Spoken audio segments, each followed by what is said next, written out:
got Rhode Island. Oops, there. And you can see what we can see now.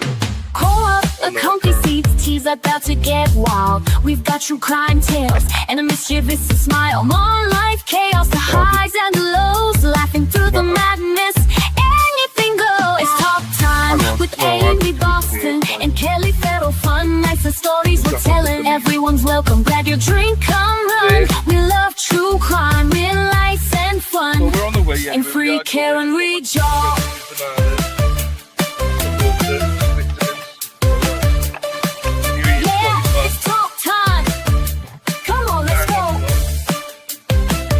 Interviews, confessions, and a little bit of sass. Laughing so we're reckless, letting troubles pass among fun missions to mysteries at night. Grab your crew, settle in. It's a wild ride. I was trying to. I'll leave you brother, all right? You know, we can see clearly now. The rain is gone. Kelly Farrell, fun nights and That's a stories plus. we're telling. Everyone's welcome. Grab your drink, come on. The same weather fun. Hell. pattern exists. All the rain coming up. With Amy Boston and Kelly The Atlantic coast moves slightly to the east, so we're not getting with it right. Yeah. Fine right now. It's just buffering there a little bit. That's all. That's all good. I don't know how it looks on your end. We're on the way down. Right, so we're going to leave you for a bit, okay? Yeah, I have a little trouble with Verizon down here sometimes. So, plus I'm on an Android. I don't have the full StreamYard app because I don't have an Apple phone, so I'm just running off a link.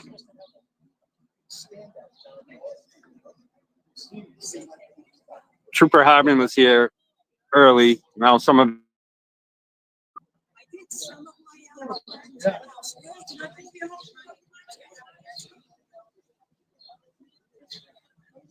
I think the weather's supposed to hold today, so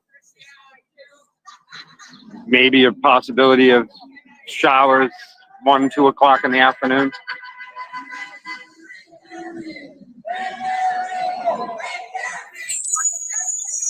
Hey.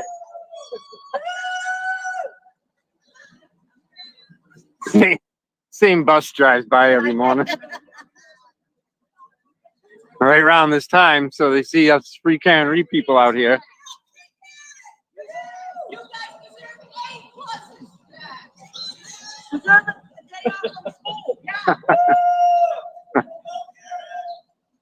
I'm sure they would love to have a day off of school, come hang with free care and read till they're bored, then they'd want to leave.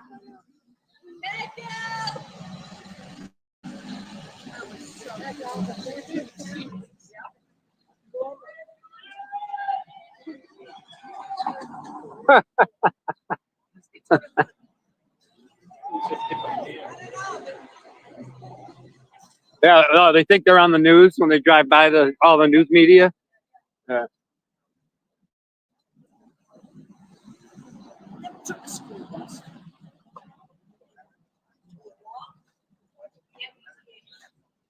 Yeah, it's tough when you're just on a straight StreamYard link and you don't have the StreamYard app.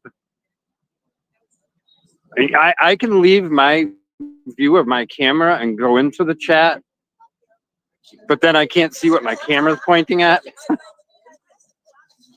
It's much easier when you have a straight StreamYard link. If you have somebody in studio to talk to, and they can tell me what's going on in chat, because if I switch to chat, then I can't see what I'm filming. And then the app is kind of clunky. You try to switch back to the camera view so you can see what you're pointing your camera at, and then you can no longer see the chat. So it's kind of frustrating. You know, if I grab Dina's camera or Kurt or whatever, and they're on an iPhone and they're running StreamYard app, you can see you have a camera view of what you're pointing your camera at, and you can also see chat at the same time. But with a straight StreamYard link to an Android phone, it's far more complex. So I can see what I'm filming right now and I can talk to you, but I can't see the chat unless I leave my camera view. But I would like to have a chat with StreamYard one day and see if they could fix this issue. They'll tell me to buy an iPhone, and I'm sticking with Android. Sorry.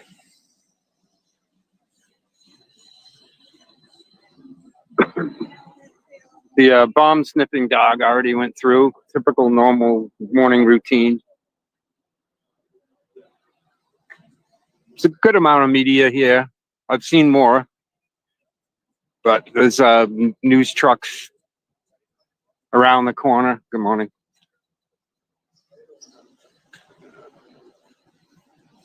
A couple media people set up little outdoor studios on the stairs of the Registry of Deeds. But to be honest, I thought we saw more media presence here on other days, especially in Trial 1. It's a decent amount of media presence here, but not overwhelming. I've seen way more.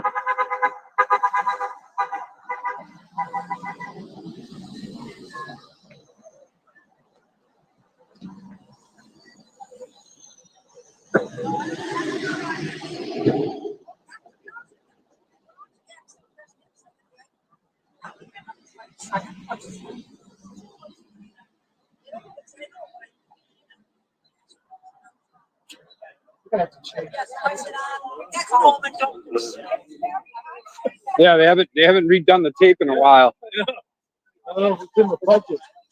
Might have to. It holds up better than Canton PD's tape. Yeah, invisible But tape. it could use a redo. Sidewalk.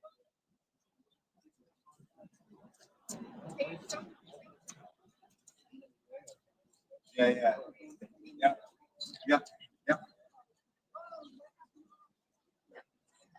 We're just happy it's not raining out. It seemed like a week straight it was raining out here. Only a couple of days, but when you're out here all day, gets old.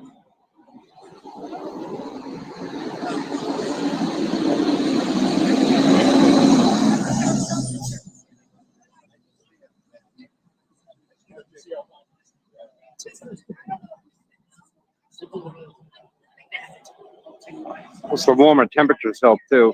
It was 50s in Raw. Even when it wasn't raining the last 2 days, it was not comfortable.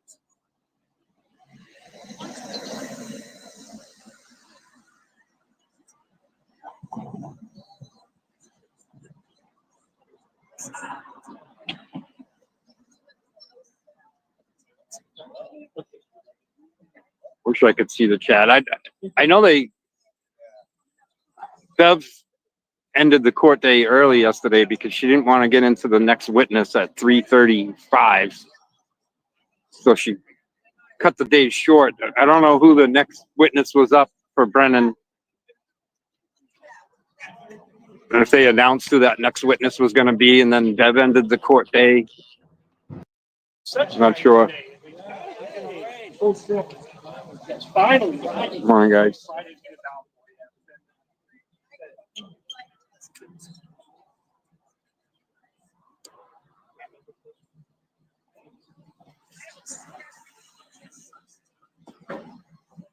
Oh, here they come.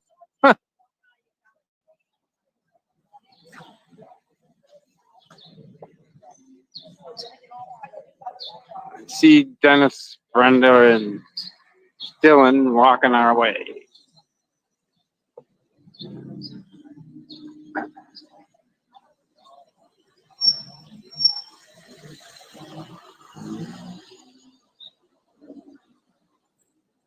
Good morning.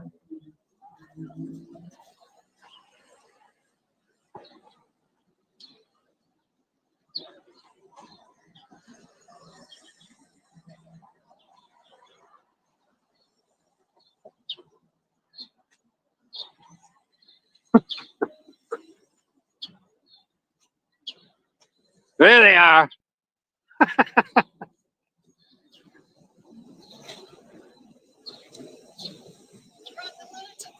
Yeah. Yeah. All right. I'd be doing better if I had an iPhone and I had the app. It's hard to run these on Android phones because I can't see the chat. Oh. No.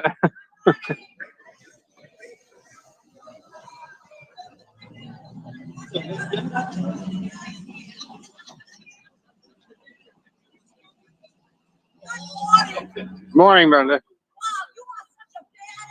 Yeah. Commenting on Brenda Sweeney's last night, her public speech at the select board. She's come known for her public speaking portion of the town meetings.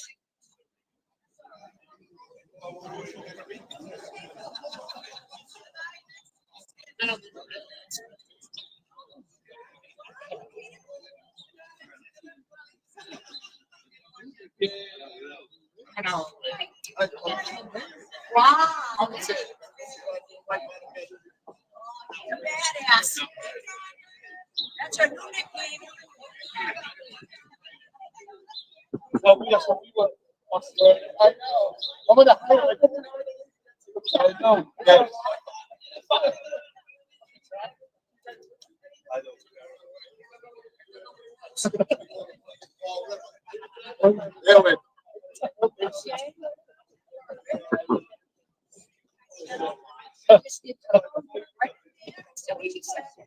Sidewalk, guys.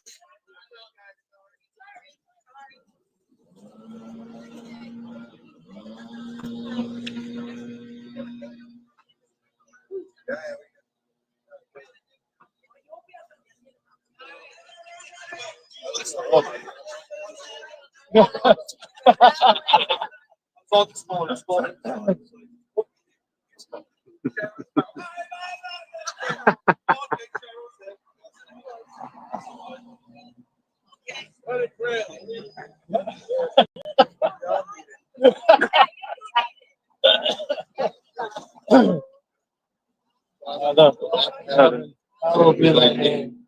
Thy kingdom come, thy will be done on earth as it is in heaven. Give us this day our daily bread.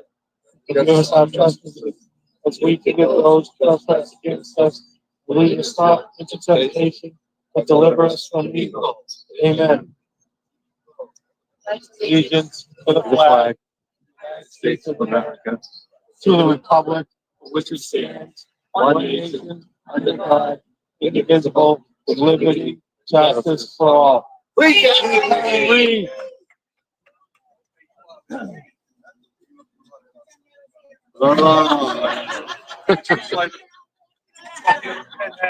The fucking giant and It's at 7:48. yeah.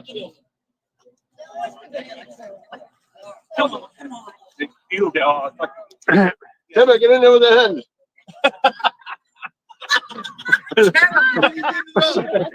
I thought you wanted to do hot. You both? I like wine. Ready?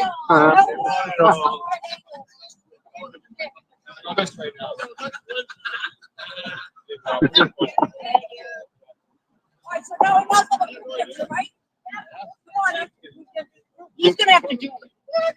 Yeah, he's good at it.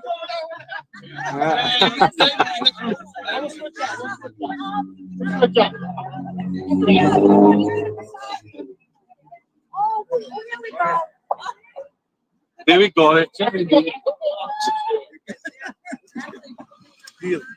Chocolate.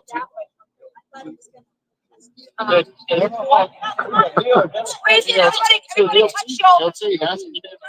Oh, oh, touch, touch shoulders and flag whip.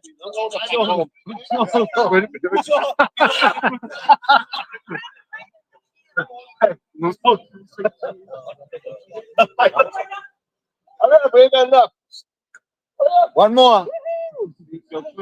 7, 6, 5, 4, 3, 2, 1.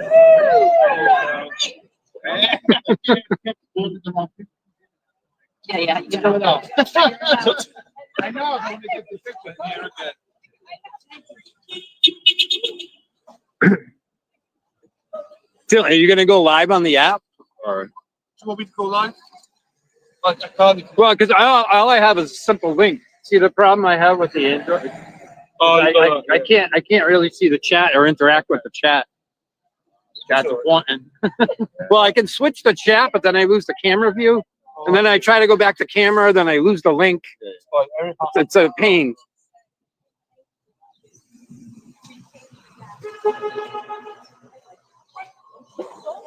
How you doing, Scott? Good. I mean, these straight links to an Android work if there's somebody in studio or there's somebody else that's on the actual app that can see the chat. See how blind I am? Like, if I hit this chat button, then I lose my camera view. And then you try to go back to camera, and then you lose the link, and then you kick yourself out of the show. Can you come? And I tried to download the StreamYard app to an Android, and you can't. You have to have an iPhone. You know those Because I take links all the time on shows or whatever, but I'm not running the show. Yes. Or I'm at home and I'm using my phone as my link and my camera, but I'm on my laptop and I'm using that to see the chat, like I guess on the show. But it's a lot easier if you're in the field and you have the app running. Like I'll grab one of their phones and pop in the show, and I can see what I'm filming, and I can also see the chat. When you have a straight link like this, the only way you can see chat is to leave the camera view and go into chat. Then you don't know what you're filming.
Right, hang on then. I'm making ginger carrot soup. Right, you should be able to hear me now.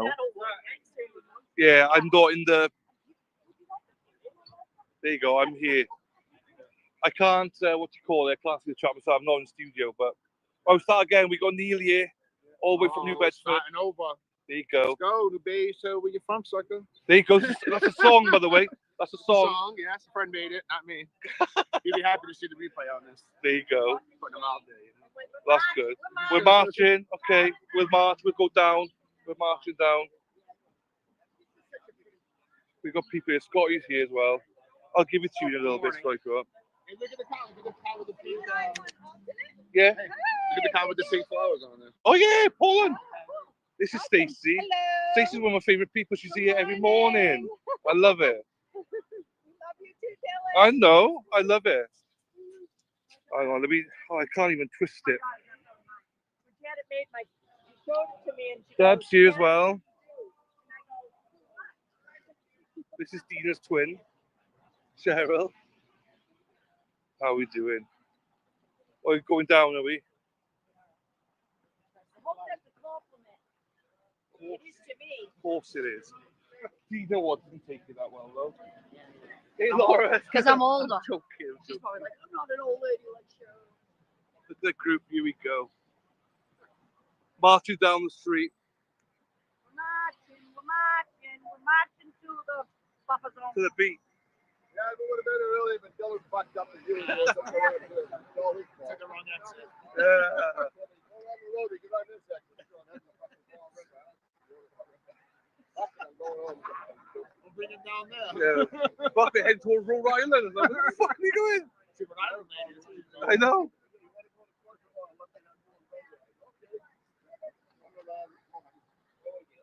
What are we doing now? So Scotty's there as well. I can't see the chat, by the way. I can't see it. I don't know why. You're in the same boat I was just Yeah. in. I'm in the back stream, but you said it's muted, so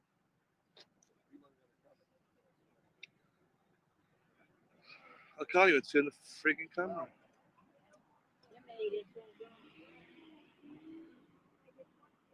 Erica went through all kinds of pains to try to set me up with, StreamYard Studio. Then we found out you can't download it to an Android. Oh, there you go. I don't know why the studio won't work for me.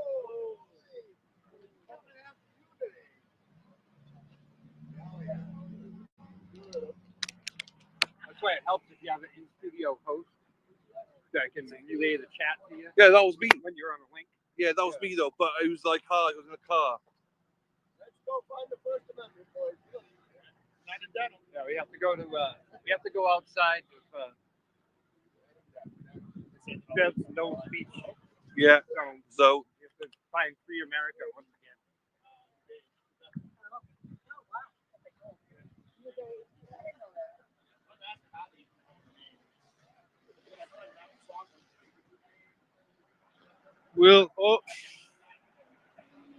we'll sort something out now, people. We'll sort something out.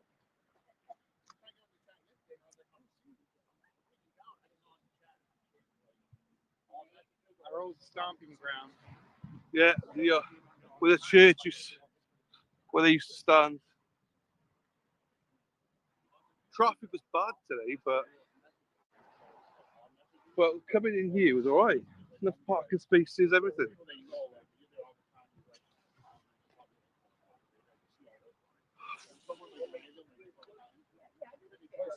It's been a hectic morning, people. I honestly didn't think I was going to make it today. Well, I can see the chat. Now we can, yeah. Well, because I'm watching the show. Yeah. I can see the chat. Oh shit, hang on. If I just do it this way, oh shit, hang on. I can see the chat if I do it this way. Where are we walking? Hey, K-Mark. We're walking to the end of the buffer zone so we can go and see Karen. What's up, Buttercup? They're in Hakaka. Ole! It's beautiful down here, but it's a shame we have to walk all the way down here. Cheating Stacy! How are you doing, my darling? I missed you. How are you, beautiful? Now, Spacey Stacy, when do I get to see you? I want to see you. Ole! The Druids in the house. The Druid, hey, Scott. Oh, yeah. Druid say, what up, dog? Scotty. Yeah, the owner of this home must be real happy. I know, like keep pushing him down.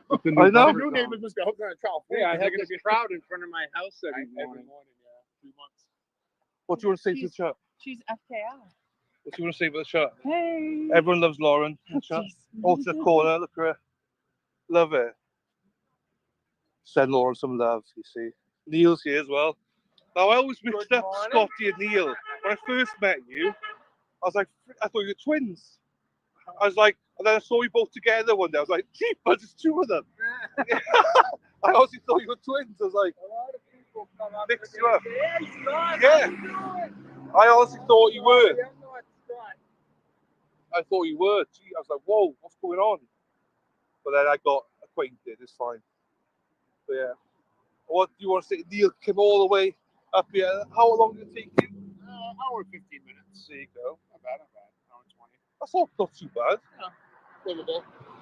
Liverpool. Took the day off, but outside the community. There you go. Yeah, it's not the same. I think people say it's not the same as last year. Everyone leaves about after Karen comes, you know.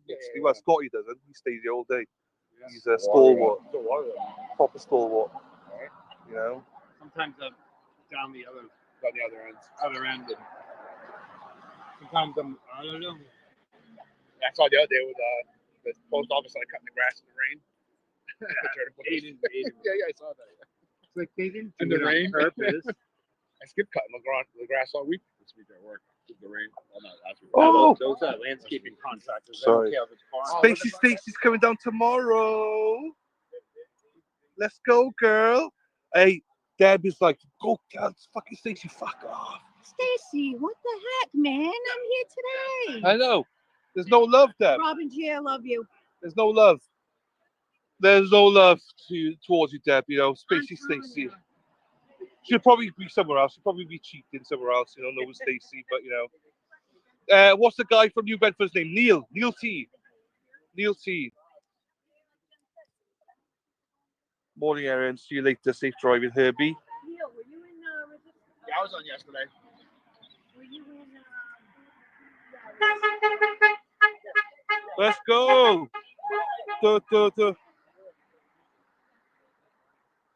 That's fine, Stacey. I get to meet you. So that's the main thing. Yeah, I used to live in Fall River about 5 years ago. Robin G's 13 with you in the Robin chat. G, let's go. She said you need to come to Dive Bar in New Bedford. Oh, I know. I was just about yesterday. I didn't go. I'm sorry. Yeah, I had to get ready for today. It was either one or the other. you see. I had laundry to do. I was falling behind. You know? There you go. Robin, he'll be there for you to flirt. It's all good. We're in the buffer zone, sorry. I know. Dennis is off for us.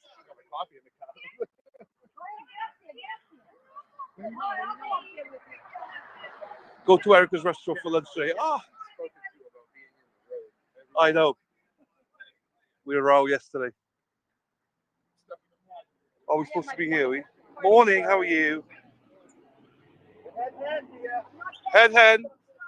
Tim was a head hen. Right, hang on. Let's go. We'll wait for Jilly as well. She'll be in a bit. Got one more coming. You guys, run. Want to get in the picture? Picture? No. 5, 4, 3, 2.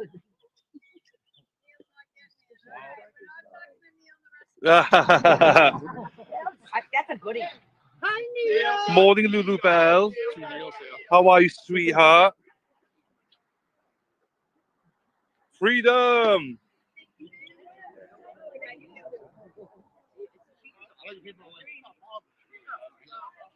Hey, Tim, before you go, do you want to say something to the ladies in chat?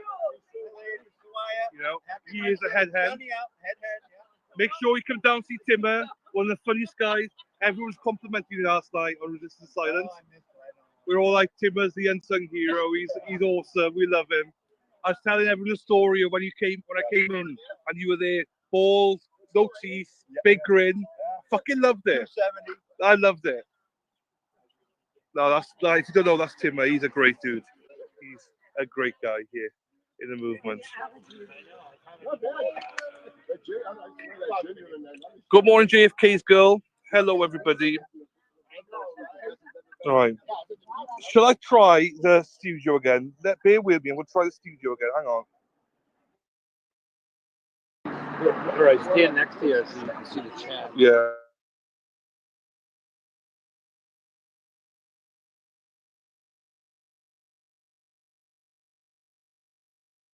I have seen.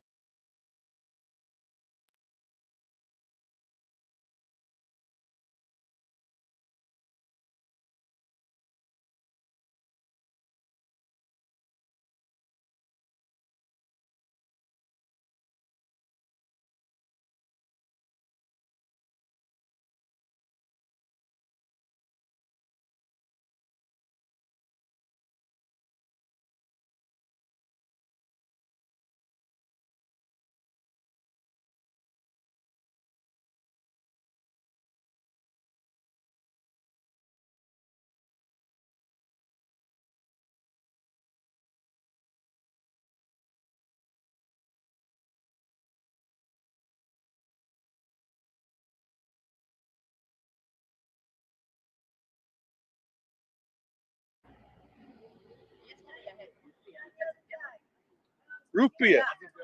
Love it. Beer, huh? I love it. Are you a root beer guy? I've never tried it before. Oh, really? First time. I love it. I need to try a root beer float or something. An ice cream. Cream soda's good. Oh, okay, yeah. Doesn't sound good, but you know, but you like charming sandwiches, That's so right. you That's know. right. And if you did have a charming sandwich, you would like it also. Everyone I ask says this shit. Ask Robin G. She knows. Oh, I'm a Robin G. You know, I don't trust Robin G. Come on. Oh, here she is. Here she is. Yay!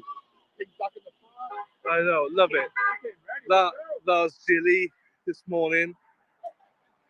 Love it. Right, I've got put it here now. Hey now, J Coop, Morning Warriors. Hello, J Coop. Those thick tips you posted, they were good, Tracy B. They were. Where did we go for them? Midway. They were gorgeous. They were gorgeous.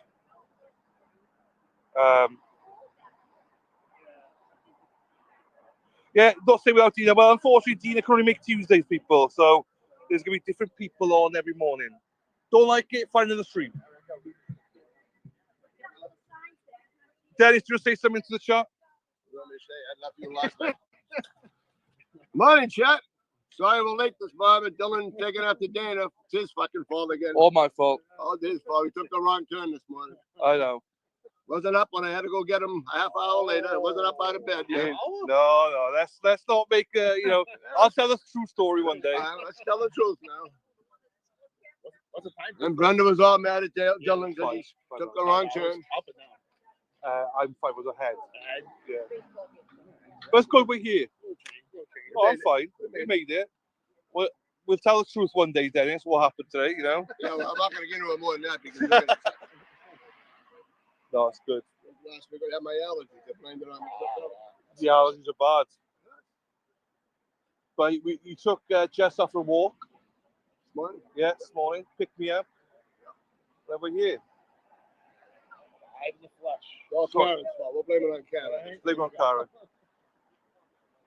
Well, it's normally Dina's, you know. Yeah, we'll give him a break. You got to go. Give him a break. Oh, yeah. He's out of that. He's out of that.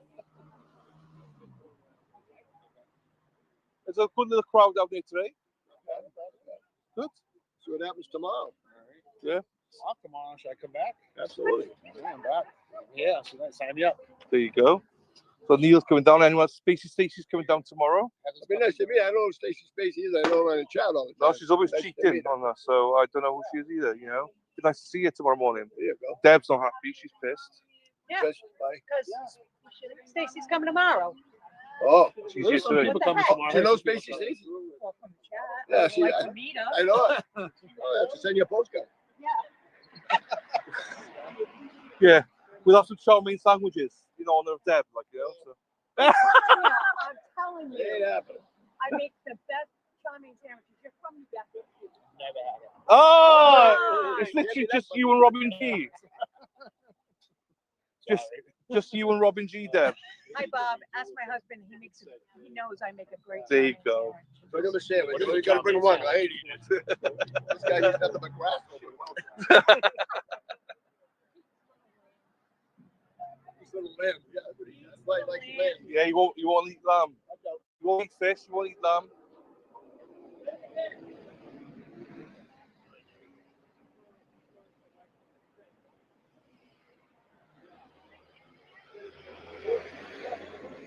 There you go. Thank you, sir. There you go. People are. I wake people up. They've been sleeping on me. I've been eating too long.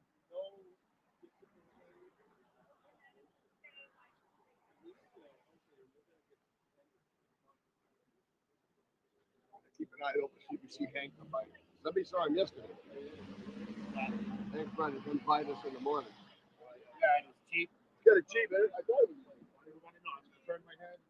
Oh, you yell at him. Yeah, You know, one of the days in pre-trial when we were filming down the other end. Yeah. I had grabbed the camera from Erica or Dina, and there was Hank Brennan walking to lunch with his assistant. The very next day, and since then, he has a police escort. Oh, yeah. Probably Joe. Hello to you. Just say, hello. Anne Marie. Good morning to Anne Marie. And Marie's at home. I gotta drive her to work after this. There you go. She's got a conference call. So we send you love, Anne Marie. He's behaving. Joe is behaving. We've had to, sit him down a couple of times. He's too boisterous, but that's good though. She's been in the chat a few times, Anne Marie. She's been around. Yeah. She's on there. I am not on social media. Yeah, you don't need to be. For a Better reason. off. You're better off. I wouldn't be either. I could help it. I was able to add some signatures yesterday. Oh, two. I got Brit Happens in the pink. Oh, there you go. That's nice. Pink. Peace, love, and butt dials. Brit happens. There you go. And then I got Aiden to sign the other day, even though he's on here like 5 times on the stick. There you go. Oh, it's And then different. Dina had to get our name on there. There you go. In the blue. Dina. Boston Brandy's on there. Erica Walsh. You got Dylan on there? Yeah, I'm here somewhere. There you go. I'm there. Love you, Scotty. Dylan, the old corner. The only one I'm really looking for right now is David Giannetti. You'll get that. So Easy. Alan Jackson, Robert Alessi, Liza Little. Just haven't got. It just, Emily said hi. hi. Oh, thank you, Anne Marie. Thank you, my darling. We love Anne Marie. Well, there's Melanie Little, Mark Betterow. Oh, she came down. Yeah. And then the Glare. Let's go see the ladies here. See if they got anything to say. They say it's too quiet. Oh. So I came next to Cheryl. I hope you didn't get what I just said. No. Didn't hear. We didn't hear I'm anything. going to be coming out talking too, so. No, you you're heard good. me say I didn't. We can hear you from down there, so He's giving me a complex. you're lovely. I just don't change. Never change. Let's come over because it's That's it, I'm quiet. going to get you now. How long you here for? Another 3 weeks. Nice. Another 3 weeks. Oh, wonderful. 3 weeks to today I leave. So yeah. So Hopefully there'll be an acquittal before you leave, or hopefully there'll be a bomb drop that Yeah. will expose the whole truth. yeah. No, I agree. Not a physical bomb. No, I don't no. want to get arrested. How long's it been going now? 2 weeks? 3 weeks, I think now. Was it 10 days? Oh, no, 10 yeah. days, right? So 2 weeks. Day 11. Seems long. Because we have to listen to the boring Hank ask the most stupidest questions. And not only that, he asks it 5 different ways and gets the same answer. That broad deal with Arga, I just wanted to reach to the Oh, screen. they held their own. I got held their own. No, I know they did, but how many times does the poor guy have to answer? I don't think you heard me. No, sir. My favorite. Made him look. That's what I'm talking about. Yeah. He's the one that has the cute Wonderful. dimples. Oh my God, adorable. He's so cute. Dr. Wolf. Yeah. Oh, they call the ladies like Dr. Wolf. Oh yeah. yeah.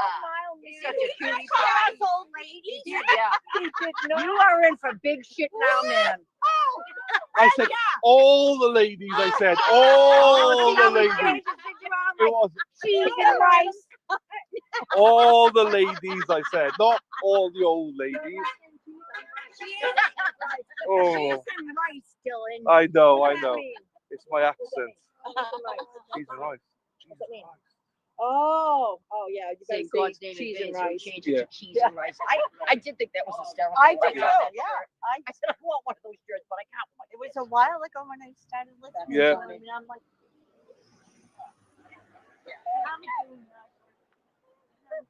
and then it hit me. Because of being short and swearing too much. People are like, you're swearing too much. Well, all right, cheese and rice then. I mean, so that's what being short. Mofo and cheese and rice. Those were the words we changed, you know? A lot of them changed, FCK to duck, right? Yeah. Yeah. Yeah. You know what I tried for the first time yesterday as well? Dunkin's. Dunkin's You just tried coffee. it for the first time? Yeah. Yesterday? Yeah. Oh, wow. I like them both, but Starbucks is good too, but you must have it over I got that. Yeah, I've only I had do. honeydew and Dunkin's. And Honeydew. that's so weak compared to Dunkin'. I only had one coffee yesterday. Dunkin's. That's it. Normally I have like that's a 5 nice coffees, and you a know? small So regular. you don't make your own? I do normally, but like at home. You drink it at home. Brenda's got a machine for me, but I want to try Dunkin's. I'm in Dunkin's country. Yeah. Boston So- runs on Dunkin'. There you go. Yeah. I used to buy one every day, but I don't anymore. Today I did. Yeah. Because I didn't have any light cream at home. I only had. Oh, I have half cream. I do half and half. I got a hot one and a cold one. Morning. How are you? $7. Good, thank you. Hey, I got an ice cream swirl for $7. $7?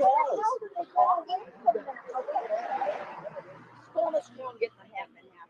That'll just make your own.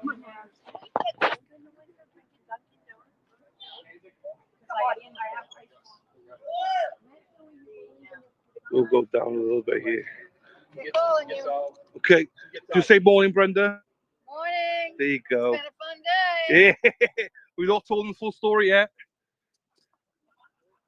We go down the bottom here. Morning, how are you? Good. How are you? Very well, thank you, darling. See, you're out today. Oh, trying to come out every day if I can. What? You're live? What's up? I thought Brenda saying you shouted me down.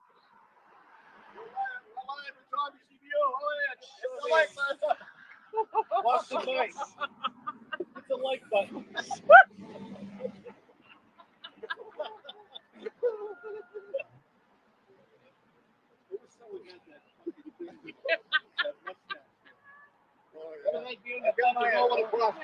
Where is he? Over there? Right behind the barrel? Hello.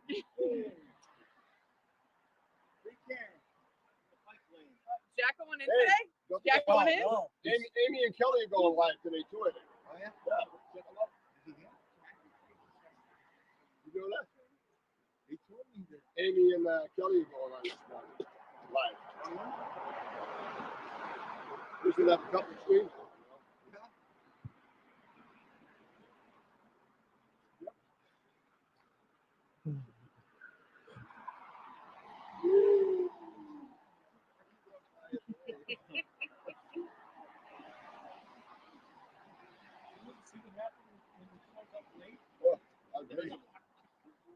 All Dylan's fault. Hey, Not even blaming Brenda. give me one of your flags. You can speak to the chat for a bit. Oh, jeez. Just speak. Go around. Just speak. How we doing, folks? It's going to be a short speech. Just walk around a little Hey bit. now. I got to walk around. I'm the new Eddie. Maybe I'll get on the T-shirt this time, huh? Hey, you got any envelopes? Well, they're fresh.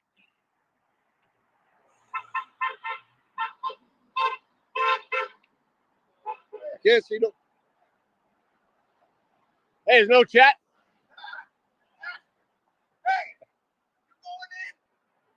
Oh, here he is, Jack.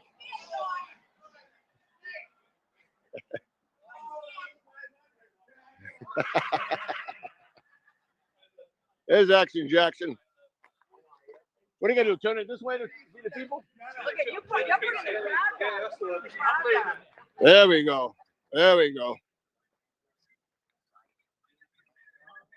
Smile, everybody. Hi. Oh, yeah, it's down now. Oh, no wonder why. I got a bone to pick with you. I heard. Who told me that? Somebody down there. Let me see. Having a tough time. You're holding his phone. I don't know why you gave me the goddamn thing. Dylan, he's live. Say hi. Hi. Jeez. So I'm doing his live stream right now for him, folks. You're on the, what's this thing? Off in the corner. Your mama say hi? Jack, what's hi? Good morning, everyone. There you go. Good, how are you, bud? Very well, thank you. How you doing, Very all right? smart. Show us your pretty clothes, Jack. This is nice, though.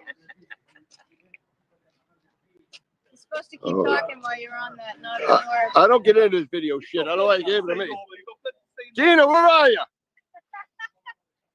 She's got to work. Remember that? Jackson, here. Now I know what happened.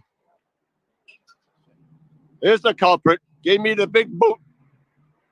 There he is. Sorry, Jackson. The second fiddle today. Second fiddle. I haven't heard that one in a while. Yeah, but she said you kicked me out. Oh, yeah? Yeah. Get away. No, I said VA perfect. I'm not a veteran. You both. You got an extra 10 points, so I get both. Because yesterday when I left here, I went straight to the credit union. You probably saw me there. There you go. You get kicked out, huh? When oh geez. Hey, who's the lady that got caught chewing gum yesterday? Oh no. No. It's on X. It was Erica. Erica. Oh right. I didn't know you couldn't chew gum. I did see her chewing gum, and it's like, oh, somebody. Not if you're on the can't read side. No, the other side can do whatever they want. You can do whatever you want. Yeah. That's ridiculous. I I wouldn't want anyone blowing bubbles and shit. I ain't gonna walk down here, folks. There's Dylan. He used to. Everybody remember Dylan? He used to do his YouTube channel. There he is.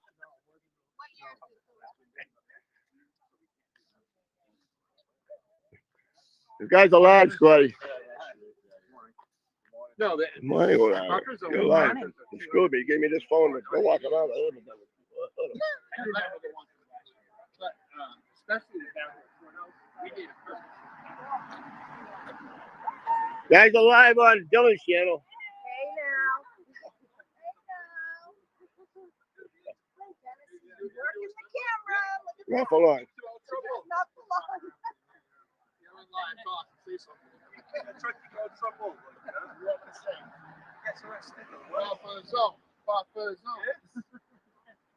All right, I'm good. You had your fun. You could. No, he could get. Have a good day, folks. He could get Karen up close and personal. There you go. Frost and Bronte says Stacey always smiling. I love her. There you go. What about me? I'm always smiling, Bronte. Fuck. Right. I didn't know.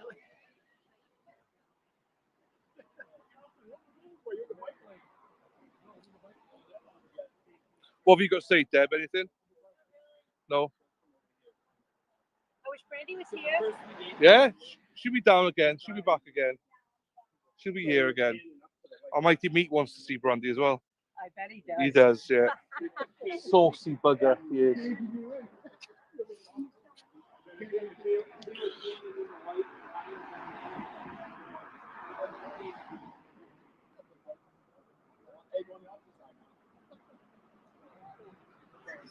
Can't wait till everybody comes. What, for the car anyway? Yeah, I can't wait to see. Oh, yeah, definitely. It'd be great. No, we'll have to get everyone down here. Well, I think Hippie Chick arrives on the Tuesday and then Lisa reads on the Thursday. So, but I think Lisa wants to come down here, so we'll make sure. Oh, because we're going to see them. You come and see them, aren't you? Go down there. So And we could all line up. there's a big gang going down there. Hopefully, Cheetah and Stacey be around and everyone else. Toots, Robbie G probably be around somewhere. So the buffer zone. So yeah, it'd be nice.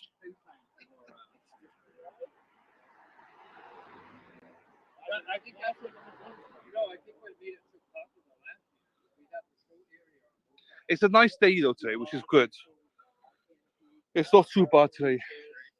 And then when Karen was coming and going, even at lunchtime, What's the time now, Dad? You know? right down there. Because I can't see on my phone. Oh no, I can't see on my phone.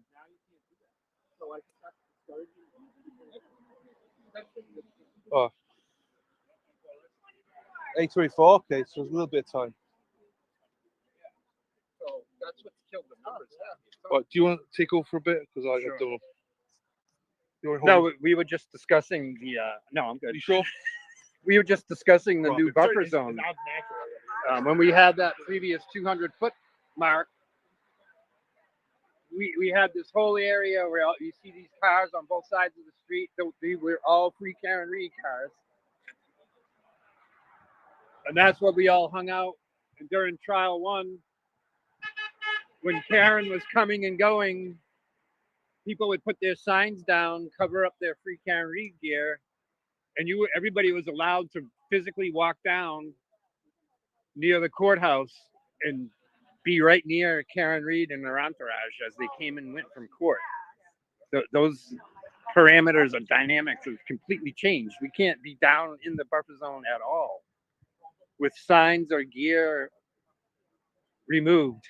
We're still not allowed down there. So we come up here to the new 400-foot line. The Greek Heron drives in,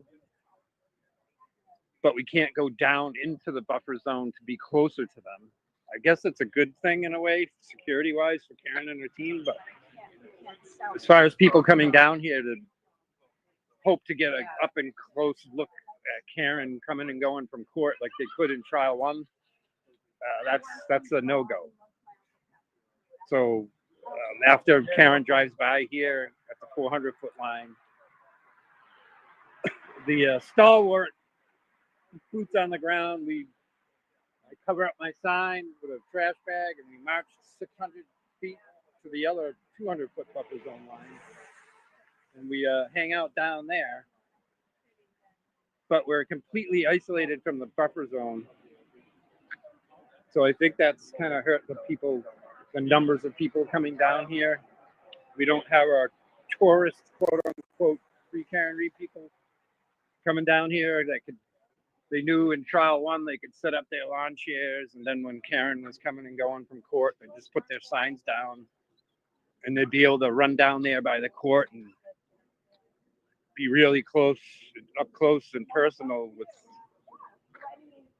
Karen, the media, her team, and they're not allowing that at all this year, this trial. But we still want numbers down here. It's important for us to stand out, regardless of how difficult it made it for us to stand out down here. We're still doing it. I mean, when we switch down to the other end, the 200-foot end, that's where I hang the rest of the day. We still get a lot of exposure. I get the signs in my truck. There's some people that come down in the afternoon, they stand out.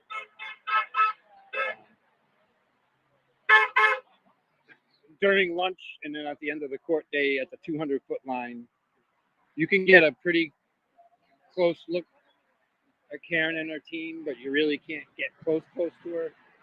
Or you can time your walk through the buffer zone to coincide with when they're coming and going. But there's so many police down here. State Police CAT team, Community Action Team, State Police CERT team on bicycles. Whenever Karen is coming and going out of the court, they post up all around the courthouse, and they're not going to physically let anybody close to that courthouse unless you're media. But we still hang out together, commune, especially down the other end. We make the best of the day. Set up the TV and a Bluetooth speaker and watch the trial. Last 2 days have been tough though because of the rain. We've been finding a way to make it through. I don't know how close we are to possibly Karen's parents arriving early. They usually come earlier than Karen and her team.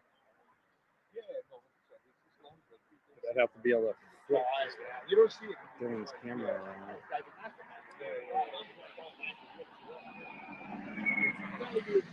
What time do you have? 8:30. Well, the last few days, Karen and her team, Karen's parents and Nathan have been coming early. I haven't seen them yet. But if we were getting close to a possible time of them driving by, I wanted to make sure the camera was flipped around. Yeah, I don't know how to switch it. Oh, on this app? It's not on the app, it's on the website thing. So if you go into more, yeah, and then you go into settings, and then you go into camera. Oh, there you go. That's it. See what I'm saying? See how much of a pain it is? Yeah, just do it now. Just go to back camera. It's easier, or whatever it is. Well, it's not that one. That's not that one. I think it's just back camera because it's bottom one. Not that one. Oh, that one. There you go. And you probably have to hang on. I think you got to go back into it. There you go. Mark Cunningham just messaged asking for a shout out to Larry. Shout out Larry Curran if he's ever watching. Hey, see Jack, good luck, buddy. So at least that way you're ready. when they start. Yeah, driving by. we'll do it that way then. We'll do it that way then. When you just simply have a link and you're not in the app, Yeah. it's clunky to like Yeah. change the camera settings and see chat. Yeah, because you literally can't see frigging chat, people. So I will try and figure out how to do it because I don't know why he's on mute all the time. Yeah, when you're in the app, you're muted for some strange reason. Yeah. That is weird. Hey, the Glearer's in the house. Scotty, the Glearer's in the house. Number one fan. Who's the number one? Yeah. Who's the number one fan? You or Dina for the Glearer? Dina's got. I don't know. You're not far behind. You love the Glearer. I do. I'll be watching the show all day, every day down here, like I always do. I know you do. You love Will. Well, we all love Will. Yes, we do. So you go. I think Dina's got competition. That's all I'll say. People say Dina, but I know you, Scotty. All you do is speak about Will. So, all right. I can see like two chats at the same time. Give me a minute. Yeah. And I want to show you a picture. That's fine. You show. Scott loves me the most. Through it.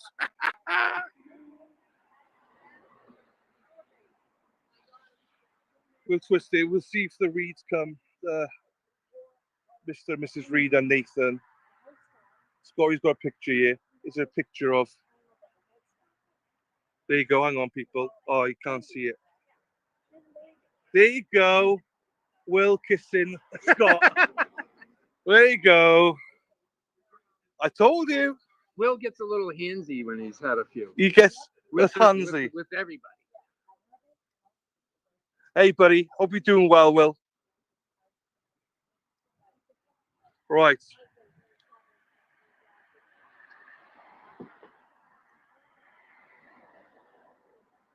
Mandy Moo from Wales. Hey, how you doing, Mandy Moo?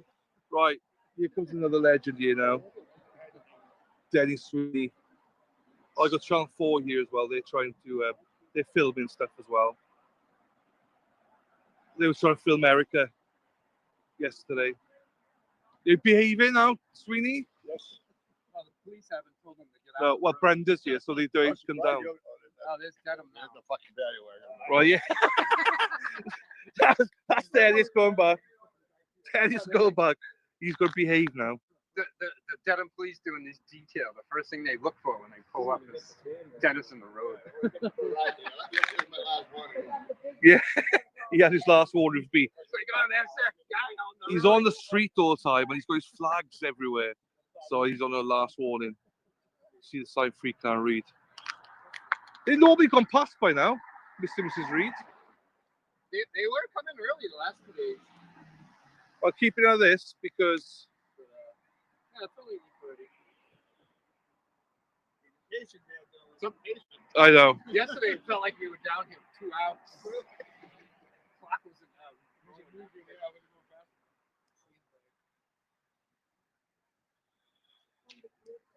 Sometimes we get lucky and the traffic's all backed up. Yeah, I've seen that. So she'll get stuck right here. But then there's other days where they hit the light just right and they'll slow down, but they can't stop. And Tuttle in the road, hold on.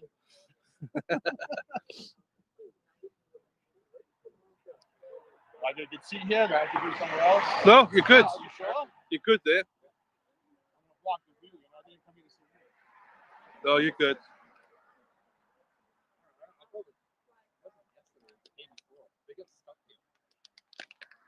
I'm gonna go and try to get a better spot down here. Look at Marie, look what he's doing. He's potching, look at him. He's trying to get a sign down. Joe's a rebel. Hey, He's a hey, rebel. hey. Don't accuse me. Not yet, not yet. No, he's been good. We're working on it. He's Jackson been good. O'Hara. We're working on it. I told Jack, let me know about explain for Jack to John. I'll go see. Well, you see him. Oh, there you go. This is supporters. Love it. You'll see Mr. and Mrs. Reed now anyway. So before me, probably. You know the car. Neil's going to sign out, so Free can't read. Like, well, why are we gonna get into a witness now? Only 25 minutes left. But I don't know. Yeah, we don't know the witnesses today, right? Starting off. No, I haven't got a clue. I need to fix my phone because I can't get in the StreamYard on my app. So I can't see the comments this way. It's a nightmare. Ah, you're good. It's nearly done because Cara. What's the time now? Oh, can we show the watch? Look at that bad boy. That one. That's what you get, people. Stalwart of the Patriots. Woo! And what do you call that? What do you call that cap? Scally Cap. Scally cap. Look at. Boston Scally Company. There you go. Woman? Oh, 778. I'll order you one. yeah. Order me one. I want one. I want to take one. I love the hat. Look on BostonScally.com. Yeah, fine. Pick one out. I'll do it. I could order. Yeah, we'll sort it. They have. They can up in size deep. Yeah, I'm 7'8", so I go big head. Sure I do. Well, I got a big head too. Mine's 7'3". I use 7'8". The other head's not so big, so it's like You got more brain tonight. I lost all my brains. I don't know what happened to Brenda. She lost her senses 29 years ago. I know. 29 years ago, she lost her senses. Felt bad for me. Yeah.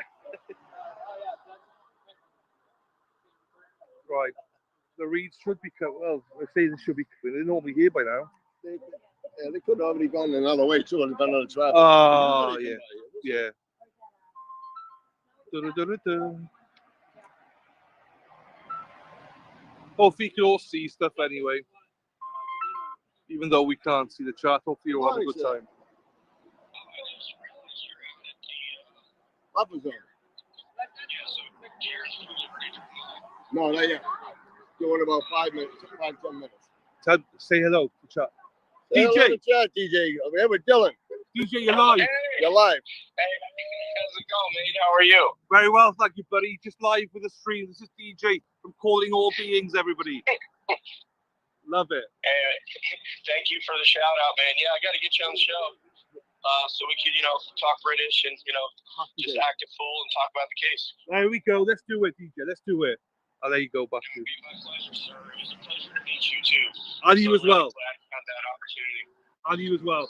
I'll speak to you soon, DJ. All right, brother. Have a good show. There you go. That was DJ from Calling All Beings. He came to Boston last week, I think. Got to meet him. What a great guy he is. Great channel. He's trying to do the British accent miserably. But, he tried. He tried. But great dude. Thank you, darling. Let's go. Yay, let's go, sir. Thank you. You want to beat though? That's fine. Everyone's got, thumbs up and stuff.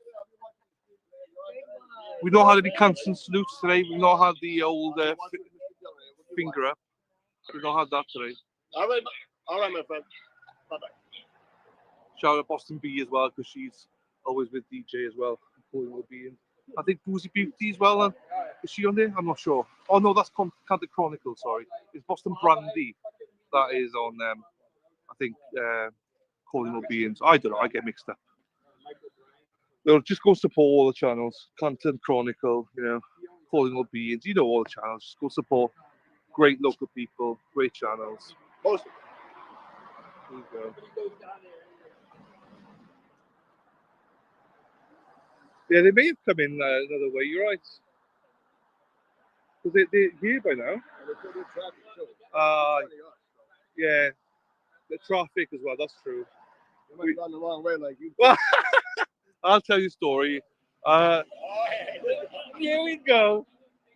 We were late today for. You lied about the party too, so take it for what it's worth. I don't even know where we went today. This is so impatient, and we're trying to get onto the highway. Was it highway we're getting onto? What were we trying to get onto? Where were we? We're trying to get on somewhere. I don't know. I started listening to her, and it tells me I'm going the wrong way when I'm halfway up the fucking. He had no patience. He tried to overtake a car. He took the wrong lane, and he exploded. It was. I got the blame for it. Not even Dana this time. Me. I got the blame for it. But we were late. We were 40 minutes it took me to come in.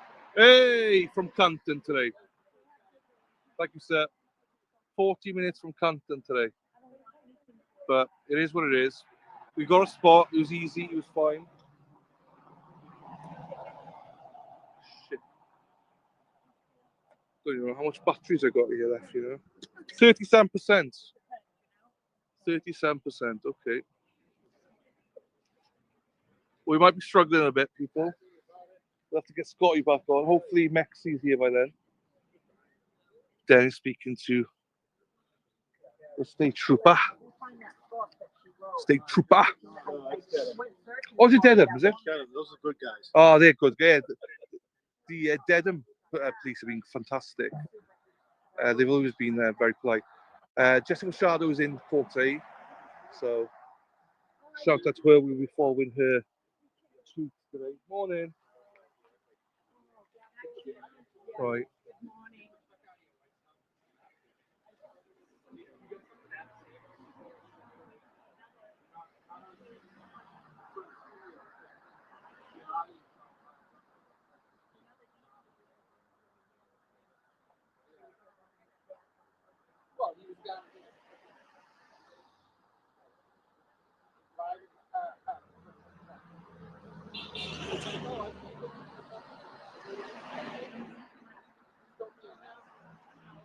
Sheriff's Department.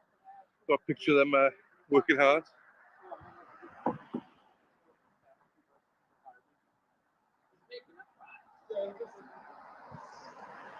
Erin Hack with a bus. I'm not sure if you can see the bus going down. That Aaron going for a Yeah, ride? there's a bus in the background, the yellow bus, Erin Hack, going somewhere. Did you get around there, or you are in good terms? I was just talking to him. He's all right. Very good guy. Sounds The state guy. bikes.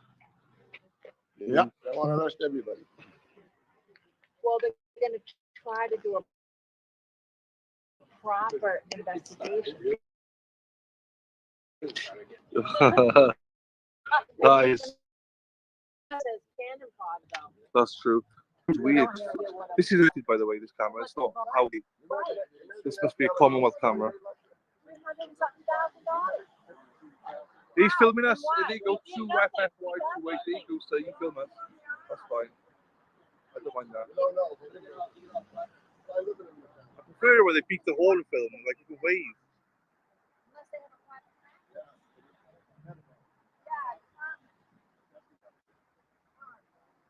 There you go, sir. Thank you.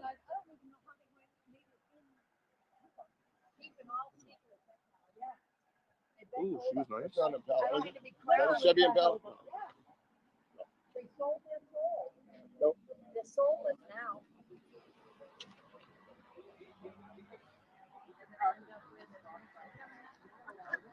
Is she? Yeah. No. Oh, No, I thought it might have been that was a Chevy Malibu. Impala, I thought it was. Who's the one there?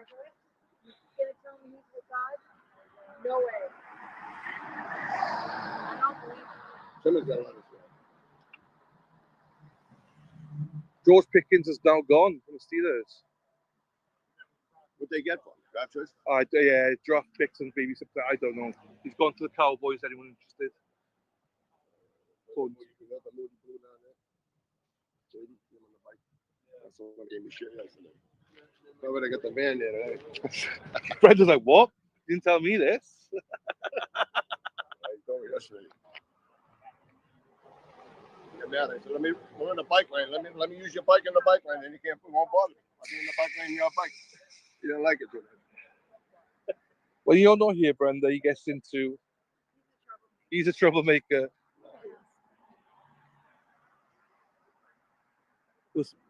We're next to Sweeney's because she always says, "Oh, good morning" to Brenda and Dennis. Although I got the boat, I don't know. I might not be in it. Jack County is my enemy list now. Jack, what a great guy. What a great guy. Absolutely. There's people in this world you don't mind, and they're War hero. Good man. war hero. Absolutely. He should. If he went in every single day, I don't think anyone would actually Hope he does. say anything. He's a great guy. Deserves it. Timmer! Anything here? Nothing. The head hen Timmer down there. And he's watching. He's Let us know when they're coming.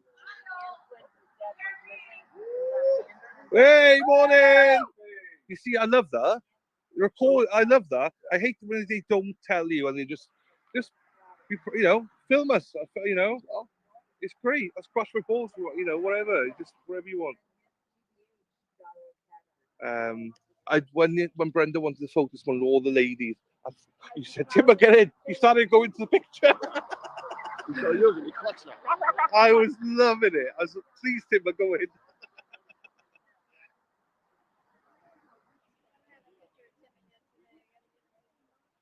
God love him.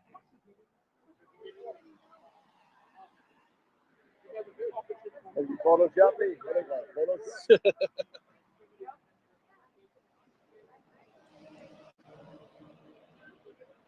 Oh, Nancy's not here today. Nancy did a great job taking photos yesterday. Oh yeah, She did a great job of photos in your absence, Brenda. yeah. Yeah. I was like, Dennis, are we going to take photos?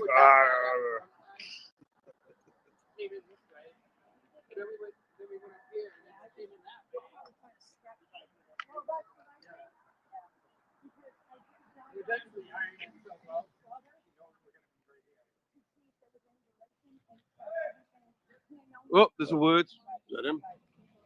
So he did say something. She might be coming, people. Heads up.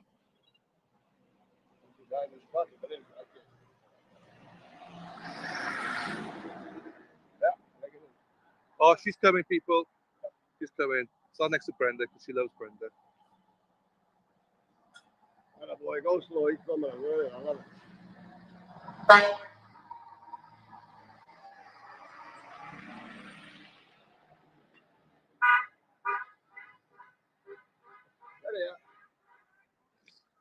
There you go.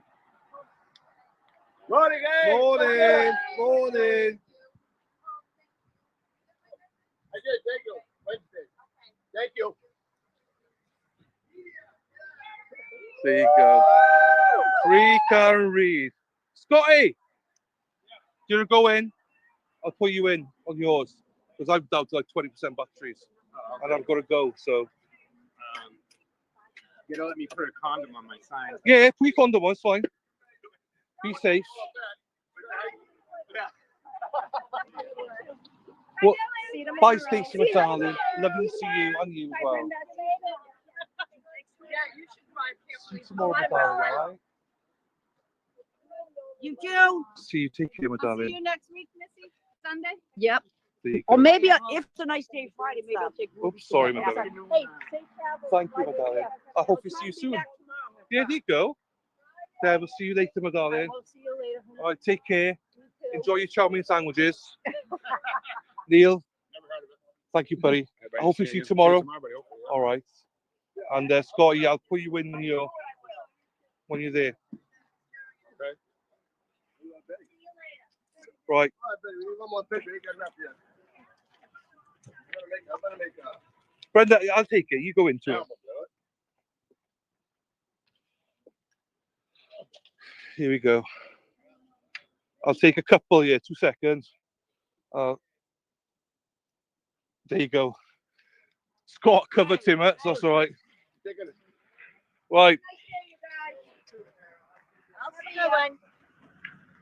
And I'm gonna get you Watch back out, watch calling us old ladies. No, I said all ladies. All See, ladies. Jesus. Sure. Getting me into trouble. You do a good job. I know. Yeah, All myself. That's true. I know. Hey, see you later, ladies. I'll talk to you later. Right, Scotty's going to take over once he gets in, and then we'll join the stream. Then Mex will take over the stream till I get back. So just wait for Scotty to get in. You in, Scott? That's right. See you, Neil. Nice to see you, buddy. Okay, Scotty's there. Going back to the studio? Yeah, yeah. Yeah, so want to, you know what I mean? During breaks or whatever, if you want me to go live from down there. Yeah, perfect. All right. Thanks, buddy. Yep. On my phone. the coffee wasn't the best, but I'm like, yes, for the sandwiches. I'm like, I will go back. I will go back.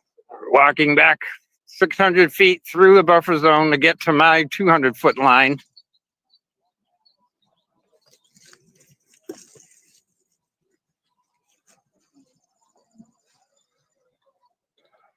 Until everybody's in the court, they won't let us pass through here.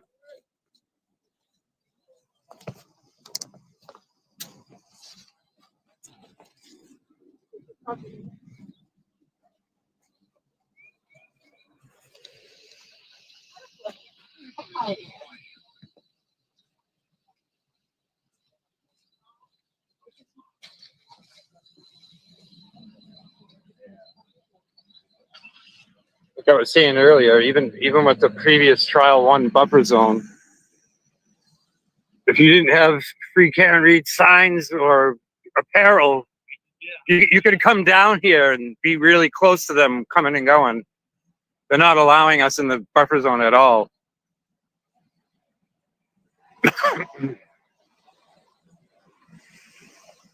The only ones allowed down here are the credentialed media. Not resistance to silence. We're not credentialed. Well, even Michael Bryant from Justice Serve channel, they were giving him a hard time because he doesn't have a Massachusetts press pass. But I don't understand that, because you get some of the major news media outlets here, like Court TV or whatever. I doubt they all have Massachusetts press passes, but I could be wrong.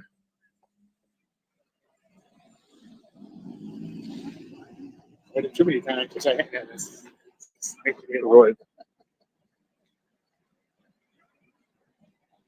And the media, even the media pool inside the courtroom, there's a lottery every Tuesday, and like Ted Daniel loses every week.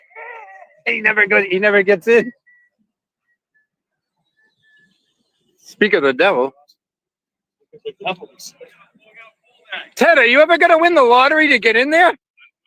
Bad luck streak. We need to protest that. Yeah.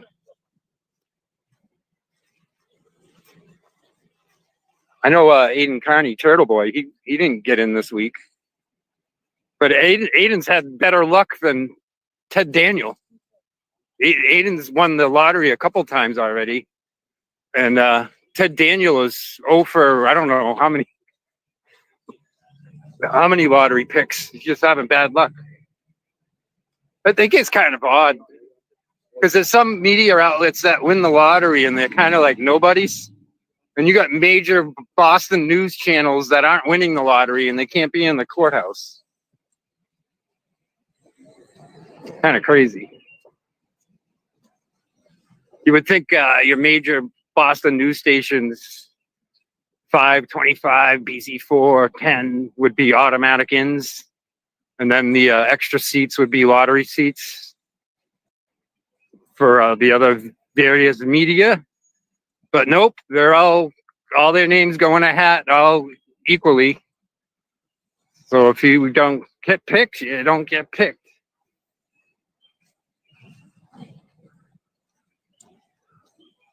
So we're going back out to the 200-foot line, which is just past the district court here. This 200-foot line on this end was not moved or modified from trial 1. They only changed the other 200-foot to 400 feet to keep us away from that church and that sweet spot we had last trial.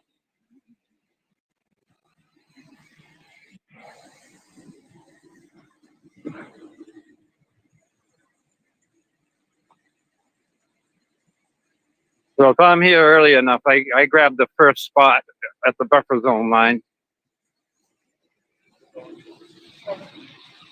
And from this point of view, we're 200 feet from the court.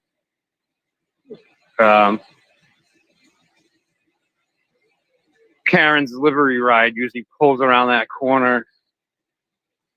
So when they're coming and going out of the courthouse, we can kind of see them from here. We're a lot closer to the courthouse on this end of the buffer zone.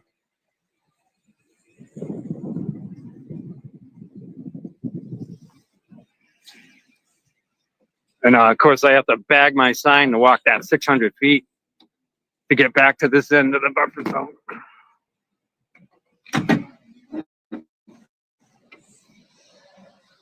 And we were setting up chairs and stuff here. If we can grab these spots. I don't know who will be down here today.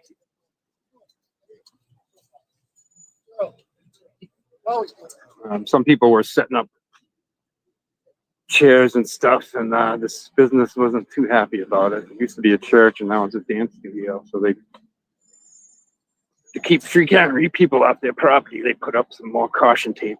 Plenty of caution tapes and security fencing here in historic downtown Dedham.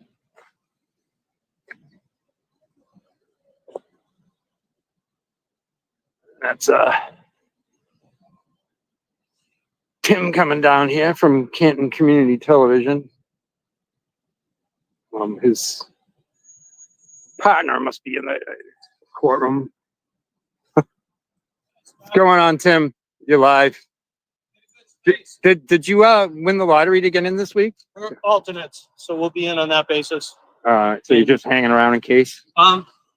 No, we should be, and I've got stuff to do in there. I'm just going to grab something real quick. I just talked to Ted Daniels. The worst luck, he's not getting in at all. I know. Well, my grandma.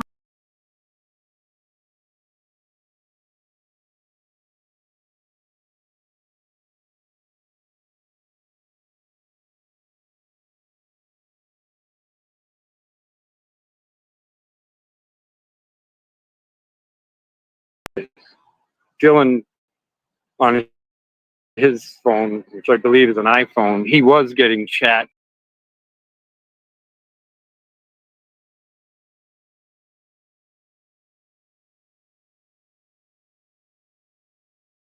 Court feed.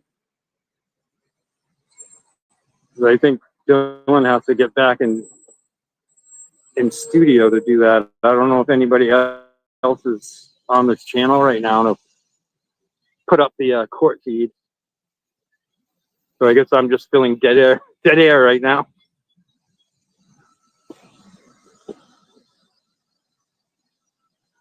We had 2 straight days of rain and a lot cooler temperatures than today, so this isn't bad right now.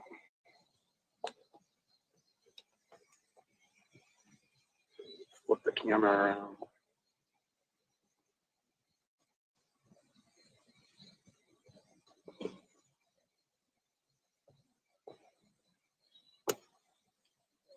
All right, here we go.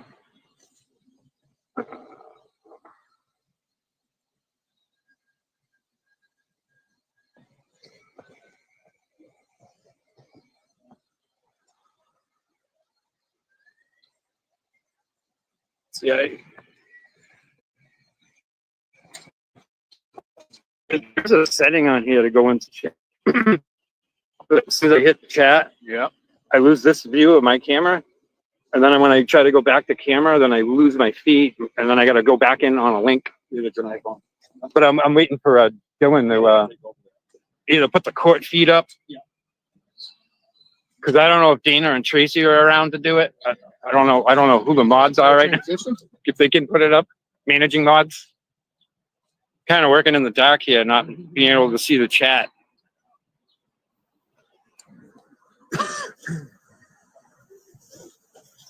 We kick off at 9, Saturday night. Yeah, wow. 9-ish, you know.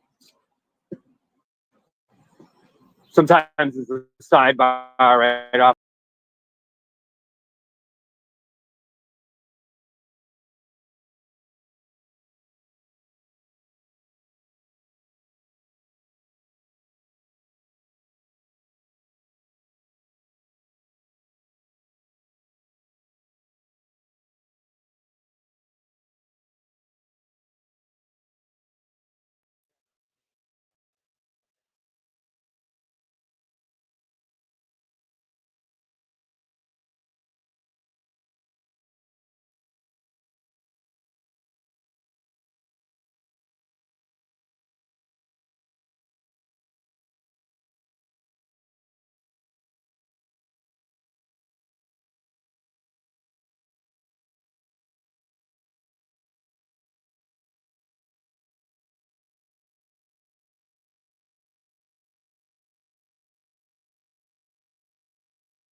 Judge, while we're waiting for the jurors, just for the record, I think Ms. Little had an opportunity to review the redacted exhibits from yesterday, and I don't think there was any objection to them.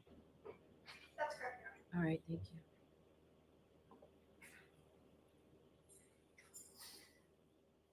Would all rise, jurors enter.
Yes, When did you first start beginning working as a Massachusetts State Police Trooper? 2017. Did you go to basic training? Yes, the academy. How long was the academy? Approximately 6 months. Did you have any further training after the academy? On the job training? Yes. Yes, in various specialties. What's your role at the Norfolk County District Attorney's Office? I am assigned to the homicide unit where we investigate homicides, unattended deaths, suicides, stuff like that. And I'm also a digital forensic examiner at the district attorney's office. Did you have a role in investigating this case? Yes, Were you assigned investigator in this case? I wasn't the main investigator, but I was involved, yes. Did you deal with any of the digital forensic evidence? Yes, Specifically, regarding the digital forensic evidence, did you meet anybody to obtain a phone? yes. Who did you meet? I met Jen McCabe and Kerry Roberts. When you met with them, did you have to obtain anything from them? I obtained a consent form and their cellular device.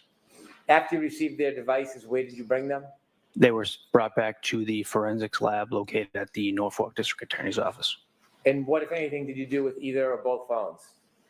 I conducted a forensic extraction on those devices.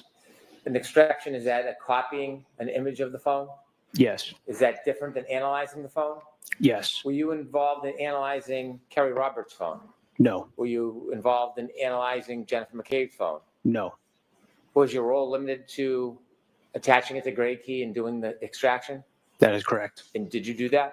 Yes, In addition to the phone extractions, if you take us back to January 29, 2022, were you involved in going to 34 Fairview Road in Canton, Massachusetts? yes, Do you know about what time you went there? approximately 5:30. What was your role at 34 Fairview Road that evening? I was asked to by my supervisor, Lieutenant Brian Tully, to assist in processing the scene at 34 Fairview Road in Canton, Massachusetts. When you arrived at 34 Fairview Road, was there anybody else there? Yes. Who was there? Lieutenant Tully, members of the Massachusetts State Police CERT team, the Special Emergency Response Team. Are you part of the CERT team? I am not. Did you see what the CERT team was doing? They were conducting an area search very front of the lawn and the street or road in front of 34 Fairview. Did you have any role in that actual searching of evidence? No, I did not. What was your role, limited role that night? To process any evidence that was discovered during the search. When you say process the evidence, can you explain briefly, what does that mean? Sure, I was had evidence bags, and if a piece of evidence or an item was found, I would place that item into the evidence bag. And why would you do that? To secure it. How would you become aware if there was a piece of evidence found? The CERT team would alert the supervisor, Lieutenant Tully, or myself that there was an item or a piece of evidence, and Lieutenant Tully would then take a photograph of it, and then I would secure the piece of evidence in a evidence bag. Do you know if those photographs were time-stamped? I believe so. Your role was to put the evidence in the bag and return it to the evidence room? Correct. Did you do that? Yes. If I could begin, I'd like to show you on the screen a series of exhibits. If we could start with Exhibit 74, please.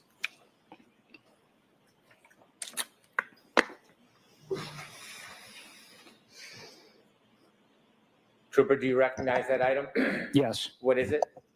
That is a black Nike shoe. Did you see that item that night? Yes. 74A, please. 74B. Thank you. Is that the same sneaker? Yes, sir. After you were alerted to that sneaker, did you place that sneaker into an evidence bag? Yes. Did you bring that item with you today? Yes. Do you have gloves? Yes, sir.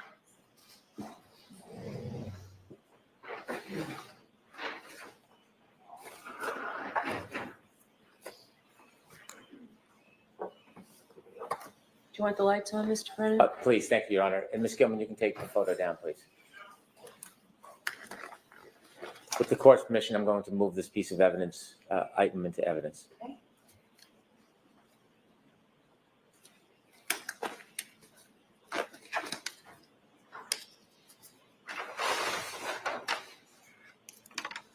Let me ask you a few questions before you open it. Could you stand and show that bag?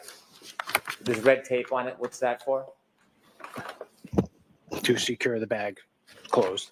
If the bag is open, is it then retaped? Yes. Do you write on the outside of the bag? Yes. Why do you do that? To memorialize the date, time when the evidence was collected. Could you open the bag and show us what's in it? Yes, sir.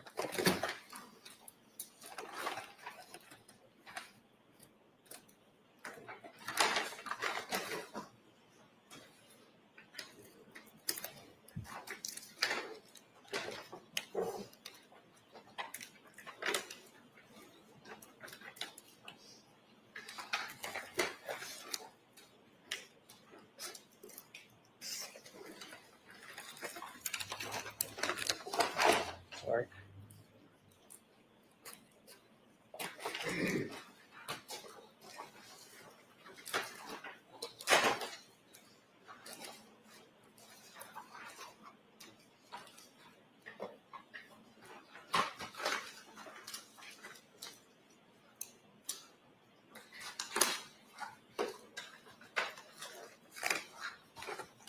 With the court's permission, can he show the item? Yes. Thank you.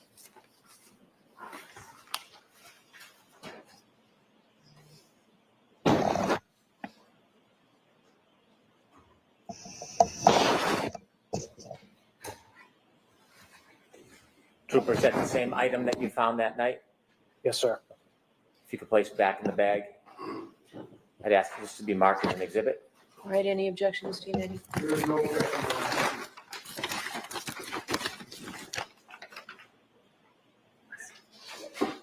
Exhibit 77.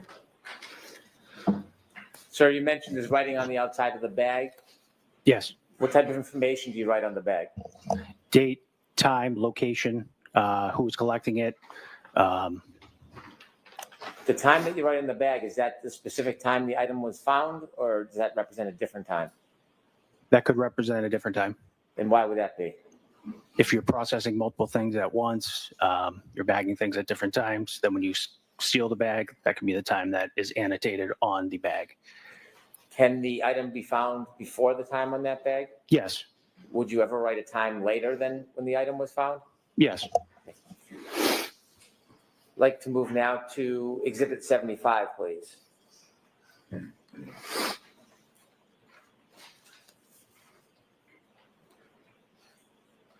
And preferably 75A, please. Do you recognize that item? Yes. Is that one of the items you bagged that night? Yes. And if we could turn to 76A, please. Do you recognize that item? Yes. Is that an item that you bagged that night? Yes. Do you have both of those items with you? Yes, sir. Could you produce those, please? Ms. Gilman, you could take that down, please. Thank you. 570. Yes, sir. With the court's permission, I'd ask the trooper to open the bag and show the jury.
Sir, on those items that are stickers, did you put the stickers on them?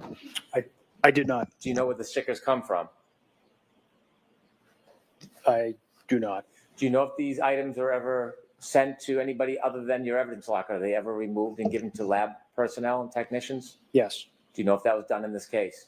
Yes, I do. Inside that bag, is there just two pieces or is there another piece in that bag?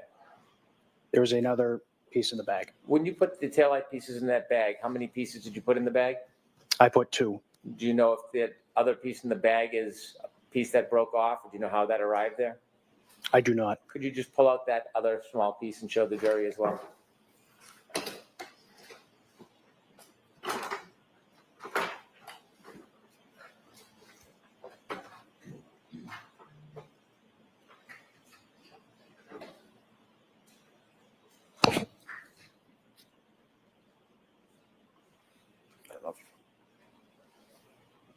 Is that smaller piece consistent with the same color as the two bigger pieces? Yes. Is it consistent with the same material? Yes. If you could put that back in the bag, please. I'd move this into evidence, please. Okay. Okay.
So, Mr. Brennan, I leave it to you and the witness how you do that part. Yes.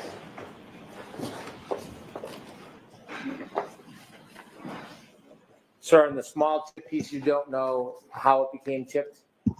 I do not. I'd ask you to remove that chip.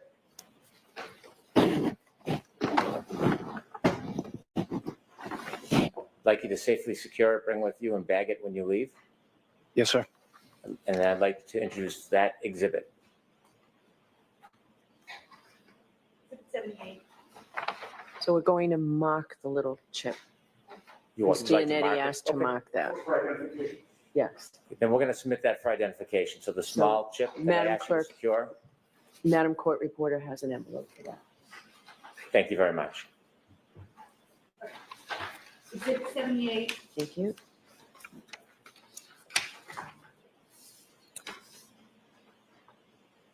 Exhibit BB for identification.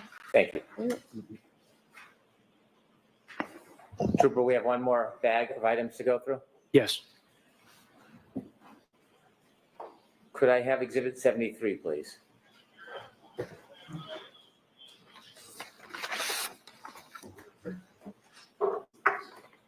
Sir, if you could look at exhibit 73 on the screen, do you recognize that? Yes. And what is it? A piece of clear plastic.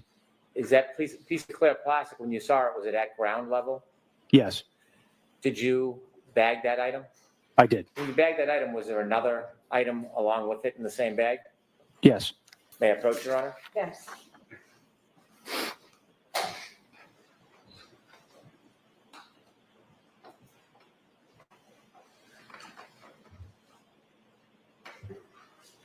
So I'm showing you a photo. You recognize what's in it? Yes. What's in it? The piece of clear plastic. Is that the second piece in the bag, separate from the last exhibit? Yes. Fair and accurate depiction of how you saw it that morning? Yes, sir. I'd move this into evidence as an exhibit, please. Okay. There's no objection, Ms. Giannetti? There's no objection, no. Exhibit 79. With the court's permission, could we show exhibit 79 to the jury? Yes. Ms. Gilman, would you be able to close? Thank you.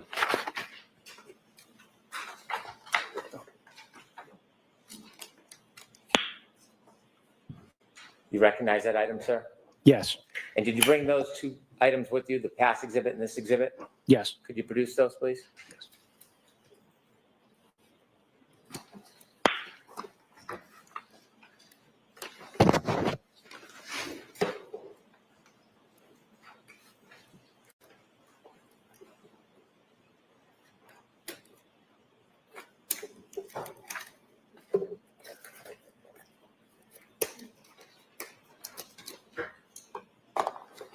Are these different in color than the last pieces you showed?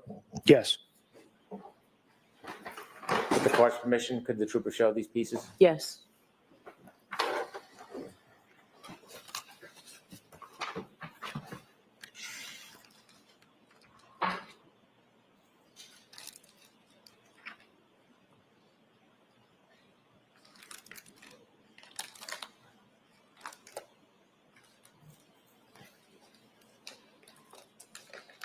Thank you, trooper. I'd move these items to evidence. No objection, Your Honor. All right.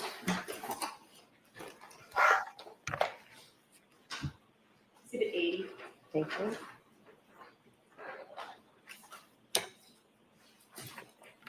Thank you, Trooper Keefe. Thank you, sir. All right, any questions, Ms. Giannetti? Please, Your Honor, thank you.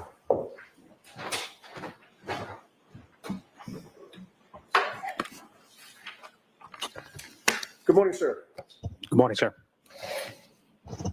Trooper Keefe, you testified that you received the cell phone of Jennifer McCabe and of Kerry Roberts. Correct. With regard to the cell phone of Jennifer McCabe in particular, you had her sign what is called a consent form, correct? That's correct. What is a consent form? It allows the trooper or law enforcement to, with the owner's consent, we are able to conduct an extraction of the device. Okay. And on that consent form, There is a description of the item itself. Yes. In this case, it would have been an iPhone 11. Yes. And there also is an identifier with regard to a specific phone called the IMEI number. The International Mobile Equipment Identifier. Okay. And that would be included on the form as well because it identifies the specific iPhone 11 that Jennifer McCabe had, correct? Correct. The password was provided on that consent form, Yes. and the form was signed, correct? Yes. By both Jennifer McCabe and by you, correct? Yes. And there was also a second trooper that would have signed the form as well? That's correct. With regard to the timing of the signing of that form, Jennifer McCabe dated it February 2nd of 2022? Yes. You also dated it February 2nd of 2022, correct? Correct. Jennifer McCabe did not list a time, but you did, correct? I would have to look at the consent form. Okay, so your memory, you don't remember what time you indicated or if you indicated a time, but looking at the consent form would refresh your memory? Yes. May I approach you, Anna? Yes.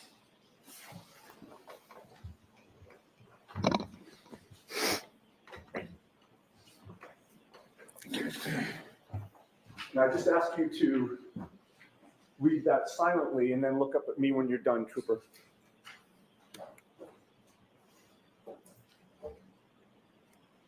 Having reviewed that form, does that refresh your memory as to whether you indicated a date and time? I did, yes. And what was the date and time that you indicated? It was February 2nd, 2022, 12:08. And that would have been 12:08 p.m.? Correct, 12:08 p.m. The document that I handed you is not an original, correct? No, it's not. Does it appear to be a precise copy of the original, however? Yes. May I offer that into evidence, Your Honor, please? Is there an objection, Mr. Brennan? No, subject to redaction. Okay. So don't put it up on the. I will not. Exhibit 81.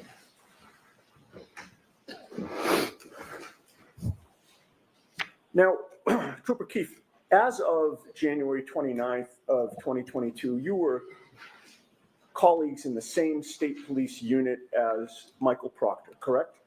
I was. At that time, was the unit called the CPAC unit or was it called Norfolk County Detectives? I don't recall when it changed. Okay, it's been called both, correct? It has. As of January 29th of 2022, there were only 10 troopers in the unit, including supervisors, correct? I don't know. It's a small unit, is it not? Relatively small. Within the CPAC or the Norfolk County Detectives, every case that comes in is assigned to one particular trooper as the lead investigator in the case, correct? That is something that a supervisor would do, not me. And have you been assigned as the lead investigator in other investigations? No, not a homicide investigation, no. You have not yet? No. The lead investigator is the trooper who is responsible for the case, correct? Yes. Michael Proctor was the lead investigator for the investigation into the death of John O'Keefe, was he not? Yes. If somebody asked within your unit while this case was going on, whose case is it or who has that case, your answer would have been Michael Proctor, correct? Yes. The two of you have worked cases together in the past, correct? A few. You've worked on this case with Michael Proctor, correct? Yes. And in fact, within your work on this case, you actually partnered with him for certain assignments within the case, did you not? You'll have to be more specific. Sure. So for instance, on October 21 of 2022, you and Michael Proctor interviewed Sarah Levinson together, correct? No, I don't recall that.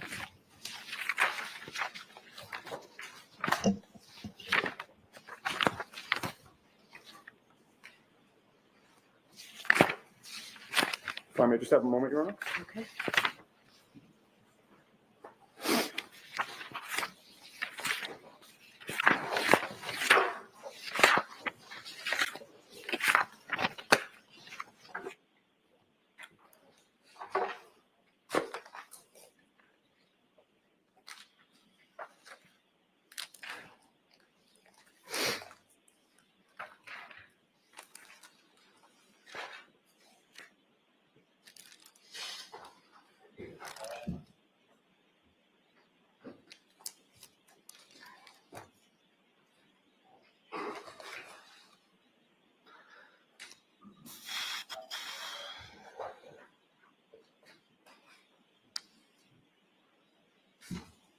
Okay, Trooper, you do not remember interviewing Sarah Levinson on October 21 of 2022 at 12:20 p.m. at the Norfolk DA's office. Is that your current testimony? Yes. Okay. If you saw a copy of that report, would that refresh your memory? To an extent. May I approach, Your Honor? Yes.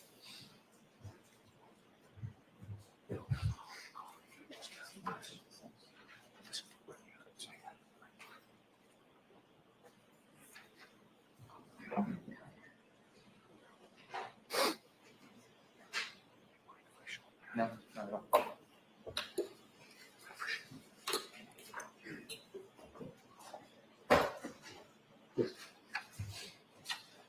Yeah.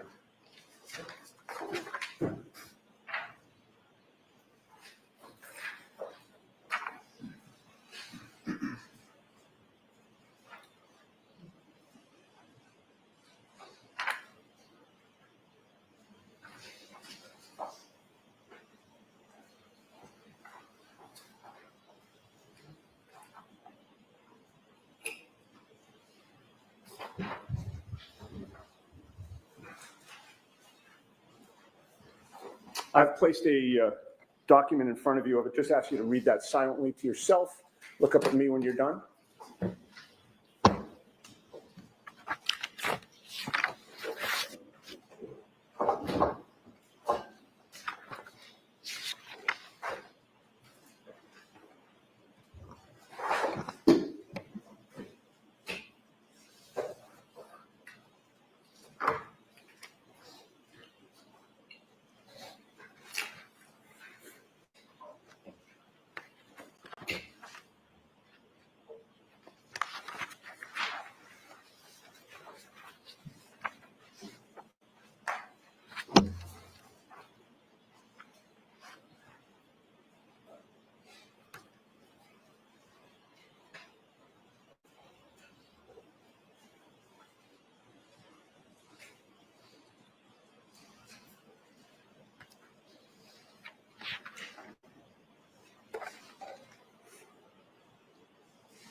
And sorry, Trooper Keith, just so we're clear, I'm not going to ask you any questions about the specifics of what Sarah Levinson said, so you don't have to brush up on that. I'd just like to refresh. Take a Sure, look, sir. go ahead.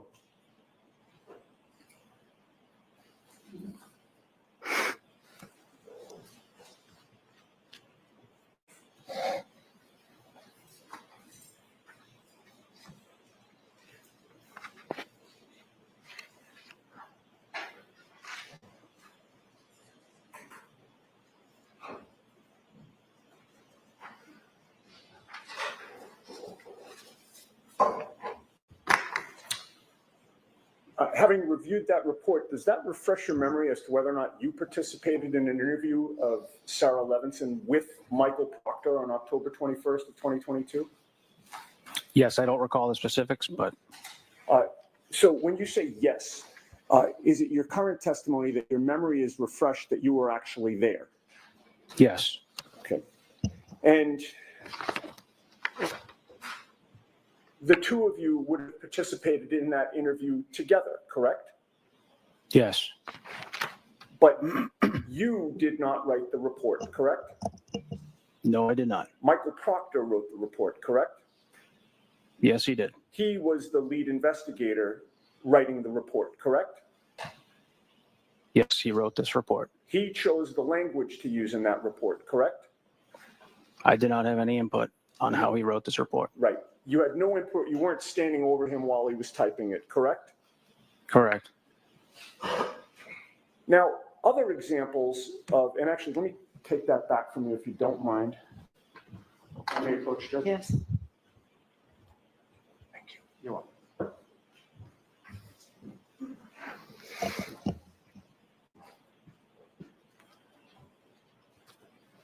Other examples are the reports on the videos that you, well, strike that. Let me start by saying this. You, or asking you this, you retrieved videos from both the Waterfall Bar and Grill and CF McCarthy's, did you not? That's correct. You and Sergeant Buchanan retrieved the videos from CF McCarthy's, correct? Yes. But lead detective or lead investigator Michael Proctor was the one to analyze the video and write a report on it, correct? I would have to see that report, sir. Sure.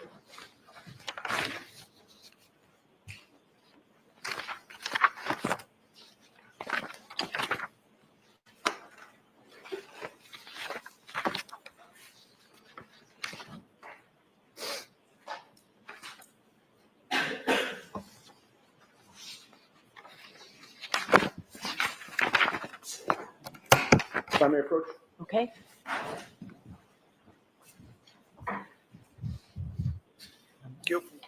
Oh, I'm sorry.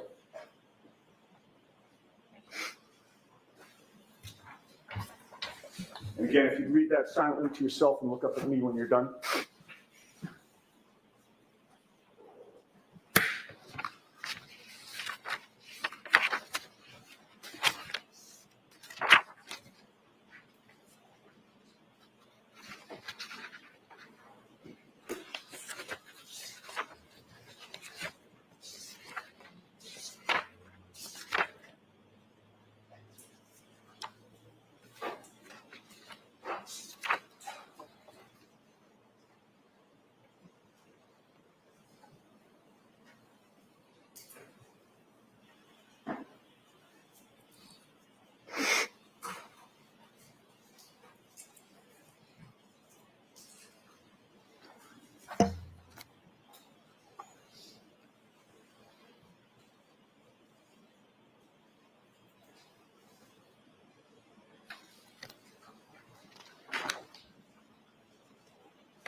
Okay, having reviewed that report, does that refresh your memory about Michael Proctor being the one to write the report on the analysis of the waterfall video? Sir, I only obtained a copy of the surveillance video. Right. I did not do any analysis on the video. That's my question. It was Michael Proctor who did the analysis, correct? Yes. And that, by the way, I said waterfall. Is that CF McCarthy's there, or is that waterfall? This is CF McCarthy's. Okay, I meant CF McCarthy's. He was the one to review that video, correct? Yes, again, I only got a copy of the surveillance video. Sure. I did not do any And analysis. with regard to the Waterfall Bar and Grill, that was another circumstance where you and Sergeant Buchanan were the ones to retrieve the video, correct? Yes. But again, lead investigator Michael Proctor was the one to analyze the video and write the report on it, correct? Yes, I would have to see that report as well, sir. Now, another member of your unit was Trooper David DeChico, correct? Yes. Within your unit, did Trooper DeChico have a nickname for a first name? Objection. May we approach?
Trooper, in terms of the troopers that were in your unit as of January 29th of 2022, which members of the unit had the least amount of time in the unit at that time? I don't recall. Were you one of the newer members of the unit? As of January of 2022? Yes. Yes. Trooper Michael Proctor had more experience than you did as of January 29th of 2022, correct? He could have. He'd been on the job longer. Okay, well, if he had been on the job longer, then certainly that means that he did have more experience, correct? It depends. You attended the autopsy of John O'Keefe on January 31st of I did. 2022. And with regard to other members of your unit, you were the only one to attend that autopsy? Yes. That was done at the medical examiner's office? The medical examiner's office in Sandwich, Massachusetts. In Sandwich, Mass. And it was Dr. Irene Scorti-Bello who performed the autopsy, correct? Yes. Had you met her prior to that day? No. Had you spoken to her prior to that day? No. Did you know before the autopsy was performed that your former colleague, lead investigator Michael Proctor, had discussed the case with Dr. Scorti-Bello without telling us what you knew of what was said? Objection.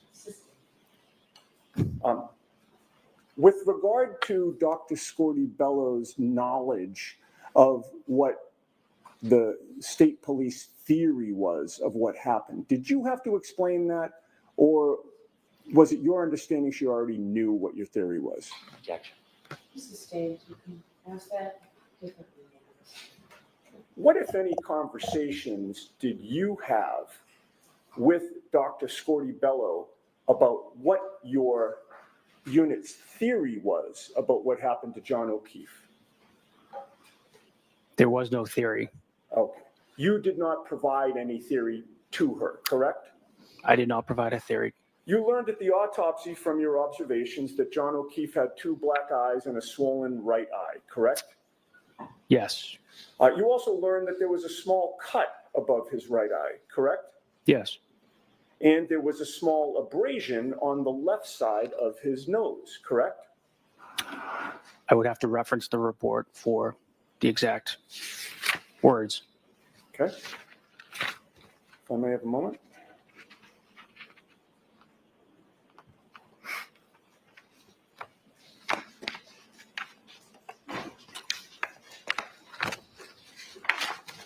May I approach, Your Honor?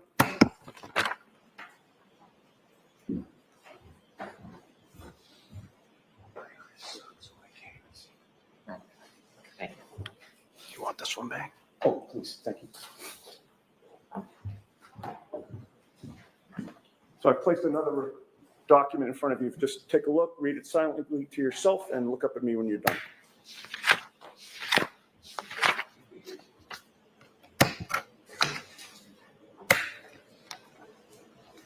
And I would direct your attention to the second page for the question I just asked you.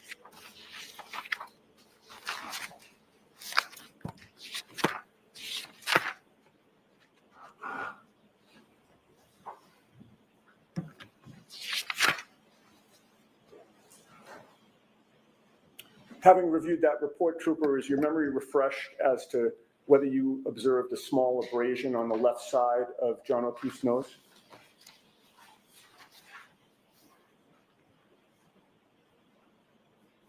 Yes. Now, was this the first autopsy that you had attended, or had you attended ones in the past? I cannot recall. It could have been the first one? Most likely not.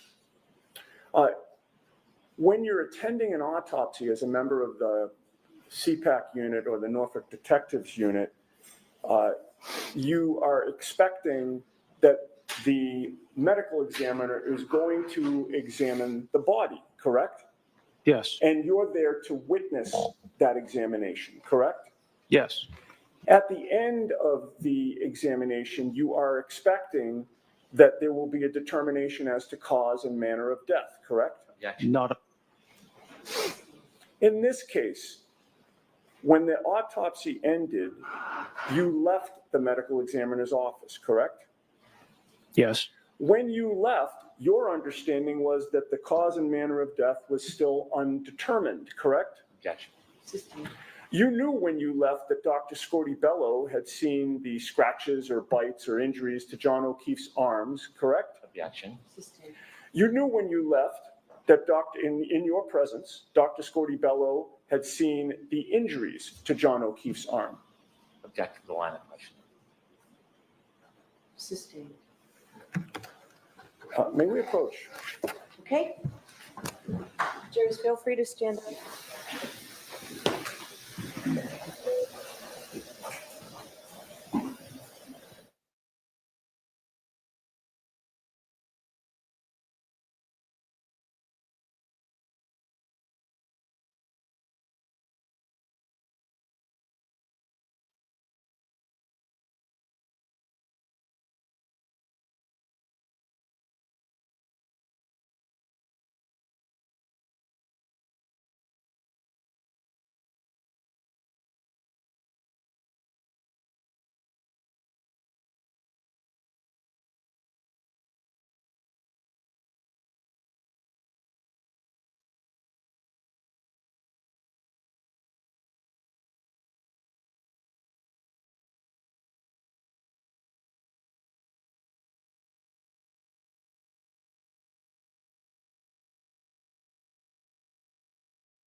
Were you watching Dr. Scorti-Bello as she was conducting the autopsy?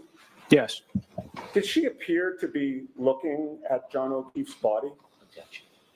It's the same thing, just ask a different. What direction were her eyes facing when she was examining John O'Keefe's body?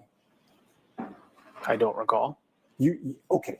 Was she looking at the ceiling, Trooper? She was doing her job conducting the autopsy. And in order to do that, the body. I'm sorry? She was looking at the body, I assume. Thank I'm not you. in. Thank you. And looking at the body, you saw her looking at the body, correct? Yes. And looking at the body included an arm, correct? Yes. And it was at the arm was not covered up during the autopsy, correct? No. It was open for you to see, correct? Yes. And you saw the injuries to John O'Keefe's arm, correct? Yes. You didn't see any bruising on his arm, correct?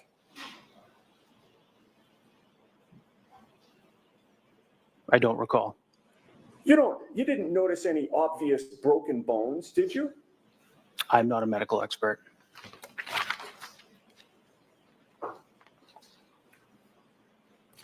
And it is common practice for the state police to attend autopsies when there's an undetermined death, correct? Yes. It is not at all common for the defense to attend an autopsy, correct? I've never experienced that. Right. And there was no defense attorney or defense expert at the autopsy of John O'Keefe, correct? Not when I was there. You were there, correct? Yes. And there was nothing that prevented you from giving input to the doctor as she examined the body, correct? We don't give input. We give the facts that we know so far in the case. Okay. Well, giving the facts is giving input, is it not? It's not input. Okay. Did you talk to Dr. Scortibello during the autopsy? Yes. And you gave her information, if you don't want to call it input, correct? Yes. And at the end of it, you left without her ruling it a homicide, correct? Objection. I have nothing further. Anything? No, none, thank you. All right, you're all set, Trooper. Thank you. So, jurors, this break we're going to take now.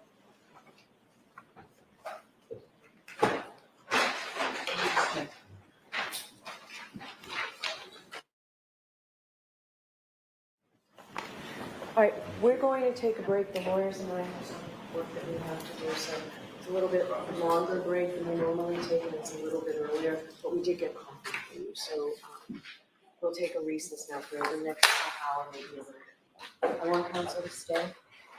All right, for the court, please. Close your notebook, follow me.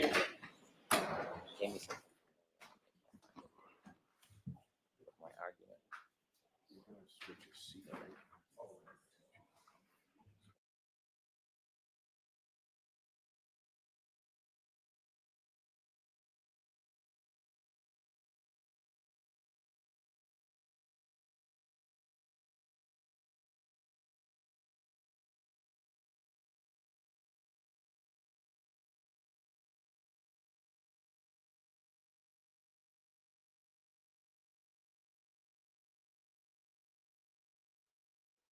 Seated. So I want to talk a little bit more about what we talked about at sidebar. And I read the decision from Maryland, just cursory while we were waiting for the witness. And that was a March decision. And I can't stress enough that this should have been brought up before today. So I'll hear you about your concerns, Mr. Alessi. I'll hear the Commonwealth's response, then I'll go finish reading everything else you gave me. So what are your concerns about Jessica Hyde? I don't know if she's Dr. Hyde or what, but I remember she testified the last trial, so you have transcripts. Understood, Your Honor. I first want to just get quickly the evidentiary basis. This is straightforward judicial notice. There are two separate decisions which require two separate. One's a Massachusetts case, so that's easy enough.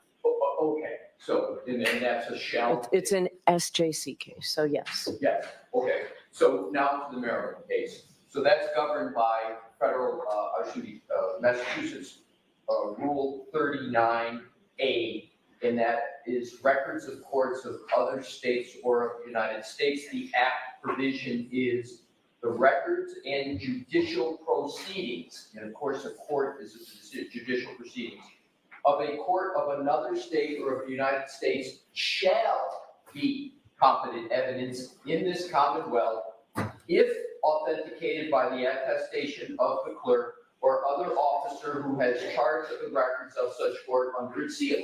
So I have with me, Your Honor, that State v. Herrera, Maryland case. I have the certified copy with me from the clerk. All right, so we can mark that for identification. Thank you, Your Honor. May I approach? Yes. Exhibit CC for ID. Okay, thank you. So, assuming Your Honor determines that the seal is the seal, it is a mandatory under the rule that it shall be competent evidence, it shall be in evidence. And to the extent the Commonwealth seeks to argue relevancy or materiality, that argument is precluded, Your Honor. And the best evidence of that preclusion is the immediate section below in Rule 39, which is notice of foreign law, which is not this, but it says there, the court shall upon request take judicial notice of the law of the United States or of any state, territory, dependency thereof, or of a foreign country, whenever it shall be material. So the drafters of this rule knew how to put in a qualification or condition when they introduced materiality in B, but they didn't do it in A. Okay, so focus on what it is you think Jessica Hyde should be prohibited from testifying about. Your Honor, I am not seeking to prohibit her from any testimony under this rule. What I want to do is to have it admitted in evidence, have it published, and question her on what she presented to the court in the Maryland case, what was presented, her report, because it was deemed not reliable. And that is what. In one area, right? One specific area? Well, you can call it one The decision. Right. Oh, yeah, just what's in the decision, but there's two parts to that decision, two areas. It's FLH, frequent location history. Right.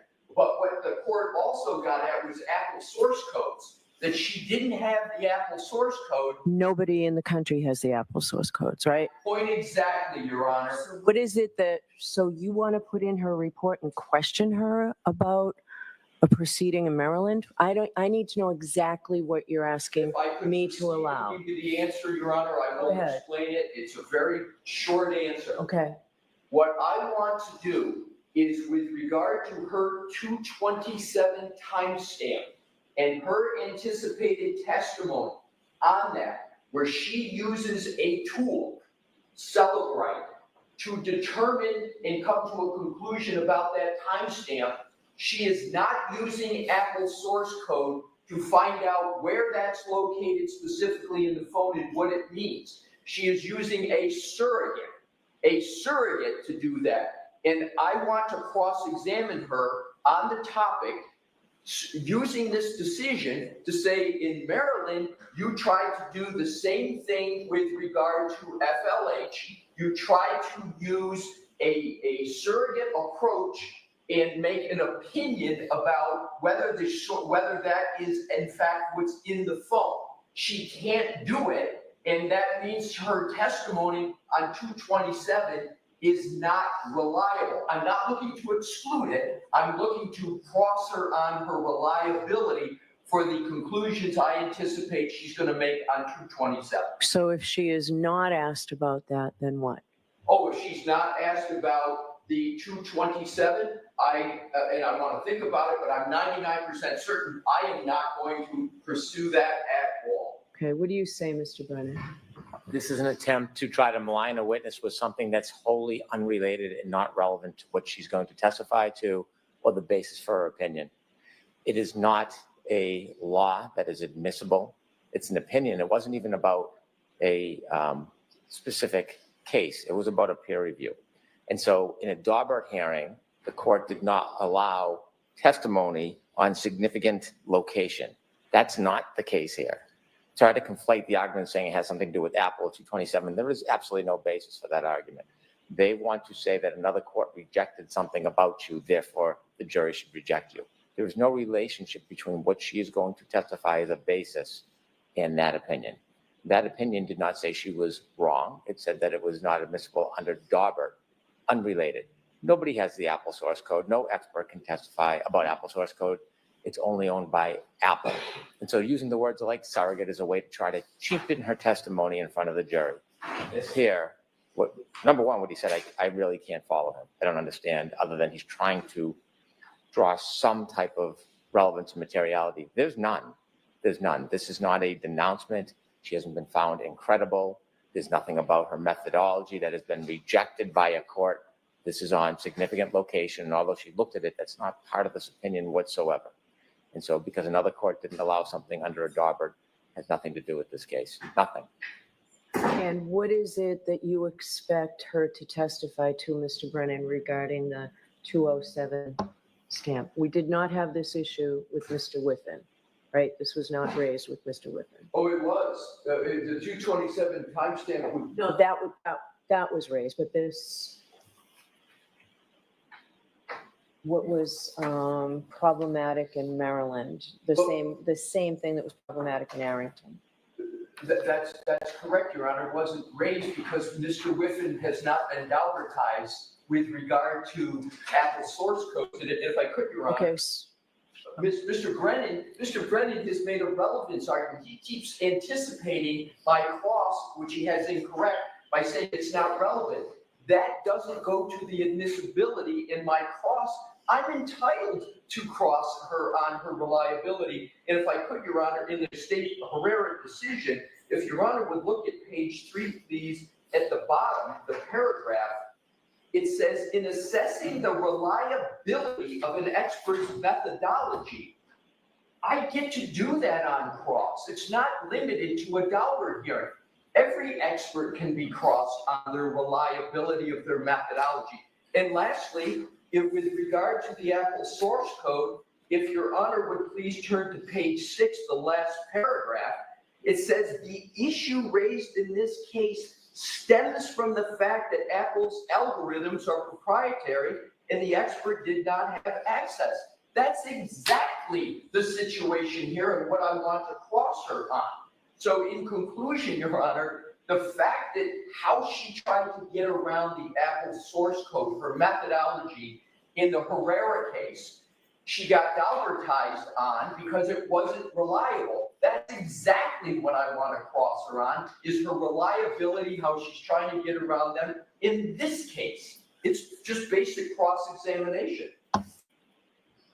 You can see the plan to dehumanize somebody, Daubertized, to use a term to suggest some type of conclusion that has no basis in fact, is an attempt to just dehumanize her and limit her testimony and credibility without any basis in fact. In that case, it did not deal with the search of a tab and a suspended state in Safari. It didn't deal with the timestamp. It was an entirely different issue. By their analysis, if an expert goes into court on a motion on anything to do with data forensics and the court says that issue is not admissible, they should be impeached when they go and talk about a totally different issue in forensic data analysis at another case. They have not shown any evidence that this issue has anything to do with her effort in the timestamp. They just used the word methodology. Her methodology was questioned in an opinion in a different court. Has nothing to do with her opinions here. What information do they have that her methodology in this analysis has been rejected by any court? What evidence do they have that the methodology used in this case is unreliable or improper? They don't have any. In fact, they called an expert themselves in the last case who tried to provide what he believed to be methodology, and they presented that. They proffered that evidence as reliable. No different on this subject. Herrera case is a totally different subject. Your Honor, first of all, as the court has noted, the first trial is the first trial. This is this trial. I wasn't at the first trial. The most important and probative aspect, Your Honor, is I don't want to have to give away my entire cross in this argument. No one's asking you to. I'm not asking you to. There is parts of Ms. Hyde's slide that go to location. There's a good part of her slide presentation. I don't want to depart from the 227, but the good part of her slide presentation that she's going to present is on location. It is with regard to health data steps. So there are certainly aspects directly relevant. Here's the issue with the 227 in addition. There is, for her methodology, she's claiming a certain conclusion and opinion about the 227. There is no peer review. There is no article that she can cite to support her methodology to come to the conclusion that the 227 timestamp, one, doesn't exist anymore, or two, doesn't mean that the search occurred at 227. That's what she's opined on in her reports pre-trial, and that's what I anticipate she's going to opine on when she takes the stand. I'm entitled to cross her on that. We can't be saddled. It's irrelevant what our witnesses said in another proceeding. It's what this witness is going to talk about in this matter, and I'm entitled, and my client's entitled to have me confront this witness on what she's going to testify and her methodology. So my point is, Your Honor, this decision, how do you impeach an expert? one of the fundamental ways you do it is, and I don't mean to dehumanize her, I won't even use the term Galbraithized anymore. She's been deemed unreliable. Attorneys who do experts all the time, that's the verb you use to shortcut it, but I won't use it. I have no intention to dehumanize her. What I intend to do is to impeach her on her reliability. So in conclusion, Your Honor, the Herrera case, she was deemed not reliable. That's competency. You, and any expert that's been deemed that, you get to attack that. If the Commonwealth believes the case is not relevant, if Ms. Hyde believes it's not relevant, let Ms. Hyde defend that on the stand. Let Mr. Brennan make that point on redirect.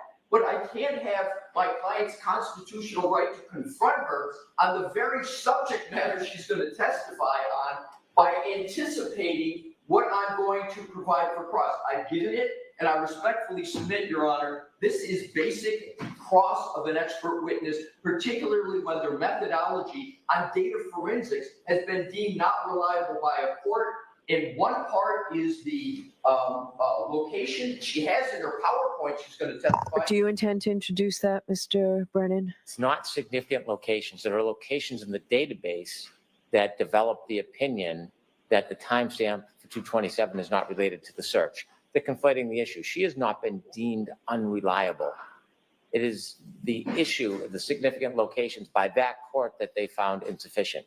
There's no opinion from a court that she's an unreliable expert. And this is how they're going to distort it. Invoking the Constitution and invoking the client's rights has nothing to do with the analysis. That is a totally separate subject, or an opinion simply wasn't let in a different court out of this jurisdiction.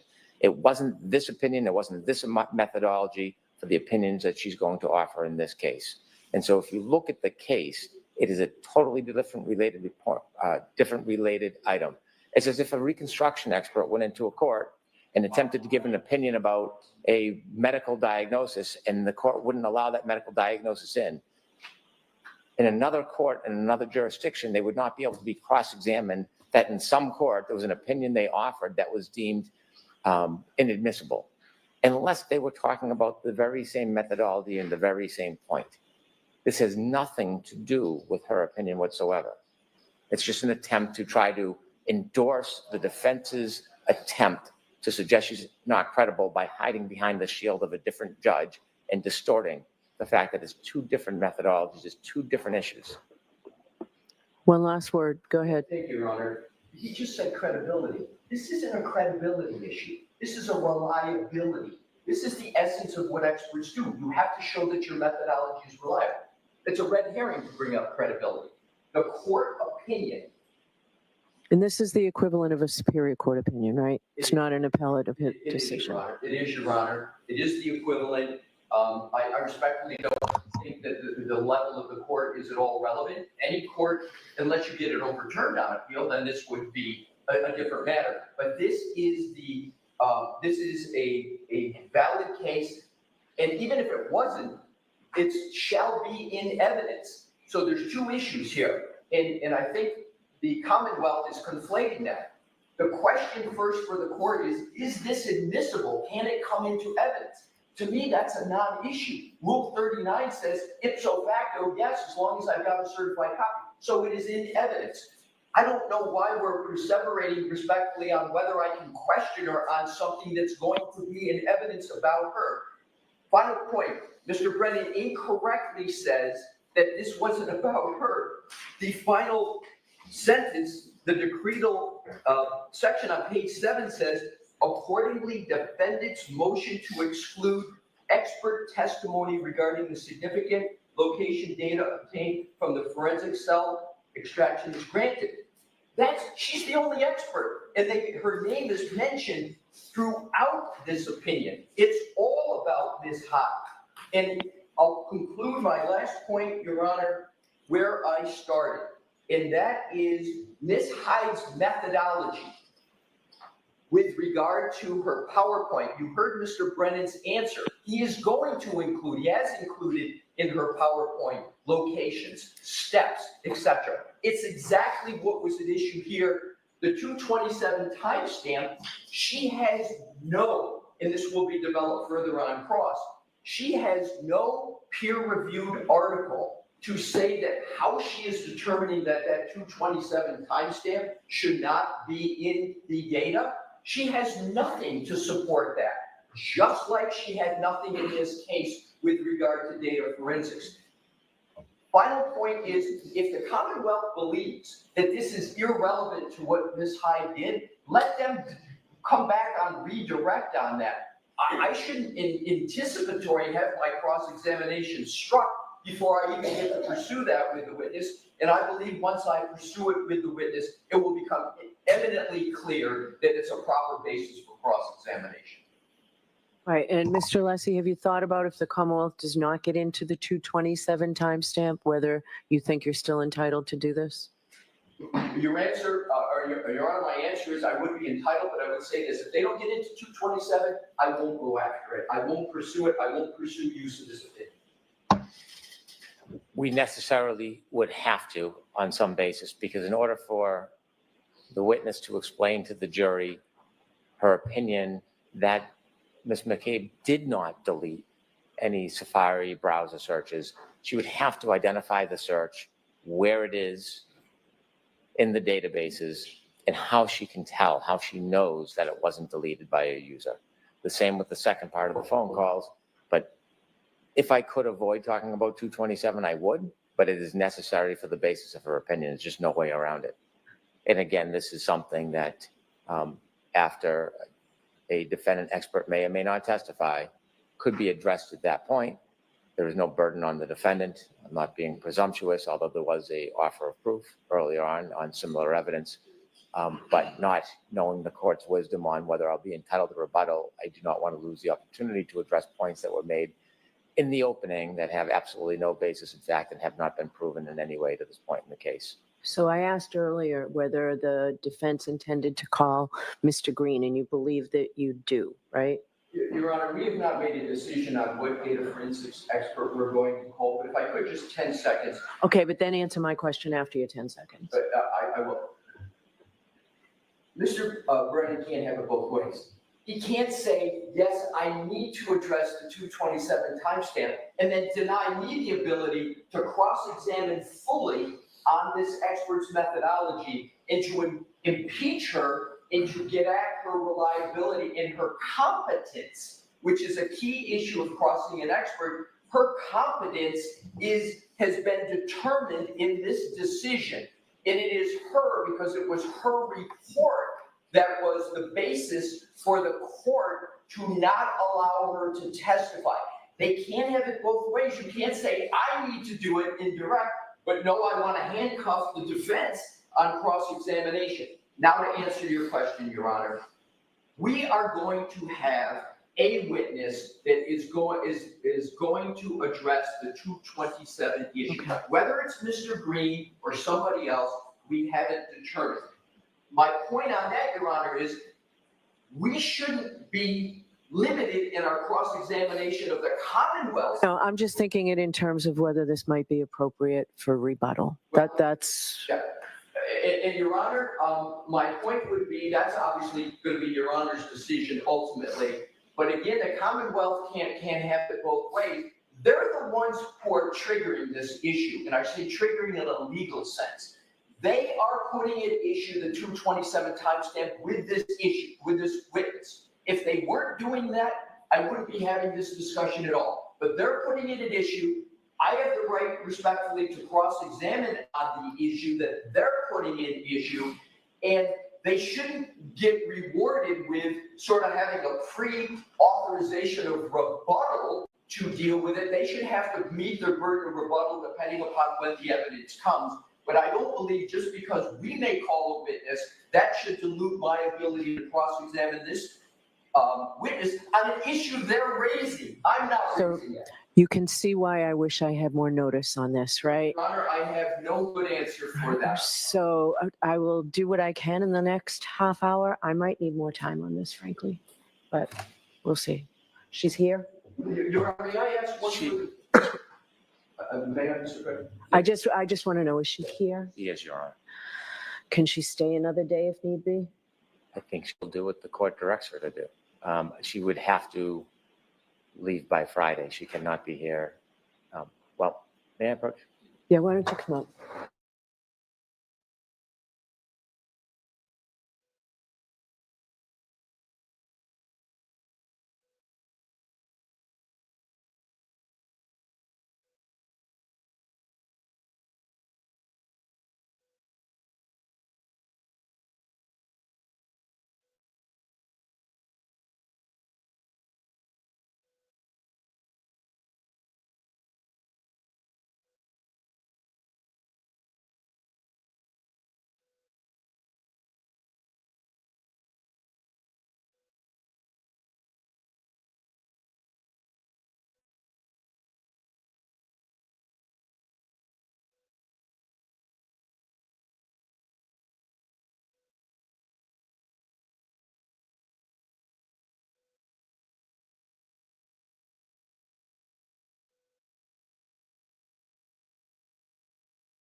Goodbye.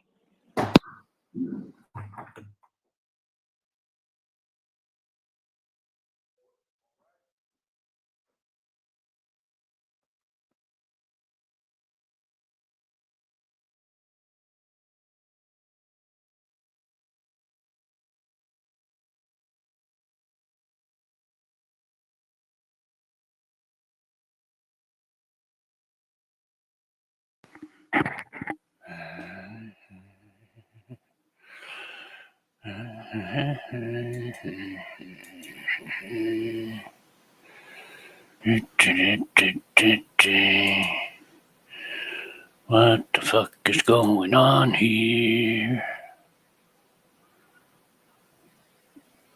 Lucas, I can hear you. Hi, Kelly. Jessica Hyde, bear with me. So basically what he was saying was that there was a case in Maryland that she was in a Daubert hearing found unreliable. She said, I believe, and Amy can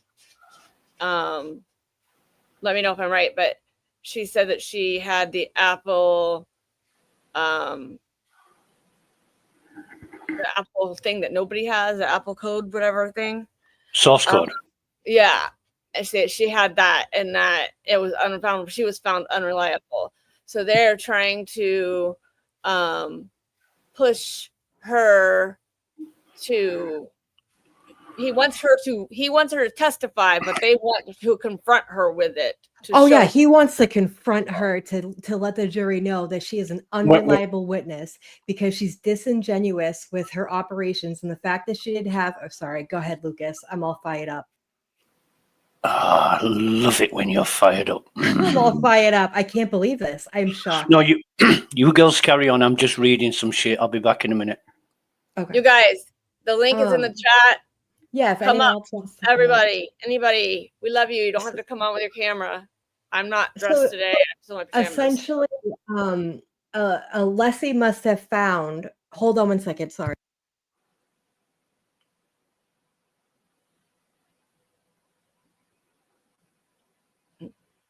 Amy's the sensitive gangster. Nikki, where are you? Mock. Okay. Mock. So Hey, essentially, Alessi must have found where she just testified in Maryland in a civil trial, and they caught that she said that she used a proprietary source code as what she tested her theory with, right? But she didn't. She used a like source code where it can have two different results, right? So it's, you know how they were like talking about scales and stuff like that. Yeah. And then often people like Lucas and I, we have other people test our work so that we have a consistent result, right? So like for instance, like when I work, I break things and fix it, so that I can get consistent results. I know what's happening, someone else does it, so on and so forth. They found that she was excluded from the Maryland trial because her report and the information that she used she was not a reliable witness. They want her to sit on the stand and say, I used X, Y, and Z and got these results. It doesn't mean that necessarily it would be far off from the results that she would get if she used proprietary code, but we don't know because no one uses it. Nobody can use it, right? So like be genuine when you say I use this to test, right? Like even if she used whatever she used. Text stream. Right. But she didn't. She lied. Because what? It makes you look cooler that you said you used Apple proprietary software. You don't work for Apple. Apple does not give any, like nothing to anybody. Like you have to. Ain't that the Well, fucking no, truth? I mean, sorry, go ahead. You're fine. You would have Apple. to, I mean, they don't give anyone anything. They're like, yeah, fuck Yep. off. And they Apple. don't testify in court either. Apple don't even give data to the fucking government or the feds. Not even the They've got to FBI. subpoena it. Yeah. And That's that's even if they get it, right? Like the FBI, I've watched trials where they subpoenaed the FBI multiple times for said or the FBI, I'm sorry, subpoenaed Apple for whatever information they needed, and by the time trial got to town, they were like, oh yeah, Apple never provided it because they don't have to. They'll go to court and fight it before they'll give you information, any data. Well, I'm just reading up on what Hyde said in the last trial, and Okay. as soon as I saw a picture, you said she's the woman. Sorry, Amy said she's the woman with the turban on her head. She was the one with the turban. You said that just as I'd seen the picture, and I thought I remember So funny. this woman. She's the one that when she testified, that was the day the juror was shown on camera. So they did it through Zoom, like up her nose. Oh yeah, when the cameras broke down. You're right. Yeah. You're right. Yeah. She had the dreads. No That's cameras very heavy. allowed. Turn off all the cameras. So they did a zoom up her nose from the stand. That's right. Yeah, it was not a good look for her. But at the same time, too, they didn't have a quote unquote expert lawyer like Alessi is. He probably picked this shit up and did his research. Like he's the he's law daddy. So well, I call him the Rain Man of Law, but yeah, this is wild. And the fact that Bev even entertained what Hank said, Hank looked like a teenager that got told he couldn't go out on Friday night. But Your Honor. But he's scared. He's scared. He knows that she's going to allow this. Right. Oh, so she has to.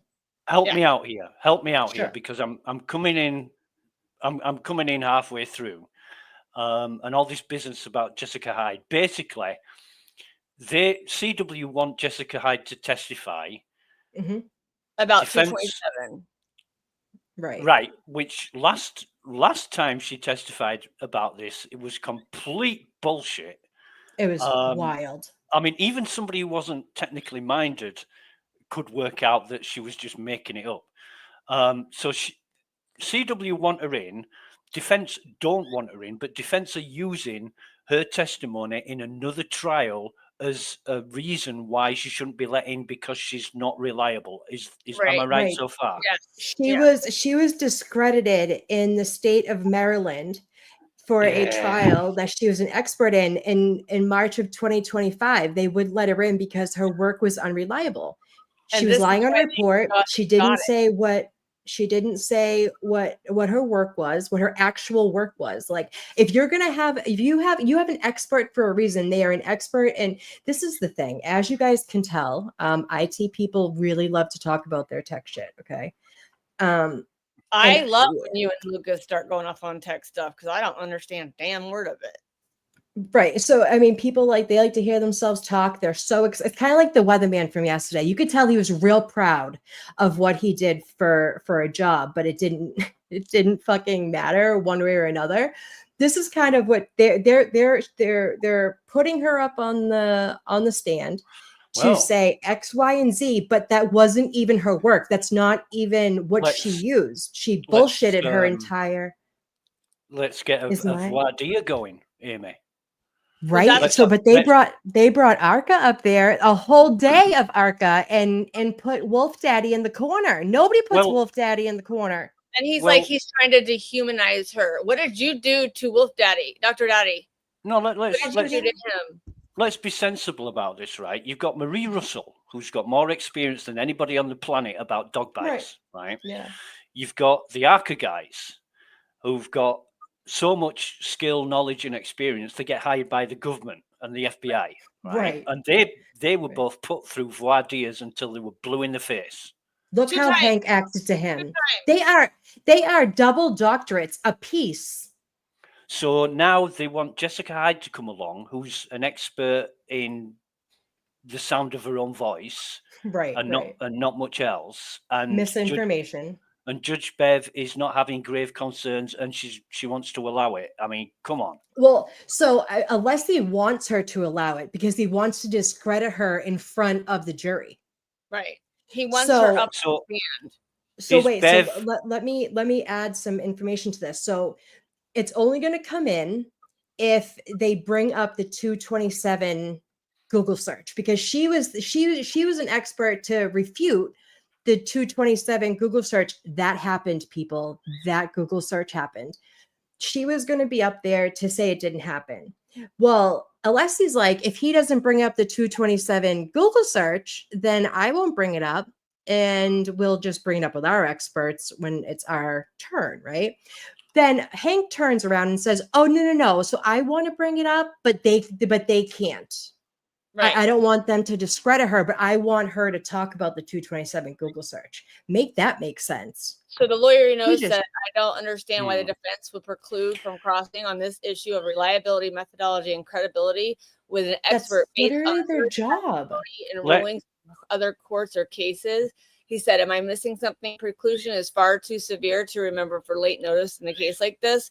This is day one type of stuff. Easy answer. The judge has to allow it. Yeah, and she knows it, but she was fronting for the cameras like, "Oh, Mr. Brennan, I need extra time to read this over." Bitch, Bev, you know exactly what you have to do.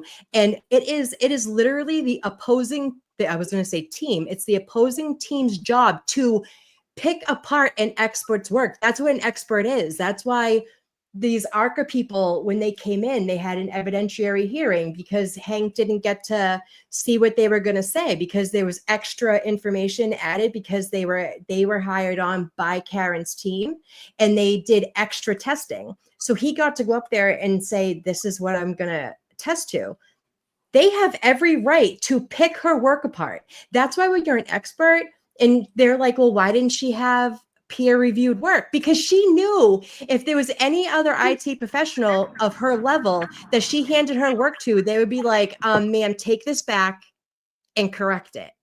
This isn't right. This isn't what you use. You're saying you use something that no one in the country uses." But because people don't know, you know what I mean? They don't pick up on it, or she says she used something that's going to tell me that her results are bogus. Her results are bogus and made up. Firstly, I've sent you a link. I saw it. I've sent you a link. Now then, I'm going to sum this up very, very quickly. Ian Whiffin, he's got his own website, his own blog website, right? Yeah. Where he goes through the last browser states in detail in every permutation you can think of. Mhm. One of the last lines on that page is this: essentially, the last view time could be before or after the actual time of the URL visit, making this timestamp utterly unreliable. Right. And that's what he says on his blog. And he testified the exact opposite of that. He never even mentioned any of this stuff. So Quite that's in with contradictory to his website. It with yeah. everything. He's a very smart man, but you pay someone enough, they'll say what you Yep. want, and they'll skew their information. So if you Yep. go on his website, Lucas and I had gone in and I looked at it, and he's a very smart man. Okay. But for the right price, he and who crossed him, Alessi? I forget, but he even got him to admit that the version of software that he used for the Celebrate, you can manipulate dates and times. It was And it was Alessi. So Yeah. you could manipulate dates and times, and then with the second version from whatever of the software that he used for Celebrate, they actually stopped that from happening because of the Karen Reed trial, because he testified to it. Well, no, I think Wasn't he it before? It was because of the Karen Reed trial, as far as I know.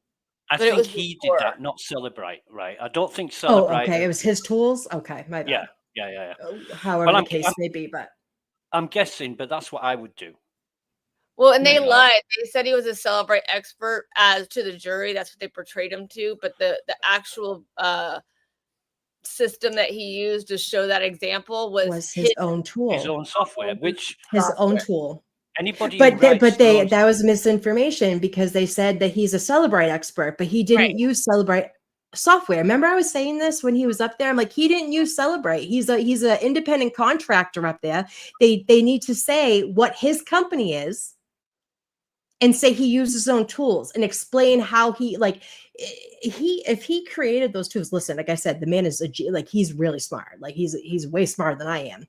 But be upfront, and it's not Celebrate program tools, it's his own that he but used. he used Celebrate to do the extraction, right? Now, Okay, but Celebrate software is like any point and click software that you've ever used. You click Right. on a button and it does something, right? So he's done the extraction using Celebrate, but he's analyzed it and investigated it using his own tools. Right. So Which So Amy say if just- when you pull the information out, it's non-readable. Like none of us would be able to read it. So Celebrate has the tool to extract all the data off the phone, right?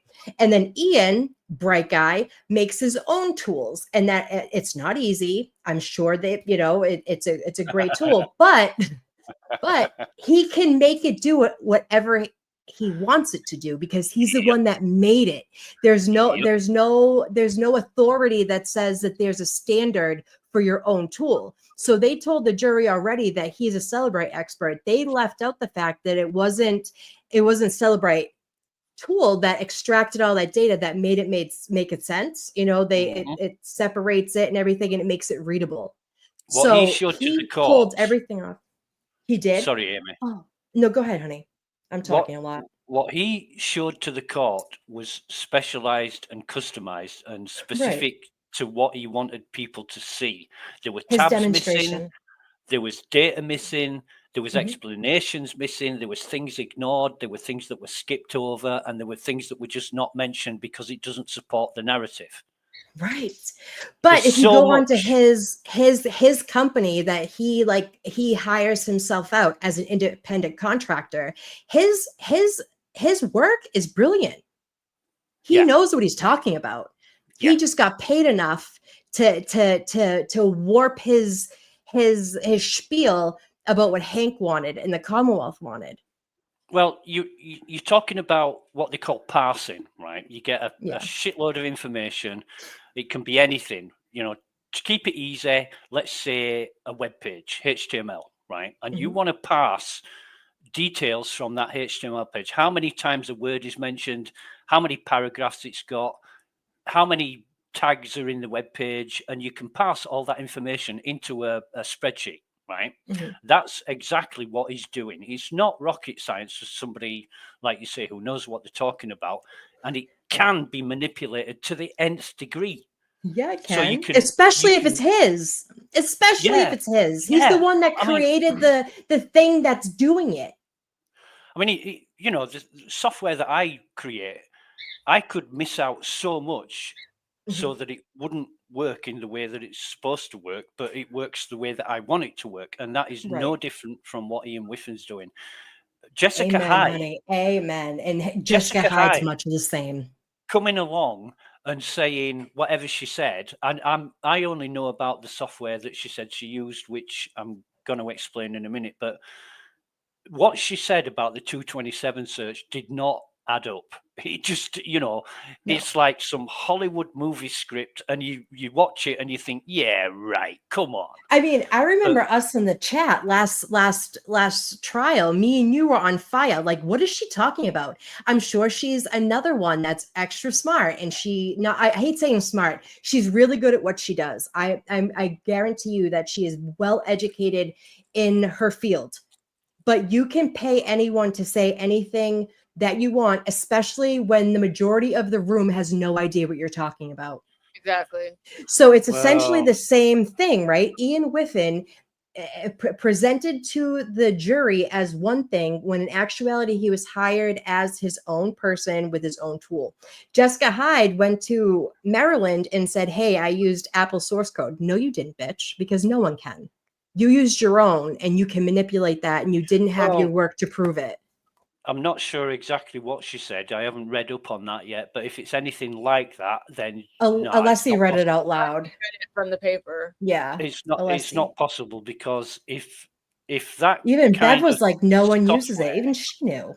Even if Bev that knew. She was, if that software was available, then everybody would be writing their own bro. Apple It would be operating like a system. Linux. It would be an open source. Everybody has it. Like you pay $18,000 for an iPhone. Stop doing that.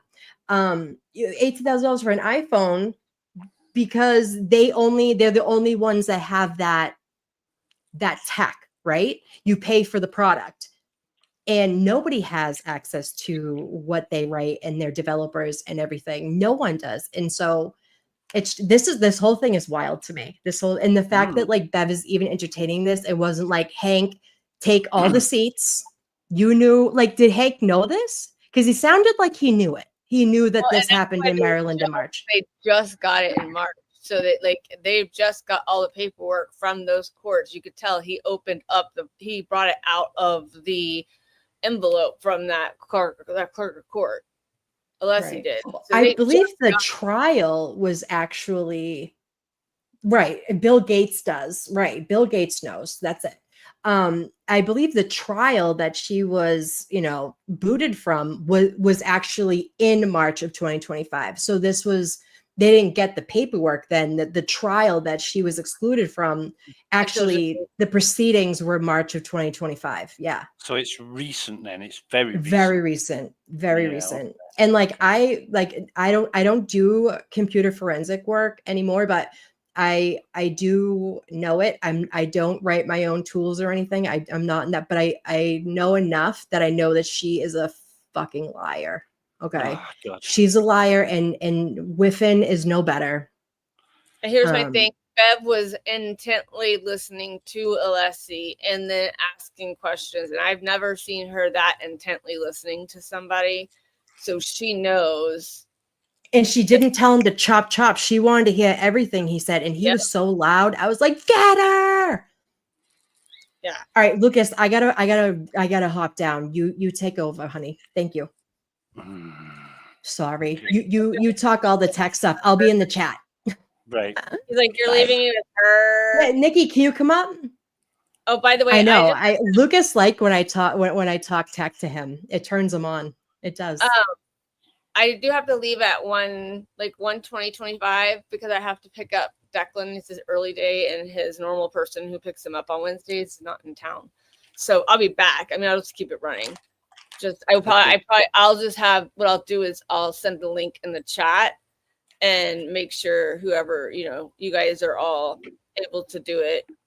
And then we'll get it back up whenever we can. It's not far. It's like, doesn't take me long. Okie dokie. Well, my other thing is this morning, I don't know if you missed it this morning, but there was that Connor Keefe guy. Remember Carrie was like, did Connor Keefe write that report? And Jackson said, no, does it matter? And she was like, oh, well, no. But that's who was on the stand this morning. And he was, they were trying to figure out, like, was she, were you attended the autopsy? Hey, kids. Hey, kid, you attended the autopsy, you did this, like, where was her eyes? Did you interject? Did you give any input? And he said, well, we always tell them, what we know. And he's like, so that's input. And he's like, well, not exactly. Well, no, that is input. If you're telling the, Scorbelli about what you think should happen or what you believe happened, that's giving input. And then he also denied interviewing Sarah Levinston with Trooper Proctor until David Yannetti showed him the report that he was there, but he didn't write the report. Proctor did. He also denied, hey, baby. He also denied, we went to CF McCarthy's and he grabbed the videos, but he didn't put any report in there at all either. That was also Proctor. But he kept asking to see the reports. Like, well, I don't know what you're talking about. Let me see the report. So I want to know who this Connor Keefe is and why Carrie was so hell-bent on, did he write that report? Do you guys remember that when she like screamed that at Jackson? And he goes, hey, babe. Hey. And then she said, did Connor Keefe write that? And he goes, no, Detective Prince did. Does it matter? Oh, well, no. So it's like, what was bothering her about Connor Keefe? Who knows? Who knows? I mean, half this shit is made up.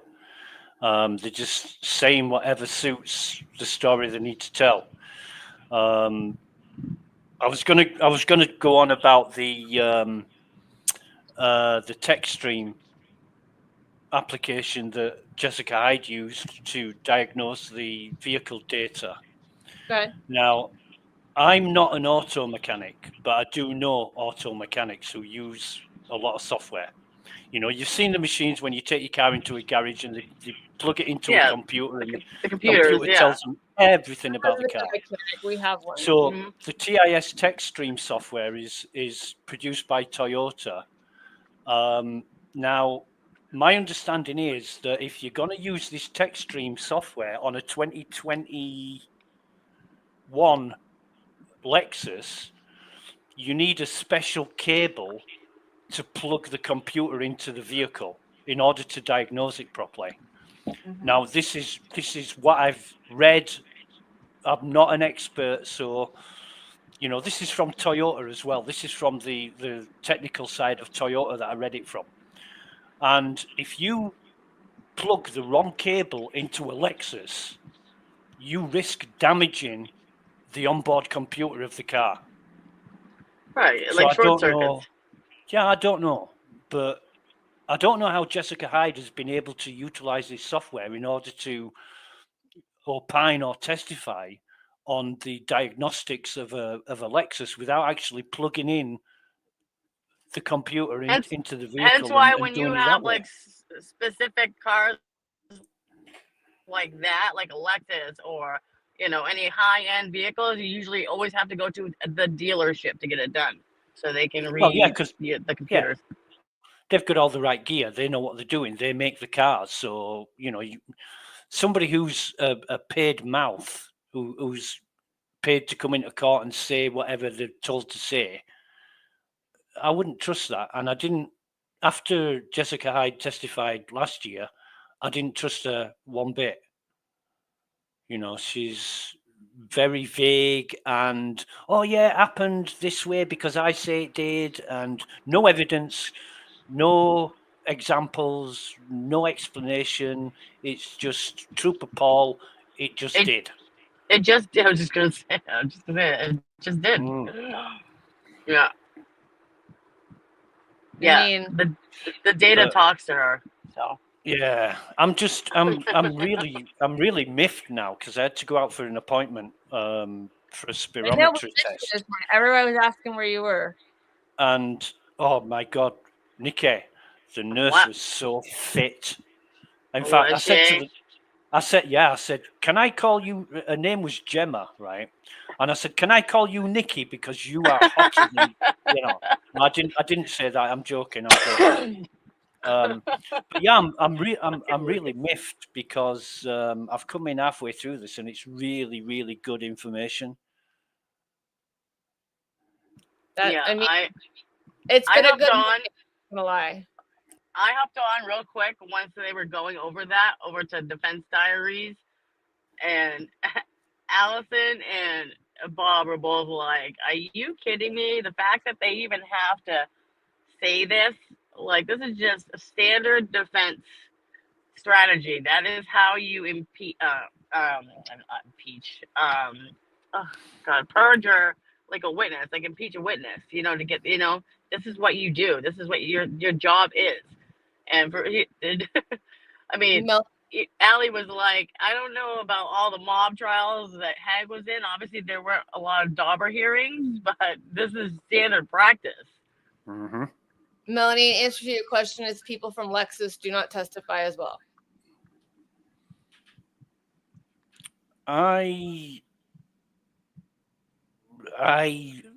No, I'm not even going to tell that story.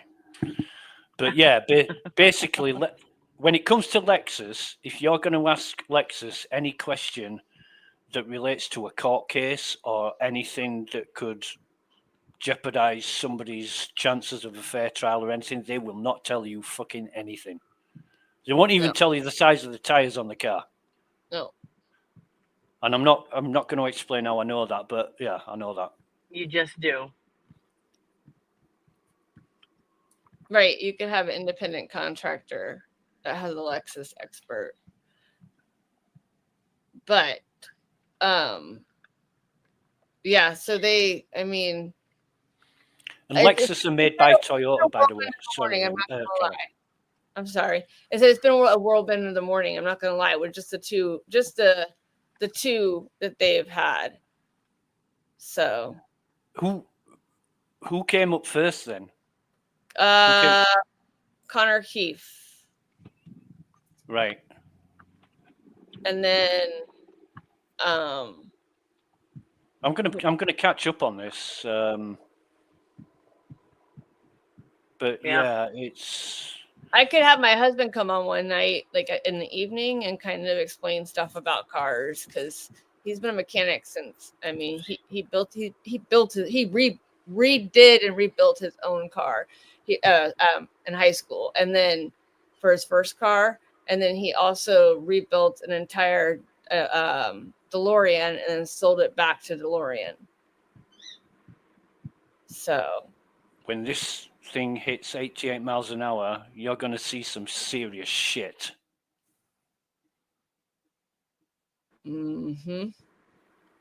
That's a quote from the Back to the Future movie. Yep. And I think that, honestly, I think that I think that they're trying to, with the Connor Key stuff and why they were trying to like bring up Proctor and things like that. I think that the prosecution, here I am playing football. The prosecution is trying not to bring Proctor to the stand. And I think the defense is trying to force their hand because if they have to call Proctor, then the prosecution the Commonwealth can lead questions on redirect as opposed to a regular questions on direct. So they're trying to force the hand to bring Proctor on the stand so that they have to do the direct, and then the defense can do the redirect or cross. Yeah, but defense can call Proctor anyway. Yeah, but I'm saying when you call your own witness, you're not allowed to lead questions. I mean, even though Hank has, but you're not technically allowed to be leading. So I feel like they're trying to force Hank's hand into calling Proctor so that he has to do the direct, and then they can lead questions with the defense. Does that make sense? Mm-hmm. Like they're trying to give themselves an up on that, because if he calls them, they can ask questions, but they can't do the leading questions. Defense can Hey lead. kids, I gotta run. I'm at an appointment. Catch you Okay, later, Nikki. love All right. Love you. Bye. you. I don't what Dave, my question is why would Proctor plead the fifth when it's all out there? Like He can't. He can't. Not after he's testified in the first trial. Pleading the fifth now, it just wouldn't be allowed. Okay. He can't do that. After, it doesn't matter that he's been fired. It doesn't matter that he's been called out on why he was fired. Pleading the fifth after he's testified and being the lead investigator, it just wouldn't stick. He'd be in contempt of court if he pleaded the fifth now. Right. Well, they can, yes, Amy, they can treat him as a hostile witness. And what I learned this week from Miss Emily D. Baker is that a hostile witness is for somebody like the prosecution would call them a hostile witness, because then they could lead questions to make them answer what they want them to answer. I don't know. So that's what Emily D. Baker was telling us this week. So, I don't know. I feel like it's been a crazy, crazy, crazy, crazy morning already. And it's just going to get worse for them, for the CW, that is. And there's no way that they can. They've changed the parameters of how John O'Keefe was killed and when. Well, no, he's still, they're still purporting that he was struck by Karen's SUV, but now it's at a time earlier because evidence suggests that it didn't happen when Lally said it happened last trial. So they've had to change all that. They just can't get away with it. The facts, the science, just the common sense and reasoning does not support what they're trying to accuse Karen of doing. It must have happened in a different way, and they didn't investigate enough or properly to gather that evidence whatsoever. It's just completely fabricated. I got you, boo. I got you, boo boo. Sorry, it was the Amy.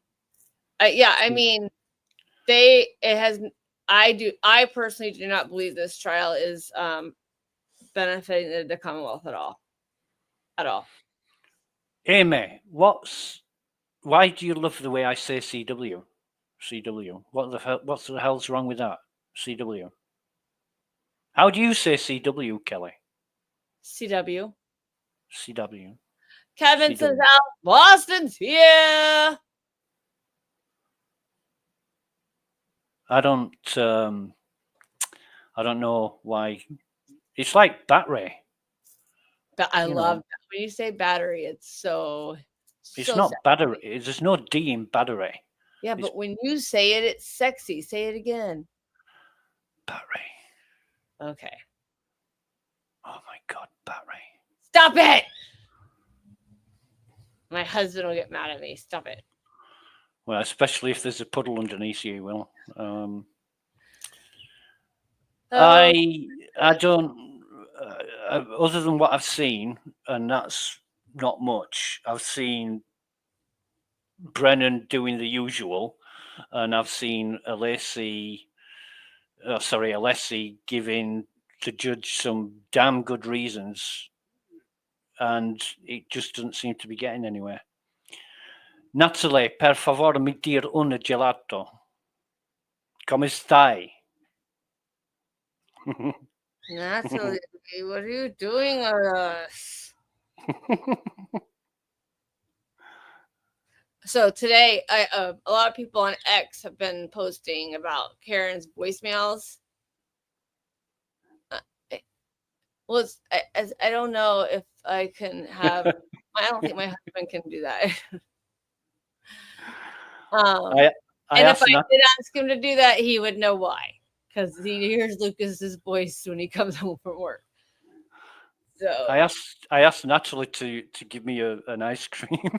oh my gosh.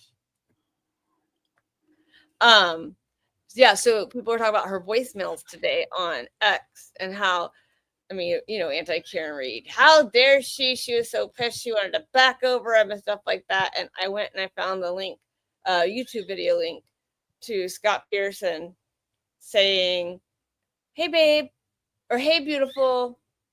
I'm just leaving Berkeley," where he dropped her off in the Bay. And I'm not gonna be able to make it over to such and such place to get Papa's basket. If you could do it, I left you a voicemail at home, but call me back, okay? Love you. I'm like, this is what it sounds like when you murder your spouse. Not 50 phone calls trying to get them to call you back. Just screaming at them.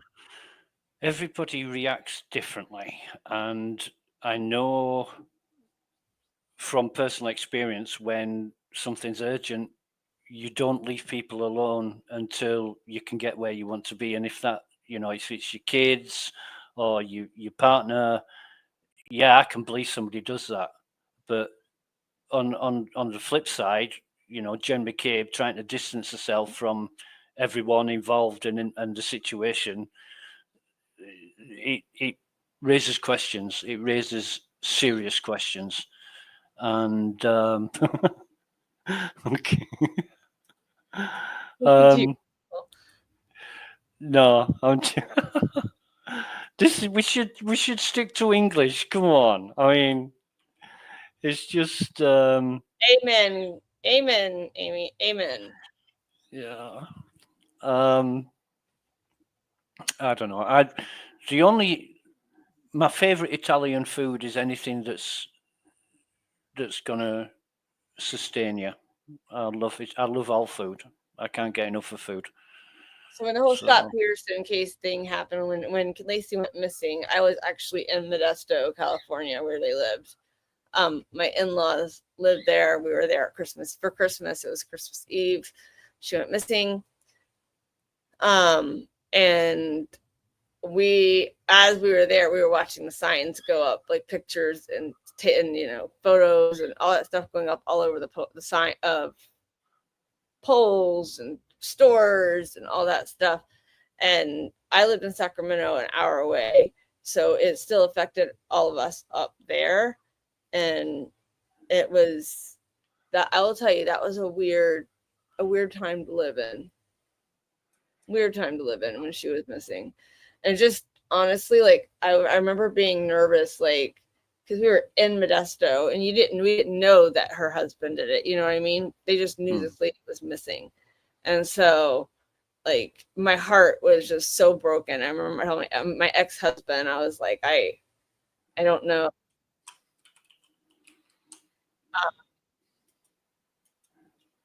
Shut up.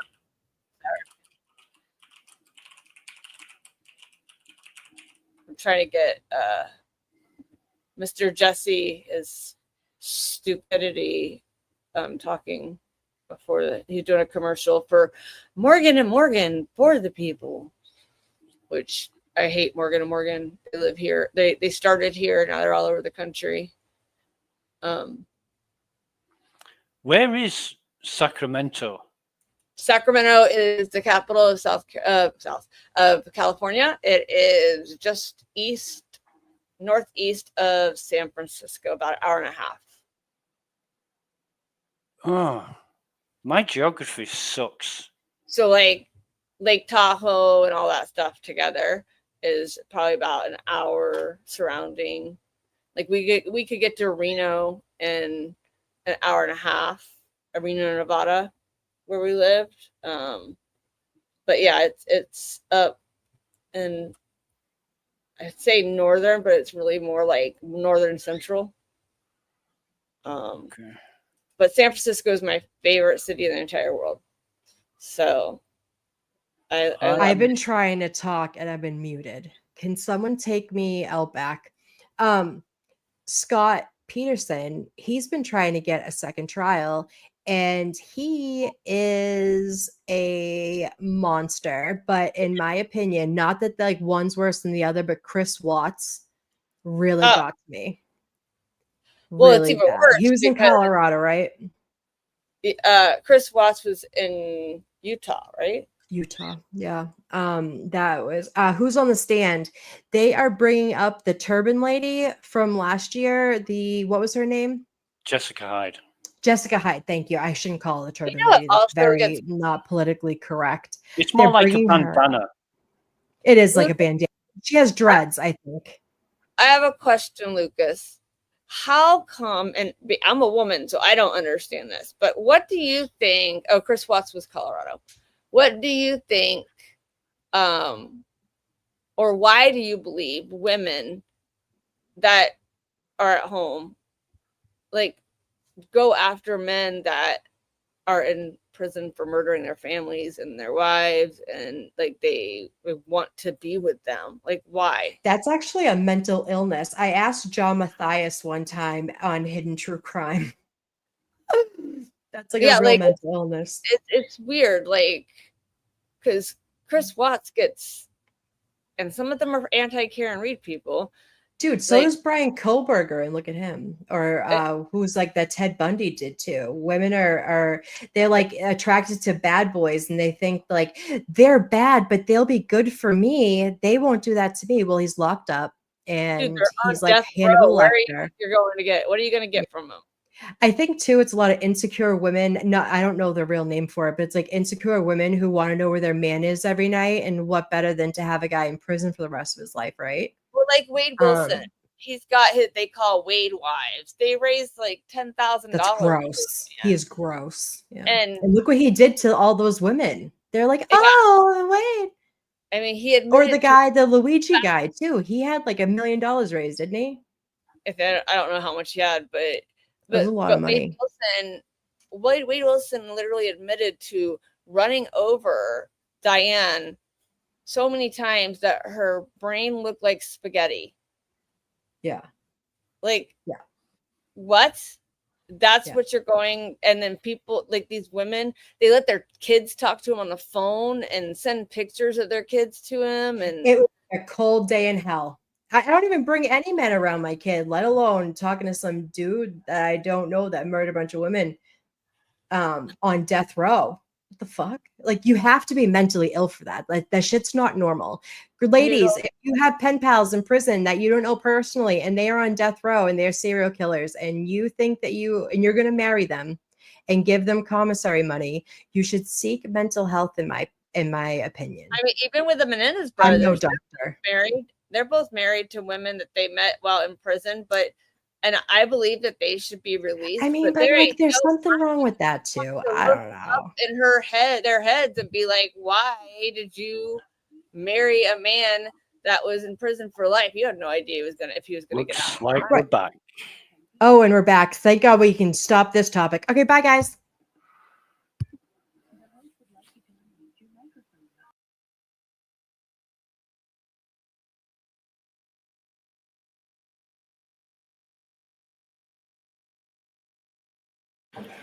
All right. I appreciate the time. I appreciate people's patience. So, in reviewing the rules, I look at Rule 2. So, Mass Rule of Criminal Procedure, Rule 2, purpose and construction. And so, upon reflection and consideration, it says these rules are intended to provide for the just determination of every criminal proceeding. They shall be construed to secure simplicity in procedure, fairness in administration, and the elimination of expense and delay. Also looking to Commonwealth versus Durand. I don't have the site. I know it's from 2016, 2017. A judge, Robert Kane, was the trial judge. So because none of the purposes here in Rule 2 are served by the admission of the Maryland trial judge's decision, particularly where offered without notice to the court previously. I'm excluding that decision. Your rights are saved, Mr. Alessi. We've got that decision marked for identification, and you certainly are free to cross-examine Ms. Hyde regarding her methodology. So that's my decision. So bring the jurors in, please. You are unmuted. Chrissy, do you want this under that?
Put it back in session, you may be seated.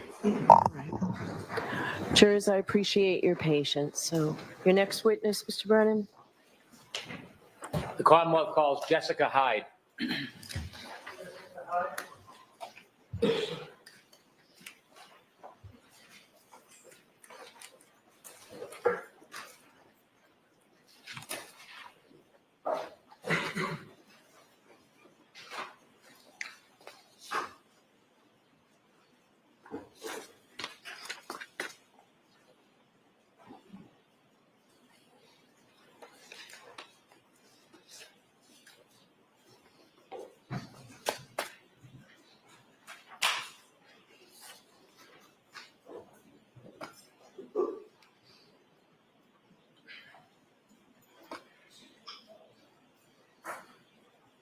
Just wait. Call that officer right there. And follow me, please.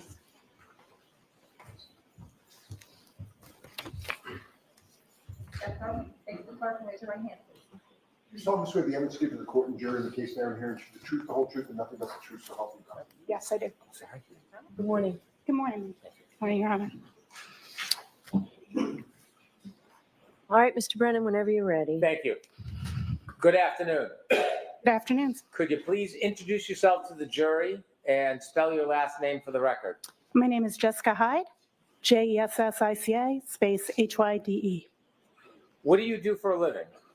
I'm a digital forensics examiner. I'm also an associate, I'm also an adjunct professor at George Mason University, where I teach mobile device forensics in their graduate program. I also own a digital forensics company that does training, services, and research. In addition to teaching at Georgetown University, do you teach in other ways? Correction, I teach at George Mason University, not sorry. Georgetown, but thank you. I also teach, my company writes and develops training courses. I teach a mobile forensic analysis course and a data structures course there to law enforcement, civilians, et cetera. Do you engage in any other type of academics or research? I do. I do other research as part of some volunteer activities I do in the digital forensics field.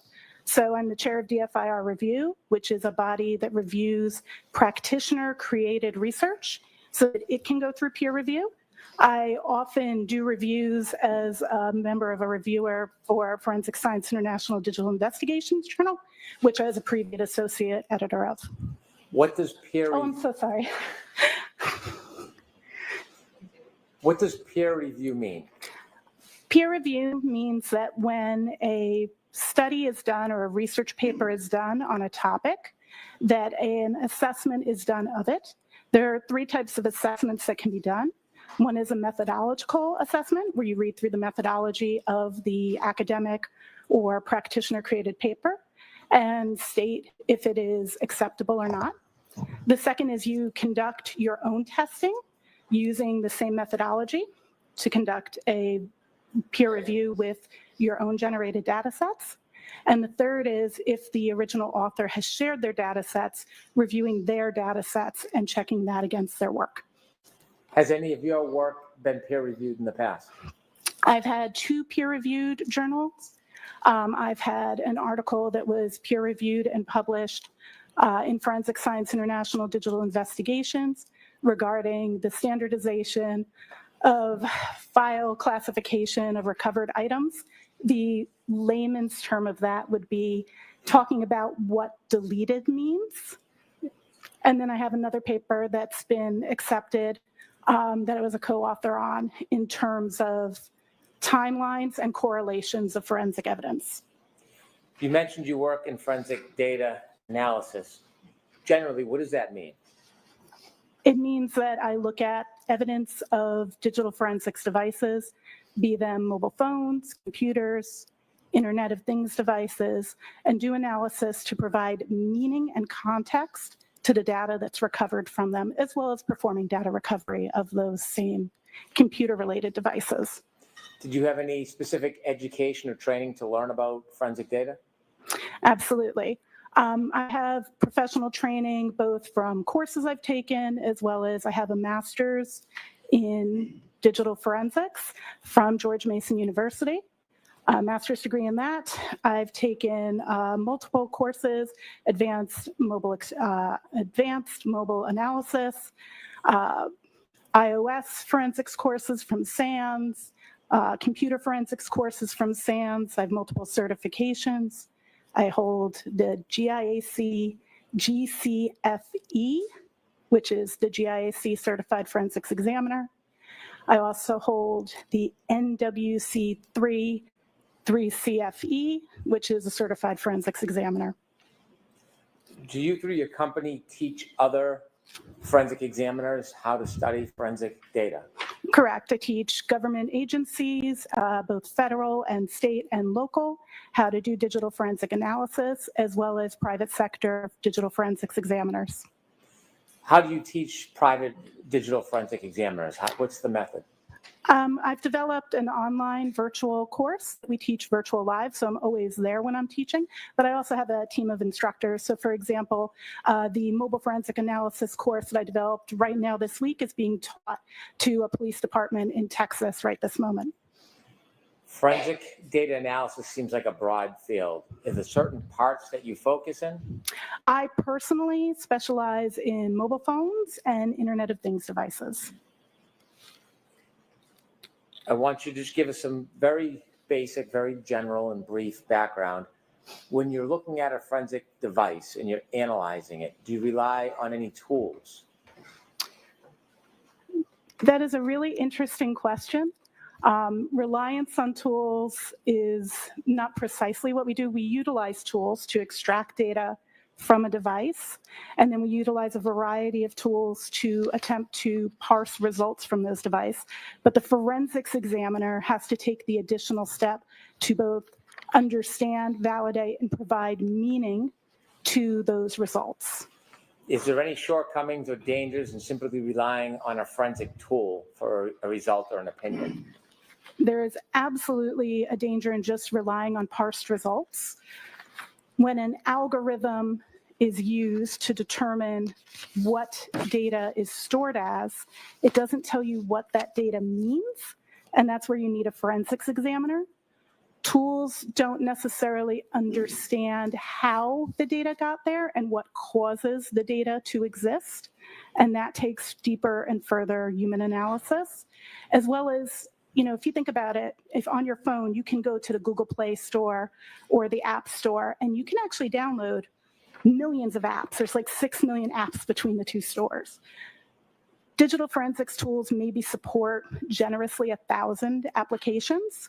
So in order to be able to parse and understand the data from applications that the tools don't know how to support, you need a forensics examiner who knows how to dig into that data, conduct testing, and determine the meaning of the data.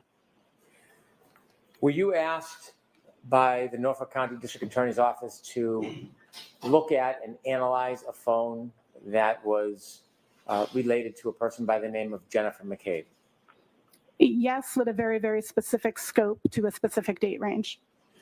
Were you asked during that scope and date range to analyze it and provide an opinion about whether any user-initiated deletions of any web searches or Safari-type searches? Yes, I was asked to look for deletions of Safari searches within the scope of the time frame that was dictated by the purpose of the exam. Were you asked to look at the phone device and determine whether or not there were any user-initiated deletions of phone calls on the device? Yes, I was asked to look for deletions of phone calls in that same date range. And did you do both of those tasks? Yes, that's correct. Did you ultimately have opinions on both of those issues?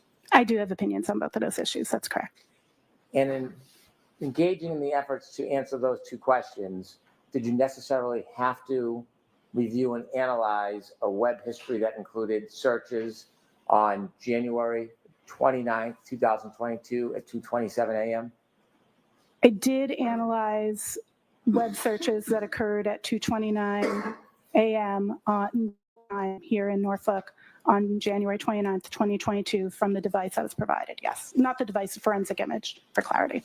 So before we get to the two opinions that you were asked to consider, or what your opinions were after analyzing the data, I want to begin by giving the background and having you share with us your analysis and your observations and opinions about the search on Safari relative to this 2:27 timeframe. Before we begin that, let me just ask you one question. Did you do anything to ensure the integrity of the data that you were looking at? Upon receiving the forensic image, the first thing I did was I did what's called a hash of the image. So a hash is an algorithmic representation of a file. So a forensic image, all the data from the phone, it comes in one file that can then be extracted and have the rest of the data. That singular file that's really received, there's actually three, but focusing on the one that has all of the data, that archive file, you can run what's called a hash algorithm against it. There's actually multiple hash algorithms, and I hashed it, and then I validated that hash to the document that was provided along with the image file that contained the hashes that were contained in. Those hash values matched. Now, just for clarity, if you change one bit in a file, it will not have the same hash. So the hash provides integrity, and having used both hashes, which are available in that report, and ran two different algorithms, they both matched. Additionally, I reviewed the PDF that was received for signs of alteration. The PDF that comes with a Gray Key report is not signed by Adobe Acrobat. However, I was able to take that PDF and then examine it just like I would a phone. So I'm using the same techniques on the phone. Using a tool called EXIF tool, I was able to learn a lot about the creation of that particular PDF. And what I was able to learn about it was that it was created by, it's labeled it as being produced by Grayshift using a particular code-based application to create the PDF called PYF PDF, standing for Python Framework PDF. It is on, it's a program that you can download, and developers who create tools like Magnet Forensics, who owns a Gray Key, utilize that script, which is why it says it's produced by it, to create the actual PDF. That's what the evidence there in the data tells me. It also contains a time of when that is created, and that time was February 2nd, 2022 at global UTC, that's the global constant time, think what's in the UK, at 22:49, which local time would be 5:49 p.m. So that says that it was created approximately 2 hours and 45 minutes after the document said the image started, and it correlated with the document information. So that provided some level of certainty that that document was factual. And on top of that, I further opened the file of that PDF in what's called a hex editor, which lets me see like every byte, every 1 and 0. And from doing that, I looked for tag markers that are made sometimes in some modifications of PDFs called XMPs, which is Adobe's format of markup. And I did not find any evidence of those tags. When you're trying to determine whether there's integrity in the data, are you able to tell whether or not there's been any alterations or tampering before the item is put on the gray key machine to make the extraction? That would be when you're talking about if the physical device had been manipulated, is that correct? Yes. I cannot tell if the physical device has been manipulated prior to it being imaged. I can only validate if the image was correct. In theory, all of the data of anything that you did on that device would still show in the evidence of device logs and whatever locations that were touched or communicated with. But at that point, it's the same as any user interacting with the device itself. After the phone's extracted or at the time it's extracted, does it have the history of the device on that extraction? Could you rephrase? Yes.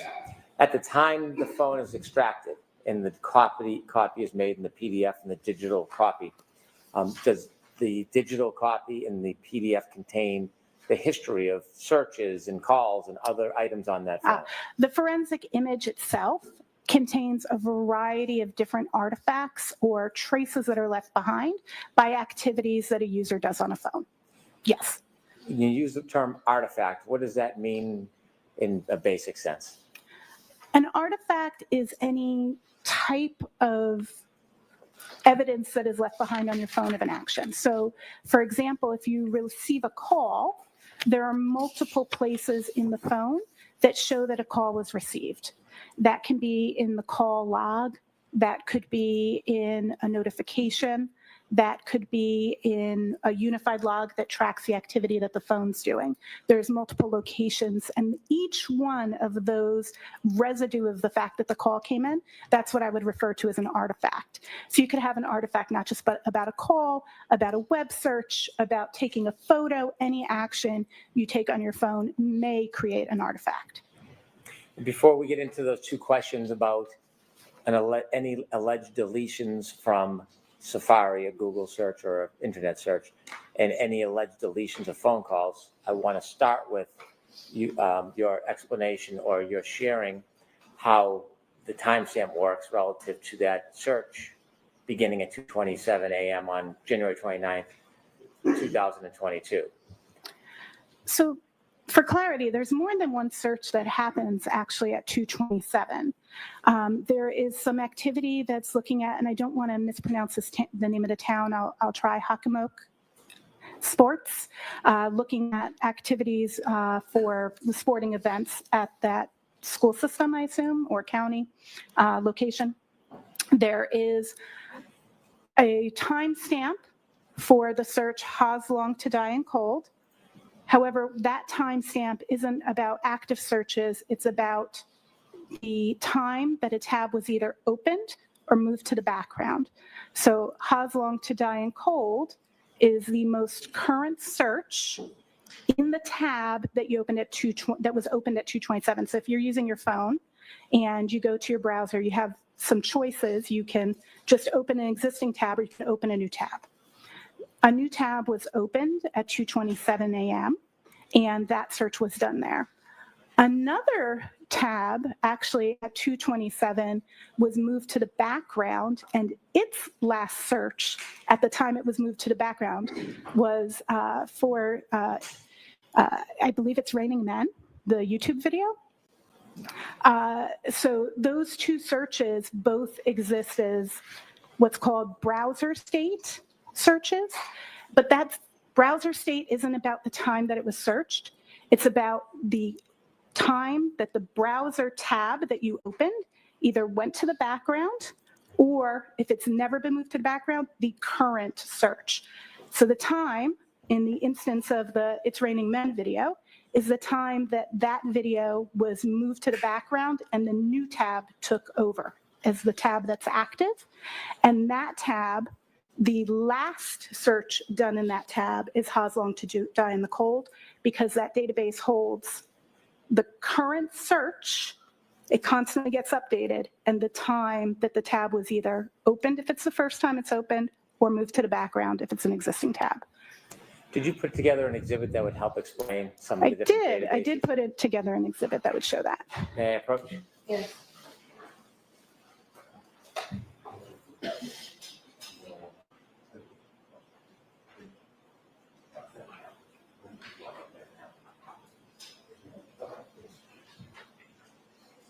Handing you a piece of paper, do you recognize that? I do. This is table 1 from the first report I created on this case on the phone that I was told was for Ken McCabe. Is that the exhibit that will help you explain? It will. I move this to evidence.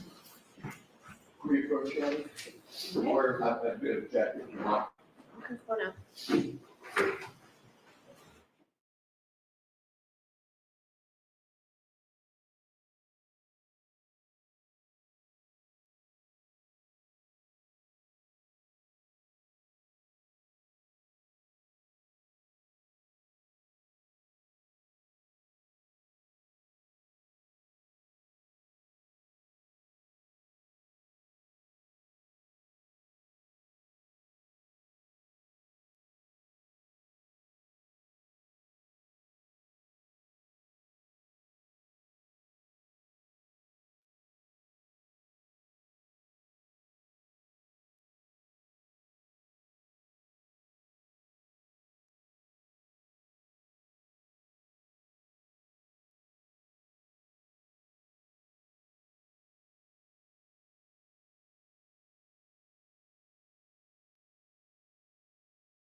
Before we look at any chalk, I want you to explain the entire basis for that chalk and your ultimate opinions that are reflected in the chalk. So let's start from the beginning. May I look at my copy of the chart or no? Why don't I just Your ask Honor, you? may I? See if you can answer the questions and if you can, let us know. Yes, Your Honor.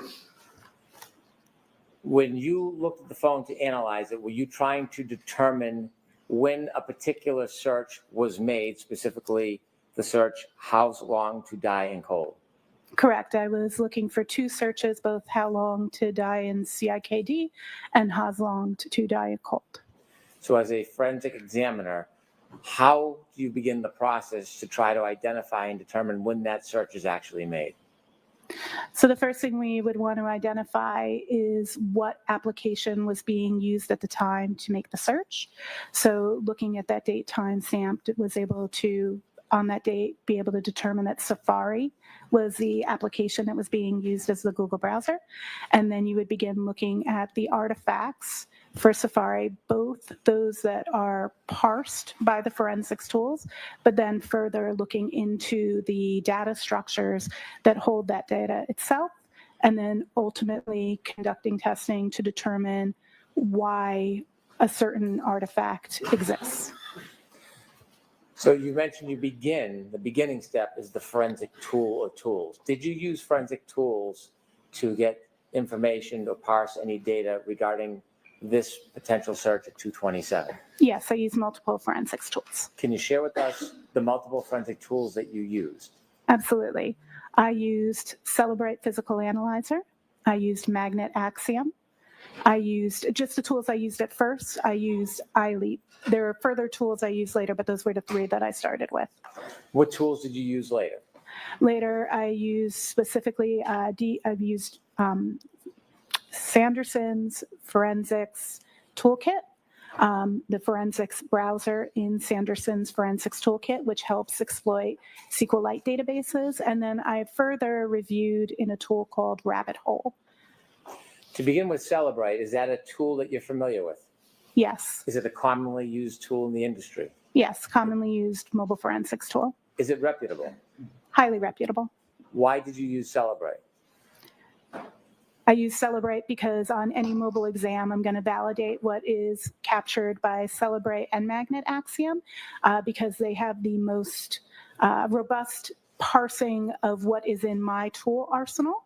And then I would also follow up with iLeap closely behind because iLeap has a lot of artifacts that aren't supported by either of those tools.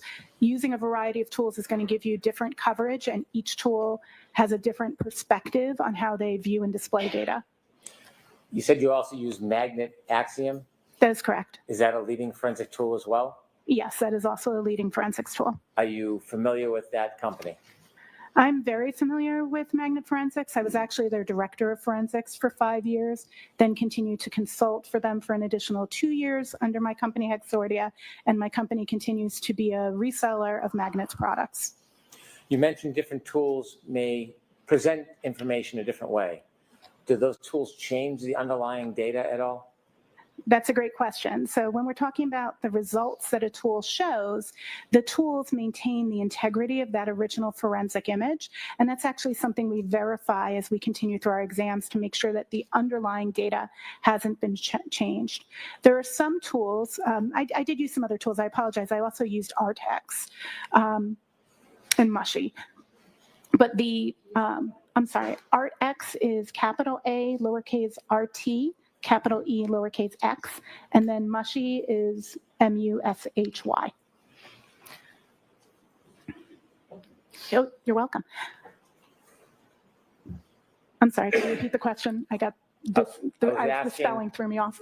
I mentioned or I asked you about using multiple tools and whether or not the use of different tools changes the actual underlying data. So the actual underlying data is always maintained, and we do validate that. Some tools allow you to see parsed results and then allow you to dig deeper into looking at the actual files and data structures. Those would be tools like Celebrate Physical Analyzer, and Magnet Axiom. Some tools show you the parsed results and tell you where they got them, like iLeap. It shows you the parsed results and tells you the file location, and then you would open that up in an external tool. And then some of the tools I used are not tools that parse the results, but are tools that allow me to manually look at the data structures. So they directly allow me to look at the data structures. And all of the tools I use in this instance are tools that do not change the underlying data. Is it important or critical to go beyond the tools, presentations, and actually analyze the data yourself? It is absolutely critical. Actually, in the NIST Scientific Foundations paper from the National Institute of Science and Technology that states the foundations of digital forensic science, it states that it is the examiner's duty to not only verify and validate tool results, but also to provide meaning to forensics parsed results. Does software update regularly? Oh, the software updates all the time. Typically, we get an update about once a month. And to be honest, it's not enough to keep up with how many new apps are developed and how many new phones come out and how many of your applications get updates, new features, for example, maybe in Instagram or Facebook. So the tools update very, very regularly. When you use the Celebrite tool to analyze the 227 search, did the search "How Long to Die in the Cold" have a timestamp on it? There are actually multiple artifacts for How Long to Die in Cold. Remember earlier we defined an artifact and we spoke about it was one of the types of traces. So there are multiple traces for that How Long to Die in Cold. Only one of them is associated with the 227 timestamp, but there are other instances of evidence of that was parsed by Celebrite. Is there any danger for an untrained eye to rely simply on the software when looking at a search like this, "How Long to Die in the Cold," and seeing the 227 timestamp? Absolutely. There's a really scary danger that an examiner who has not dug into the artifact and tested to see what it means may assume erroneously that that 227 timestamp is the time that what is there is searched. The search in that field of that artifact is going to always be the most recent search in the tab, but that timestamp actually means either the time that that tab was backgrounded or if it's the first time the tab's been opened, when it was opened. So you could erroneously implicate a search was done hours or some time period or even days before it actually occurred. Some of us leave our tabs open forever. In your teaching, examiners and students, do you teach about this specific concern and concept? Yes, I teach about this concern both in my mobile forensic analysis class, my mobile forensics course that I teach at George Mason University in their digital forensics master's program, and in the data structures course where we specifically learn how to analyze these databases in question. In your experience, how common does an untrained examiner make this mistake? I wouldn't be able to speak to how common an untrained examiner does it, but regularly my students get those questions wrong on earlier examples I give them in class to kind of indicate to them that they could easily make mistakes without understanding meaning, and I use it as a teaching aid. So teaching, 90, 100 easy students a year, I regularly see that in untrained examiners that I'm teaching in my class, but I wouldn't be able to say that across the discipline. You mentioned that Celebrite showed the search on the report as "How Long to Die in the Cold" with the timestamp of 227. Is it 227:40? Yes, that's correct. Do you know whether or not Celebrite has updated its software? In May, Celebrite of last year, Celebrite made an update to their software actually to remove this artifact because of its ambiguity and the risk that an examiner may overstate or misstate what it is. Is this ambiguity reflected in other types of software? Could you rephrase, please? Sure. For example, when you did a report in Axiom, did it have similar reflection in the report? Ask it differently. Did you run a report regarding this time frame through Axiom software?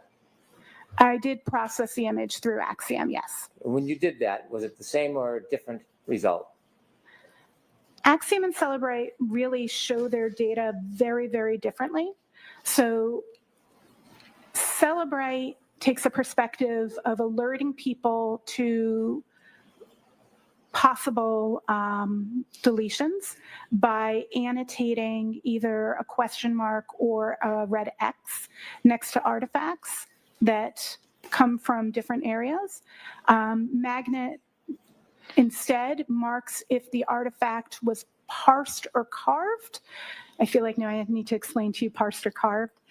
So parsed means that the data was where it was expected to be found, and the algorithm was able to cleanly see that this is there.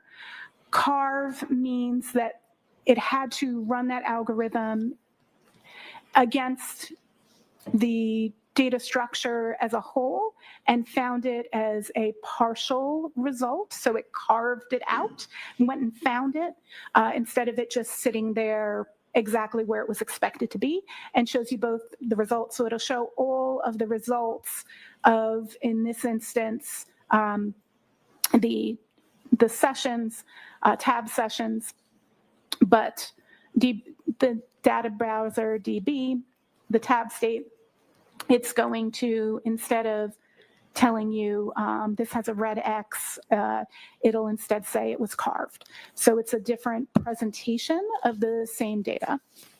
So I want to talk about deletions in a little bit, but I want to get back to the 227 search. Sure. So when you produced or you looked at the report for Celebrate and it showed this timestamp as well as the phrase, "How's long to die in the cold," where did you look? How did you make an analysis to determine whether or not that search was actually made at 227 or another time? What was your next steps for us? So in looking at that timestamp, the first thing I did was actually go and look at what literature exists on the artifact, if anybody had reviewed this artifact before. I also created my own data set and tested how we could get what that timestamp means. So if I make a search in a tab and then I make another search in the tab, which timestamp is it? If I make a search in a tab and then open a different tab, what changes? I also looked at the documentation in the artifact reference guide for Axiom, which does state, it describes that timestamp as the time in which the tab is backgrounded, and it gives a stipulation that in certain circumstances, the timestamp can be earlier than the search. Did you specifically look in any databases or for artifacts in the data to help make an analysis of when the search happened? Of when the search happened as a whole? Absolutely. So there are multiple databases that I looked at that show search information for Safari. So I looked at the plist, mobile Safari plist. I looked at the browser state database. I looked for the history database. I also looked at the Knowledge CDB. The Knowledge CDB is a little bit different. That isn't a database for Safari. It's a database for all of Apple, so it can predict your behavior. So it takes in information that Apple wants to take in, including browser history, and it saves that information so it can make predictive information. I also looked at the caches in the Safari, which is the things that Safari is trying to make quick reference to. This would include suggested terms for commonly searched items. When a URL or a search through Safari is typed in, or if it connects, does it leave a trace in different parts of the computer or the phone? Yeah, so when you actually do any search, you're going to leave traces. Now, it does depend if you are in private browsing or non-private browsing. So non-private browsing is what most of us use regularly. Private browsing might be what you elect to use Well, some people would elect to use it if they're doing searches they wouldn't want their spouse to see, like maybe they're looking at porn, or maybe you're doing something secure like looking at your banking information. You may intentionally use a private browser. For Google users, this would be the equivalent of incognito in Google Chrome, and you may intentionally use that. And so the artifacts for that are more limited than the artifacts for non-private searches. So some of these artifacts only exist for non-private searches, and some exist for private searches. And in this case, this phone, was it on non-private or private? So specifically the two searches we're talking about, how long to die in cold and how long to die in CIKLD, excuse my differentiation there. Both of those searches were done in non-private browsing. So they weren't hidden? I don't understand the question yet. Was there any applications on to mask those searches? Not to the best of my knowledge. I did not see any. We began with the 22740 timestamp. The next recording on that tab, do you recall what time that was? I believe the next, and I'm trying to remember the chart from memory, if that's correct. So I believe the next thing we're looking at is the 623 suggestion from Apple search terms for how long to digest food. Am I matching what you're seeing on your chart? Well, let me ask you. Okay. When you saw that, do you look on the same tab or a database? Where do you find that information? Fair, understood. So all of those databases I was just mentioning before, we're looking at all the parse results from all of those, and I was looking in the entirety of the scope from the time of midnight till noon. That was the time frame of my scope of all of the content that was done in the tabs for browser state DB, cloud tabs artifacts, history DB, mobile Safari plist, knowledge C, each one of those. And then I was combining them to timeline out the activity. At 62351, did you look into how long TIDIE in CIKD? So that would be the next thing that we see after the Apple suggested term of how long to digest food. That's the next thing we see an entry of that. There's two immediately next to each other. I don't remember the precision on the seconds of which one's first off the top of my head, but one is in Knowledge C and one is in the mobile Safari plist. Can they appear in different rooms in the data bank, in different places, the same search? Searches appear in many different places. They can leave traces, such as that knowledge CDB. I love that Apple calls that knowledge. It's like what it's trying to learn. So the knowledge CDB, what Apple's trying to learn about you, as well as in that mobile Safari plist, as well as at the moment of that search, which I don't have the device in that moment, but just so there's an understanding, that open tab, the URL would have been updated, or URL is the website, would have been updated to that search at that moment. Had we imaged it at that moment, it would have been how long to die in CIKD.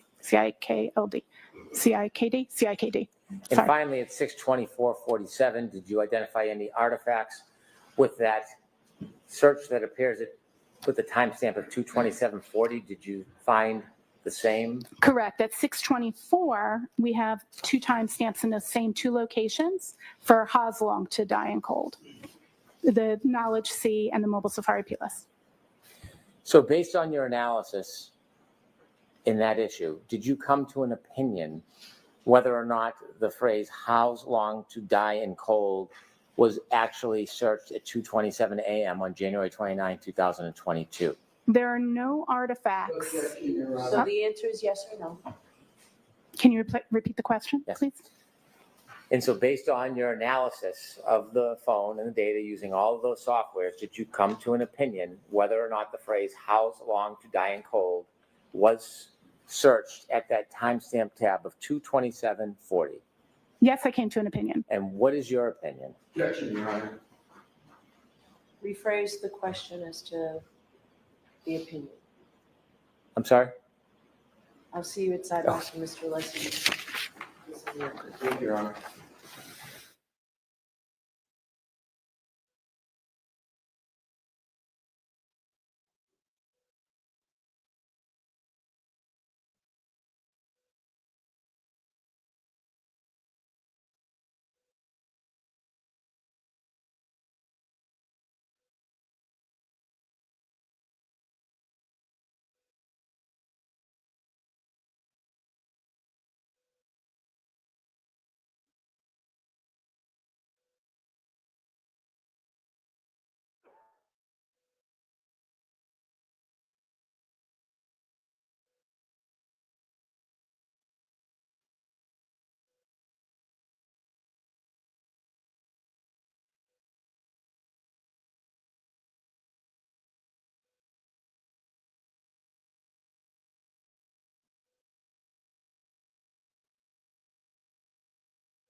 You've explained to us the analysis you engaged in and the process you engaged in. In forensic data analysis, is there a methodology that you use, not just looking at the printout of the programs, a methodology you use that is accepted in the industry for experts to analyze this data and come to your opinion? Absolutely. Beyond looking at what was in the tool results, I further looked at those databases independently and conducted testing of the artifacts. And in addition to what you did, can you share with us how and why this methodology is accepted in your practice as forensic analyst? This methodology is accepted by NIST and by organizations like the Scientific Working Group of Digital Evidence. I'm intimately familiar as both a member of the Scientific Working Group on Digital Evidence who helps work towards the building and development of these consensus-based documents of procedures to be followed in digital forensics analysis, and as a member of the National Institute of Science and Technology, NIST, Organizational Scientific Area Committees, OSAC, Digital Evidence Subcommittee, where we also produce guidelines such as the data set guidelines for generation of the guidelines for data set generation, which is how you do your actual testing and creation of data sets. And I was also a part of the subcommittee that drafted that.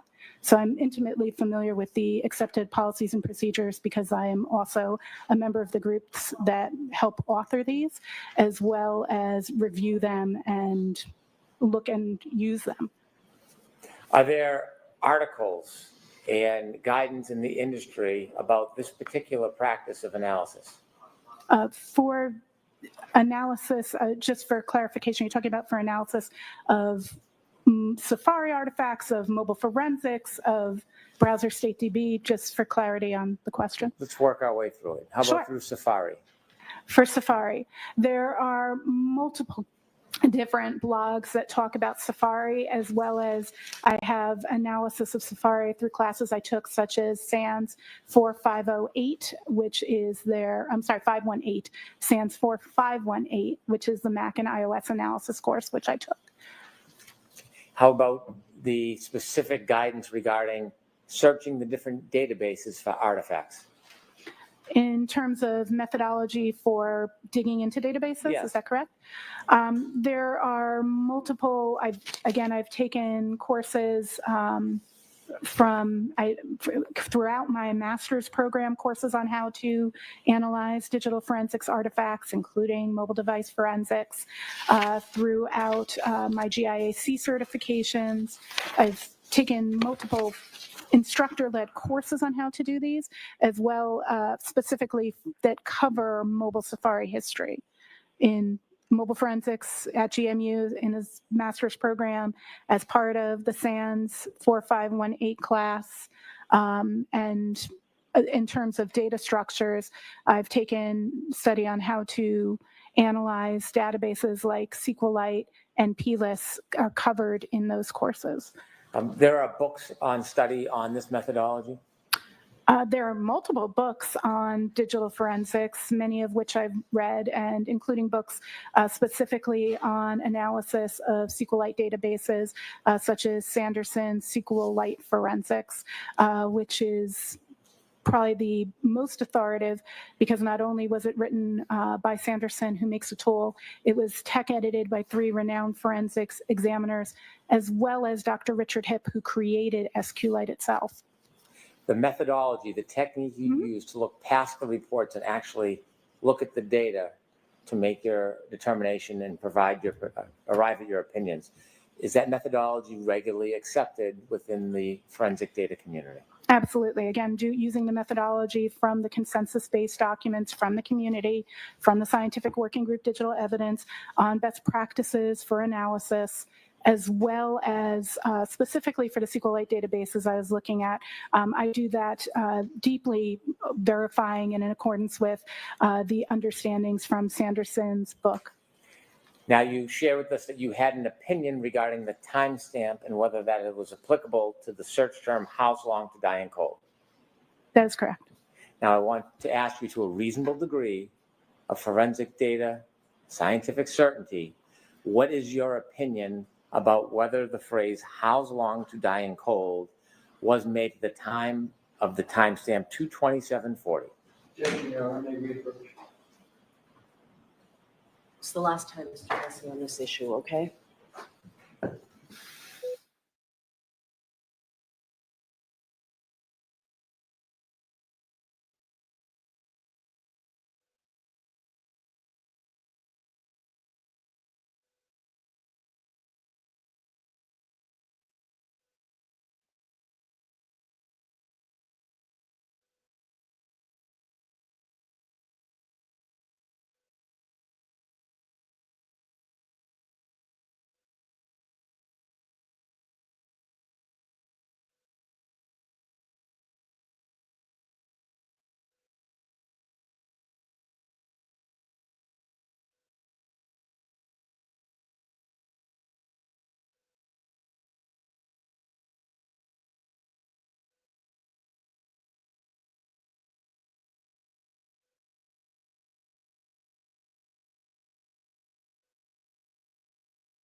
All right, go right ahead, Mr. Brennan. I'm now going to ask you for your first opinion.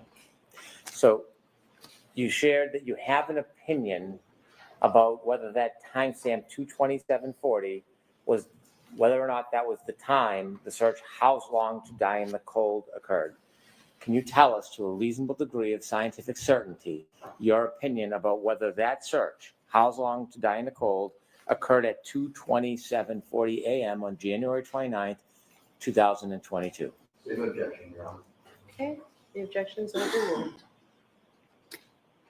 What I can state to a scientific degree of certainty is that that search occurred at 6:24 a.m. and was the last search in the tab that had been opened at 2:27. Do you have an opinion to a degree of scientific certainty whether there was any other searches similar to "How long to die in the cold" that evening on that tab? Objection, Your Honor. I'm going to allow it. May I first inquire, you meant morning, I I'm sorry, assume? that morning, yes. Just clarifying, I did not look at evening searches. And can you repeat? I apologize. I disrupted my own train of Do you have thought. an opinion to a reasonable degree of scientific certainty whether there were any other searches on that tab before the final search at 6:24:47, "How long to die in cold"? Same objection, Your Honor. Overruled. Just ensuring that I have the question correct. Please. You're asking if what else occurred in that tab prior? Yes. That I cannot say with a clear degree of certainty. Did you develop a chalk that I I showed you did. earlier? Yes. Like to approach? Yes. Again, I show you. Same document, you recognize it? Yes. What is it? It is the exhibit that I created that was labeled Table 1 in the first report I had delivered. And does that provide information that will assist us in understanding your opinion? Yes. I'd move, subject to redaction, that this be introduced into evidence. Your Honor, I have no issue with regard to the redaction aspect, but consistent with my prior objections, I would object to that. Okay, I'm going to allow this into evidence. You're right to say this. Thank you, Your Honor. Appreciate it. Exhibit 82. Madam Clerk, 82? Exhibit 82. Thank you. With the court's permission, I'd like to show Exhibit 82 to the jury. Okay.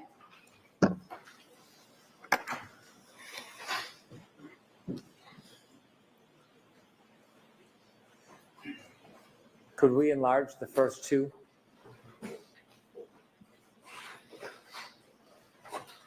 And we're going to need to get the right column in if we can, please.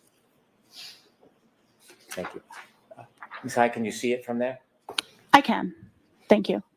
If you can walk us through how this exhibit assists us in understanding your explanation and the basis for your opinion. This exhibit shows the Safari artifacts and artifacts of Google searches in Safari related to the two searches in question, How Long to Die in CILKD and How Long to Die in Cold, that occurred on the morning of November 29th, 2022 on the device under examination. If I look at this chart and I see in the top left it says 2:27:40 a.m. and then under the search term it says How Long to Die in Cold. How do I understand your opinion that that search didn't happen at 2:27:40? This document is showing you the data that is the parsed result. The source of that artifact that you see in the last column is a little bit cut off, the browser state db-wall file. That database does store how the data is stored, the search term How Long to Die in Cold, with an associated MAC absolute epoch timestamp that translates to 2:27 a.m. That is what is physically stored. That does not annotate the meaning of that artifact. That was determined through testing following the NIST OSAC data generation guidelines for testing. In the second row, we see a timestamp on the left-hand column, 6:23:49. And it provides artifact, the cache record. Mm-hmm. What is the term, and what does that mean under the search term? iOS Safari cache records. A cache refers to something that a computer program wants quick and easy access to. When we search on our phones, anything, a lot of times, be it in Google or in Safari, depending on what type of phone you own, it'll suggest what it thinks you're going to type in, right? So you can click it. It's trying to be helpful. In this instance, at 623.49, we have a cache record that indicates that Apple suggested the phrase, "How long does it take to digest food?" And then under that, 623.51, it appears it says a recent web search, and the spelling is changed. How long? TIDIEINCIKD. So this, in reference to these two search terms, this is the first actual search that occurs at 6:23:51 a.m. Upon beginning the typing of that phrase, Apple provided the suggested search, and the person inputting into the phone at that time continued to type out a phrase and finished it as "how long?" TIDINCIKD. Which that is available to us in the mobile Safari plist, which tracks recent web searches. And then we'll see 6 seconds later, we get that reference in that Knowledge C database that I mentioned before. That's the next line. So that's the Knowledge C database is Apple's way of keeping knowledge about what the user's doing. It sees and holds your knowledge. It's an easy way to remember it. That's what I teach my students. So that Knowledge CDB tracks a lot of things for predictive purposes. And so 6 seconds later, it's logging that same search. So that search is being tracked in 2 places. And so one search can be left as artifacts in different locations on the database? Correct. There can be multiple traces or artifacts of the same user action in different places on a mobile device. And if we go down to the bottom, the last column, at 6:24:47, we again see "how long to die in cold." And if you look in the first column, it's the same phrase. Is that a coincidence that it appears at the bottom at 6:24:47 and also appears up at 2:27:40? As mentioned before, through testing of the artifact for Browser State DB, that artifact will hold the most recent search that happened in the tab. So it is logical that HOS long to die in cold was searched at 6:24:18, tracked in that mobile Safari plist, repeated in Knowledge C. Knowledge made its tracking in Knowledge CDB, and then that table for Browser State DB, which again has the time that the tab was opened or the last time it was backgrounded, and updated just the website that was visited. So the website, that is why we get that 2:27 time. That's actually, as far as the data storage is, the first thing I have in there, because I want to put it in chronological time order for exhibit purposes, is actually the last thing to happen because it's the update to what's in the tab. And you offered that the "how long to die in cold" is the last thing to happen. Do you have an opinion to a reasonable degree of scientific certainty the time when that search was made? Objection, Your Honor. To a reasonable degree of certainty, I can say that "how long to die in cold" was searched at approximately 6:24 a.m. Now, moving on from the 2:27 search, there are 2 other issues that you were asked to analyze. We talked about that at the beginning. Let's begin with whether or not you looked at the data and analyzed the data and came to any opinions about whether that phrase, "how long to die in cold," was user deleted on that device. So there's 2 really key elements as to if that was user deleted. If the question is, did I come to opinion? Yes. And can you explain how you came to an opinion that we'll ultimately share with the jury? The first line in that exhibit, the ending of that, if you remember, it said browser state.db-wall. That's important. So we'll talk about that in a second. But the first thing I want to bring up is kind of how the database works, because I didn't just look at the tool result. I extracted that database and I did a deeper analysis on it using Sanderson's tool, because that information was in that dash wall file. So when a SQLite database, which is a specific way of storing, very, very common on mobile phones, actually one of the most common, when that database stores data, it has two versions. The most recent version and the version in use here uses what's called a write-ahead log. So before data is committed, it is written to a write-ahead log. I'll kind of explain it.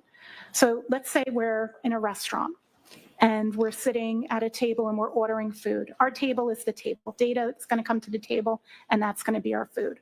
So when we order food, let's say we've got a chicken sandwich, a burger, and a pizza coming to the table. The chicken sandwich, the burger, and the pizza, the kitchen puts it in the warming area. It's the write-ahead log. The server grabs it from there. It's where data sits before it goes to the table, just like your food goes to that serving station before your server brings it to your table. Server brings it to the table. That table's got its burger, its chicken, and its pizza. Another table orders waffles and pancakes. They think it's breakfast. The waffles and pancakes are made by the kitchen. They're put on the serving area. The waitress comes over. This pizza has pepperoni. I don't eat pepperoni. Can you send it back? Waitress picks up that pepperoni and sends it back. That's a deletion. Pepperoni pizza was just removed from the table, right? We're deleting it. We're moving. We said it's not what we wanted. The waitress is removing it. She brings it back to that serving area. At that moment, that serving area has the deleted pizza, but also the waffles and pancakes that are waiting to go out to the table. That's how a write-ahead log works. Any changes that are happening sit in the write-ahead log until the database is closed, and then when it's reopened, all those changes are made, both additions and deletions. So often when a phone is imaged, when we make a forensic image, the applications are still open, so we have those wall files.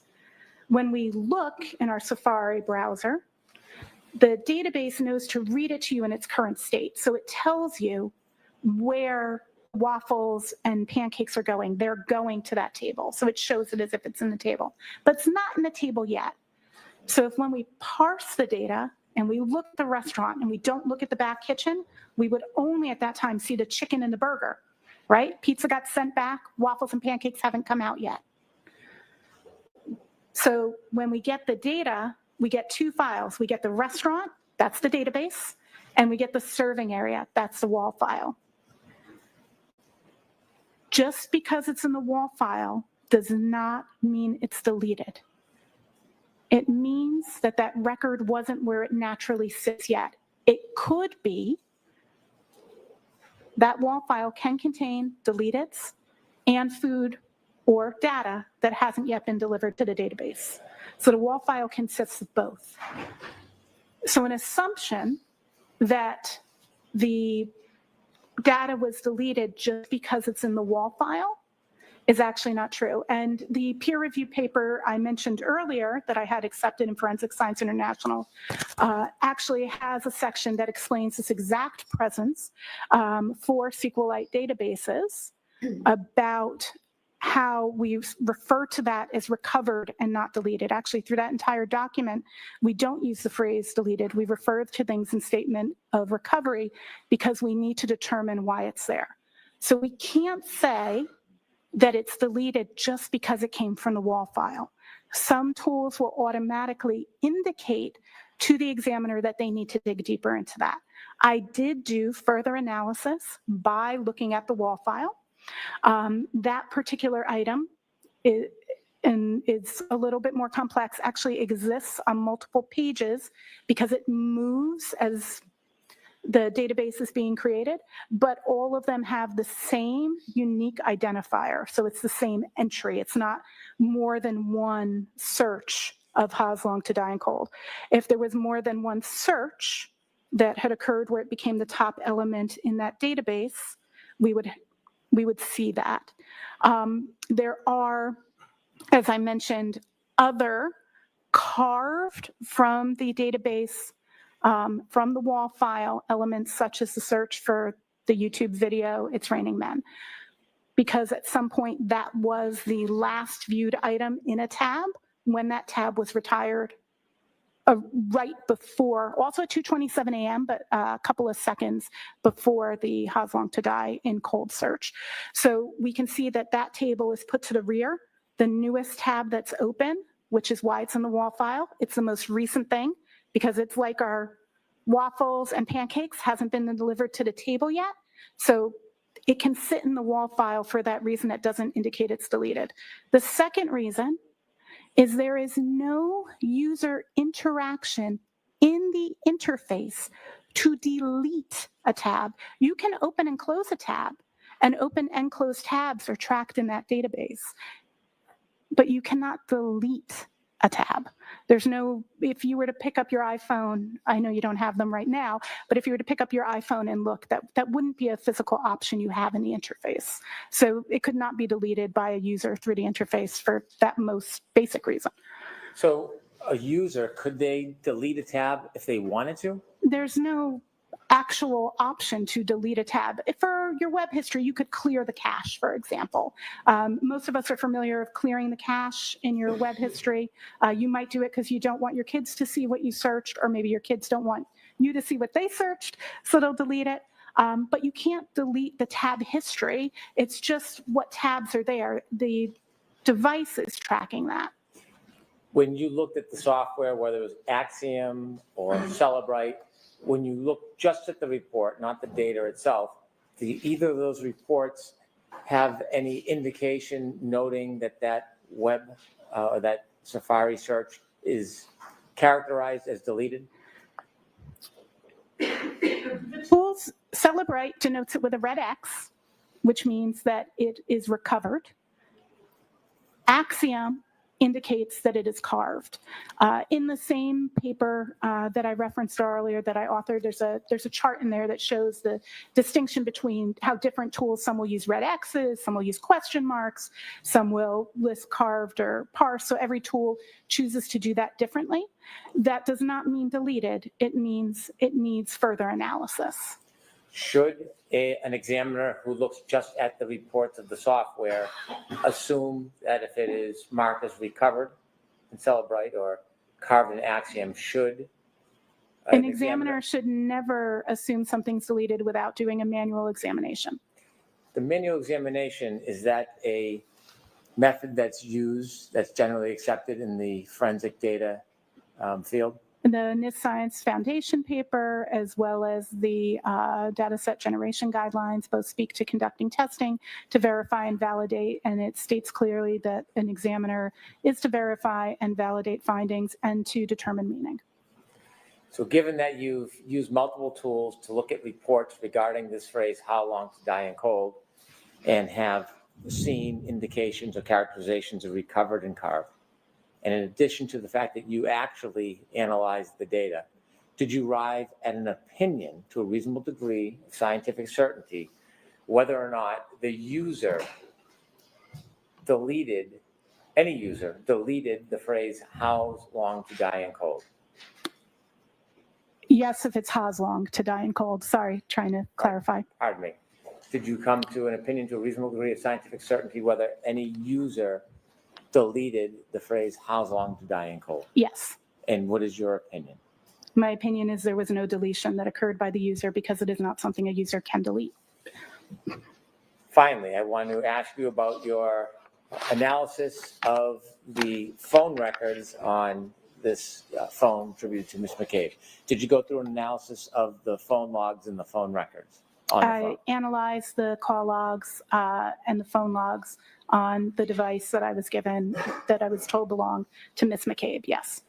Would a suggestion or a claim that a user deleted irregularly a number of phone calls, would that be accurate or inaccurate in your experience? It is inaccurate in this instance. Can you explain to us why and how you came to that conclusion? Yeah, this is actually really interesting because of what it appears in the forensics tools and additional artifacts that I looked at that are not parsed by the forensics tools. So the call logs, when you look at it, it appears, I don't remember if it's 8:57 or 8:59 a.m. in my mind at the moment, but approximately either 8:57 or 8:59 is the earliest phone call we see on the 29th of January. We see no call logs before, but we do see FaceTime logs before. So if an examiner, again, was making assumptions without testing or reviewing, the first assumption might be, well, things must have been deleted because there's data that exists before, but not current data. So then you have to go, how do phone logs work? And again, create test data and review. What the situation here is that there are 3 types of call logs on this particular phone. There's regular calls, incoming and outgoing. There are FaceTime video chats, incoming and outgoing, and FaceTime audio chats, incoming and outgoing. The storage for that is actually 200 records. So you can only store up to 200 of each. Now, if you were a user of, let's say, WhatsApp or Signal or Telegram, those would each count too, and they'd get their own logs. So when we look at the database for the number of calls between 8:59 a.m. or 8:57, again, I apologize, I'm not looking at that precise time, on the 29th of January in 2022, there are exactly 200 calls still in that record from then until the imaging of the phone. There are 199 FaceTime video calls and only 27 FaceTime audio calls. So the question is, how do you validate that that's what's happening? So we actually have call logs that we can pick up in other places for recent call logs in the last 7 to 30 days, depending on the exact version of the device and how the biomes are running. We can actually see incoming call logs, the number they go to, and if they're incoming or outgoing in the biomes. So we actually can see the history going back for the entirety of that day on January 29th till midnight. Again, my scope was from midnight until noon. So we can actually see all of the calls. They're just not all in the call history state DB. Now, the call history state DB, from a user perspective, that button on your phone doesn't say call history. It actually says recents. And what it's determining as recents is the most recent 200 of each category. Now, how did I determine this further? There is a running log that exists in a phone. It lasts about 3 days. It's called the unified log. The unified log tracks multiple things that are happening on the phone. In manual analysis of the unified log from this phone, I can clearly see each time a 201st call comes in, the 200th call gets deleted. So it's constantly just the last 200 calls. It may not be typical that we see 200 calls in 3 days, but on this device, we do see 200 regular phone calls in the 3 days between 8:59 a.m. on the 29th and when the phone was imaged. So do you have an opinion to a reasonable degree of scientific certainty whether there was any user deletions from the phone call log that morning? Yes. And what is that opinion? The opinion is that I can see that it's done by the device itself utilizing unified logs, that the system is deleting the 201st call every time a new call is received or outgoing. Thank you. I have no further questions. All right, can I see counsel at sidebar regarding scheduling and a few things?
All right, Ms. Hyde, I'm going to let the jurors have lunch. You can walk out after. Of course, at lunch too. Thank you, Your Honor. 45 minutes. Thank you, Your Jurors Honor. will recess for 45 minutes for lunch. All rise for the court, please. Jurors, close your notebooks, follow me.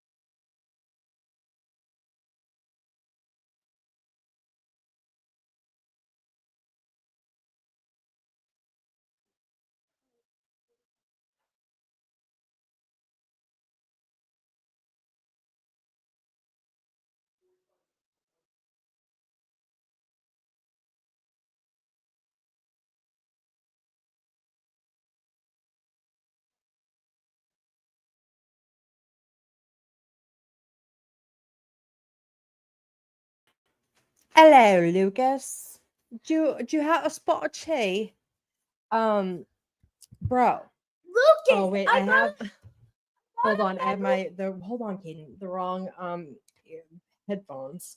Hold on, Kaden wants to. I'm not going on camera, but Kaden would love guys his new RC truck that he got. The thing's pretty sick. I'm not gonna lie, I can't wait to use it.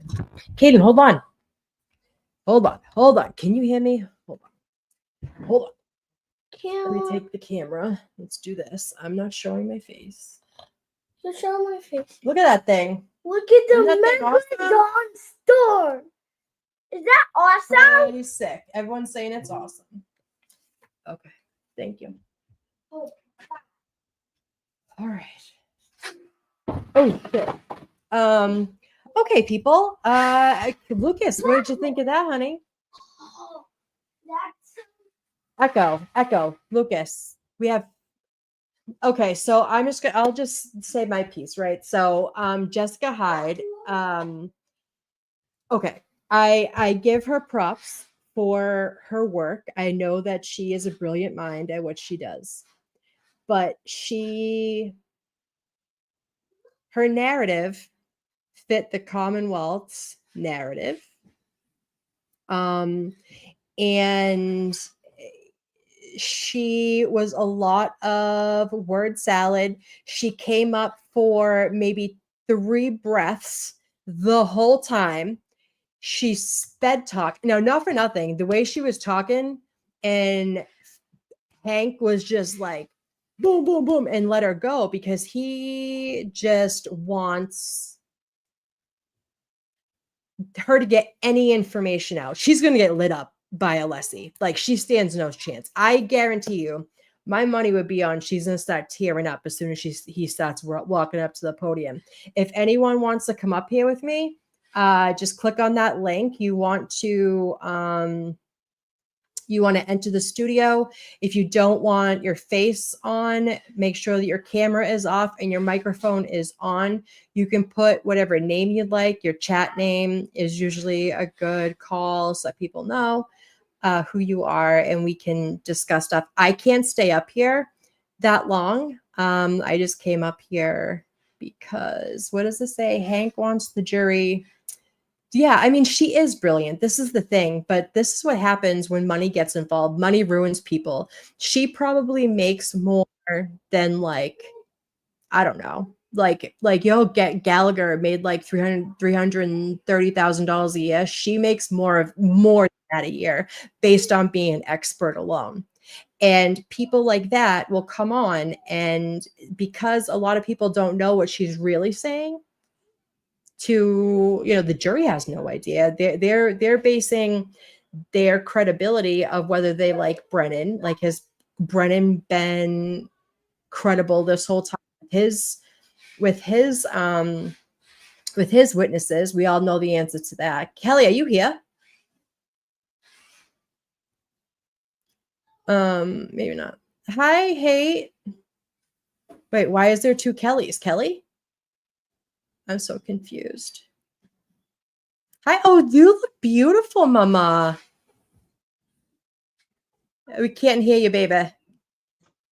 Well, I think you're gonna mute me anyway because of my the background noise. I can't see anything. Oh, you can't. You're beautiful, honey. So, these juries, unless I'm not giving them a fair shot. Some of these people can be, really techie and could know things about things. I'm not saying that they can't, and hopefully someone does. Do you know what I'm saying? Hopefully, at least a couple of the young jurors know their way around a computer system. Hopefully, they know their way around, the workings of. And if they don't, they're basing their who they're going to believe based on the witness and whether or not they like the attorney, because that comes into play too. I mean, I know that I just like don't like Hank Brennan to begin with. There's like his voice is like nails on a chalkboard. But she's up there, she's rattling off a bunch of fucking food analogies, but then like she can't say database, she says DB. How are you going to sit there and call it a DB when you did that whole food analogy, but you can't do the extra sentence of a database? These people are probably like, what the hell is a DB? You know what I mean? And she's talking like this, and she's like, listen, I am neurospicy, okay? I have all types of ADHD and all that stuff. But like, she's a professional. Like, she does this for a living. Even though she's an educator and even though she's all of those things, this is what she does for a living. So she, Brennan really, in my opinion, not that like I'm a jury consultant, right? I'm just, I like law for fun. He really needed to bring her down, tell her to take a breath and be like, explain this, because if she was my witness, which one are you, mama? There's two of you. Are you the one that you're normally on? Are you? Hello. Can you hear me? Oh yeah, now I can. Thank you. And now I'm talking to somebody. I'm like, I have two because one's on my computer. One's at home. Yeah. Like So she's saying DB and all this stuff. So he didn't like direct the witness to slow down because he wanted her off that stand as fast as possible. She said all the biggest words that she could find that she could have like just said Google, right? could have fed me Or lunch. she could have just said like, what? Could have fed me lunch. Yeah, I mean, she had to slow down and she had to, like, instead of that 5-minute food analogy about how things go from one place to another, she really could have used, I don't know. Swear to God, I just playing think of armchair. Liam and I'm pulling out of the parking lot and a minivan has it completely covered like the Scooby-Doo van and the Scooby-Doo people on it. And I I'm love like, that. it makes me laugh because everyone keeps saying, all right, Scooby-Doo detectives. I love that. It's funny. But He's yeah. gonna take her to D&E. He's gonna get food poisoning. This is the thing. Like I said, she is a really good mind. Like she knows what she's doing. She is good at what she does, and she would not be an educator, and she wouldn't have the job that she's had, and she wouldn't have all of this if she didn't. But these people, much like Ian Whiffen, can be paid to tweak their testimony to fit what Hank Brennan wants them to say. But what's going to be her fatal mistake is going up against Alessi, because that man knows his shit. Amy, check for Lucas. I did. He's not here. I brought him up and he wasn't talking. Where is he? It says he got kicked. I didn't kick him. No, talk about StreamYard. Oh, Lucas, come back up. Jessica Hyde didn't fool you at all, Amy? I mean, the thing is, I knew what she was saying, and a lot of her bullshit, like this is the thing too. There are people like me and like Lucas. I don't want to waste time. Okay, that's fine, honey. There's people like Lucas and I that know where she is telling the fibs and manipulating what she's saying and what she did and whatnot. But no, she didn't fool me. And I think that Hank was just trying to get her the fuck off the stand, because not only that, she was trying to promote her business, which is a bad look. It's a really bad look when your witness is up there and she stops and forgets the question that you're asking her on direct to promote her company. Like, well, bad she luck. was like saying, and then my peer-reviewed article through the NCDISC, and I was like, come on, like, But we okay, understand you have it. there's like the one peer review article that she did, but she didn't have a peer review article for what she was supposed to testify to down in Maryland. That wasn't peer review because she knew her work was trash. Right. She knew that it was the fact that she, and the thing is, did you guys see when she got up there, she was scared as fuck. She was shaking because she could hear Alessi from the parking lot. She came in like, oh my God, she knows what she's up against next. And Hank took her to lunch so that he could talk to her and be like, be evasive, don't answer things. I mean, not that he's supposed to do that, but let's all be real. That's what happens, right? Because he was having people like Katie McLaughlin and Jennifer McCabe watch their testimony from the first trial, so they added up, right? So that they couldn't get stumped by Alan Jackson or whoever was crossing them. And to change their styles, like Jim McCabe Change not their being styles. so Yeah, ridiculous. the microdots video of putting Jen McCabe up against herself from the first trial and the second trial, it was verbatim. Even the whimpers, even the fake crocodile whimpers were the same, other than the spray tan. Spray tan, new haircut, new car. Doesn't Right. sorry, And you know what? into This the is the background. stuff that it's okay. This is the stuff that bothers me. This woman got paid an astronomical amount of money, Buckle up. which she's entitled to, right? All experts are entitled to money. But this is the second time she is being an expert for Karen Reed, right? She knows that Karen Reed is looking at second-degree murder. You were willing to go up there and tell untruths. Right. She was willing to do that for Kaden. No. She was willing to go up there and tell untruths for money, knowing that a woman can go to prison for. I mean, Karen Reed's not like a young woman. You know, It's all you guys hear. Sorry, guys. It's real life. That's what we are. Real Sorry, life. honey. Yeah. And He's Amy talking about Kelly is pickles and nothing but cheese. real life. Yeah. So she's willing to go up there and put a woman in prison for the rest of her life for money. And then you're Without making her batting look an like eye. a dick because the people, like her peers, the people that she works with every single day, the people that she has to work with outside her company and everything like that, they know the truth. They know where she went wrong. They know where she manipulated what she was saying in her work to make it fit. Me and Lucas did immediately. It was wild. It was Well, and wild. here's And my it's not question, like these, Amy, and this is the maybe I thing. was It's not these like big untruths, right? Like you're kind of just like, come on. But it's enough that it changes it. And it's like that 227. Well, it was opened up, it could have been opened up at 2:35, but it was really done at 6:35. Hold on. Here, honey, can you talk? Kelly. Hey. Here, Blue, I'm gonna unmute you, okay? I got it. Put you. You're fine. My question is like, why is she had the phone and she was told to look at it from 12 o'clock a.m. She said until 12 p.m. But what day was that too? Because if my understanding, and I could be wrong because like I've been driving, but my understanding is that that's only a 12-hour period that she actually looked at.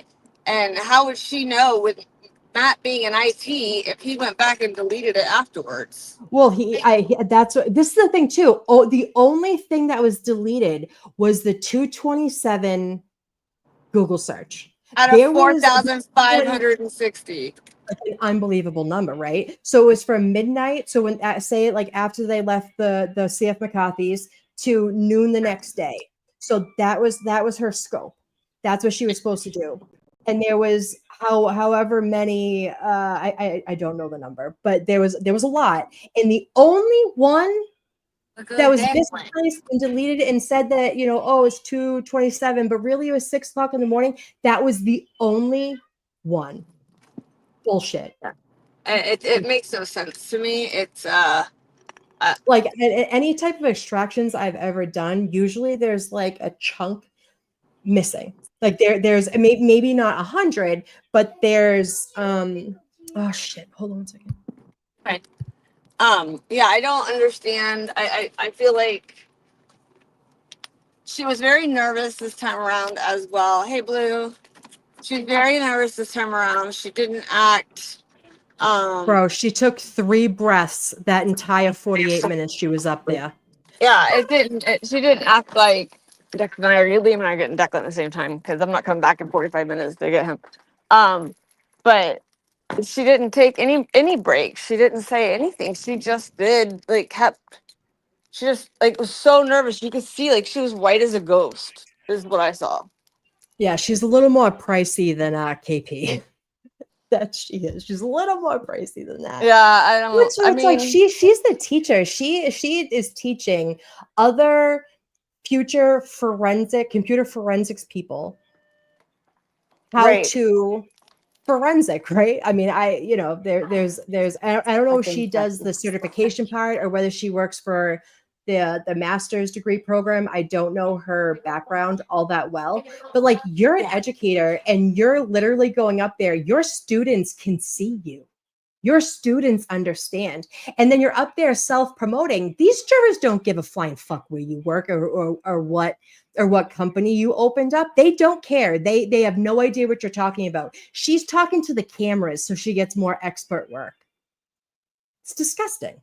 It's disgusting. Like when I have when people go to school for this, like you have to learn how to hack in order, they call it black hat hacking. It's in order to white hat hack, right? And you take an oath that you're not going to do any harm because like you have the ability to do bad things, but when you get these jobs to do no harm, kind of like not like a doctor, they really have an oath to do no harm, but it is like your integrity should be in life. integrity. What? We should all take that oath in life. Yeah, like Do not harm I don't know. ourselves. I have no respect for that whatsoever. I have no respect for it, and that's why I got all fired up when they hauled out those reports. And for her to be like for an expert to be like quaffed or whatever you want to say, she was dismissed from being a juror for that's a disgrace. And then you come to well, it's not because she loves the money, right? But you're getting put off of being a expert 2 months ago in Maryland, and you're coming up here where a woman is fighting for her life, where she could spend the rest of her life in prison, and you're just up there self-promoting. Fuck out of here. Fuck out of here. You have to think like you have to think like a hacker to stop a hacker. You learn how to, they call it black hat hacking. I know it sounds funny, but then you become like a white hat hacker. You start doing, you start protecting, like protect this house. I protect the business that I work for, right? I know how to protect it because I know how to infiltrate it. Yeah. Go ahead. No, I'm done. Liam, wait. Hey, yeah. I just the whole. Well, it's just I said it for explanation purposes. Lucas, calm down. Oh, Dee Marie's here. Hey, Dee Marie, where is she? In the backstage. I don't see her. I see hate. I see you. I see me. Scroll down a little bit. I don't have a scroll down. Dee Marie, come back out and come back in. Hi, monkey. What happened? Liam Yeah, she needs mortgage money.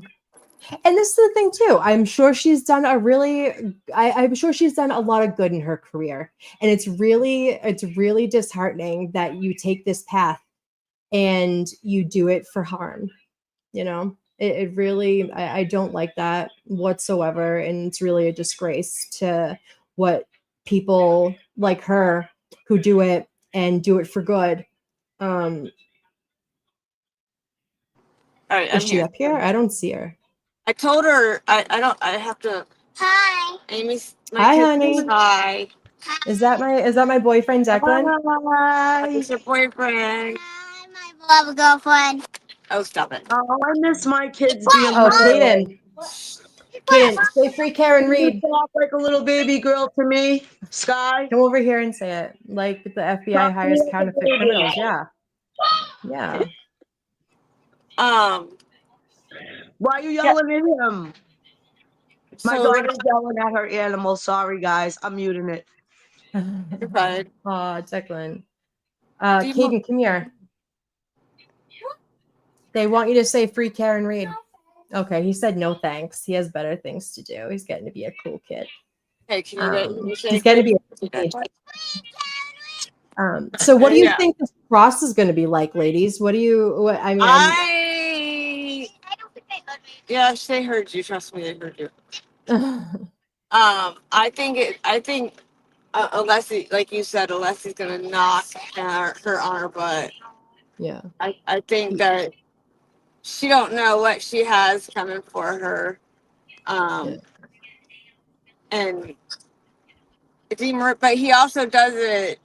Can you put the link in the chat for DeMaria again? Oh, Just in yeah. case. Kels, I have to get off in a second.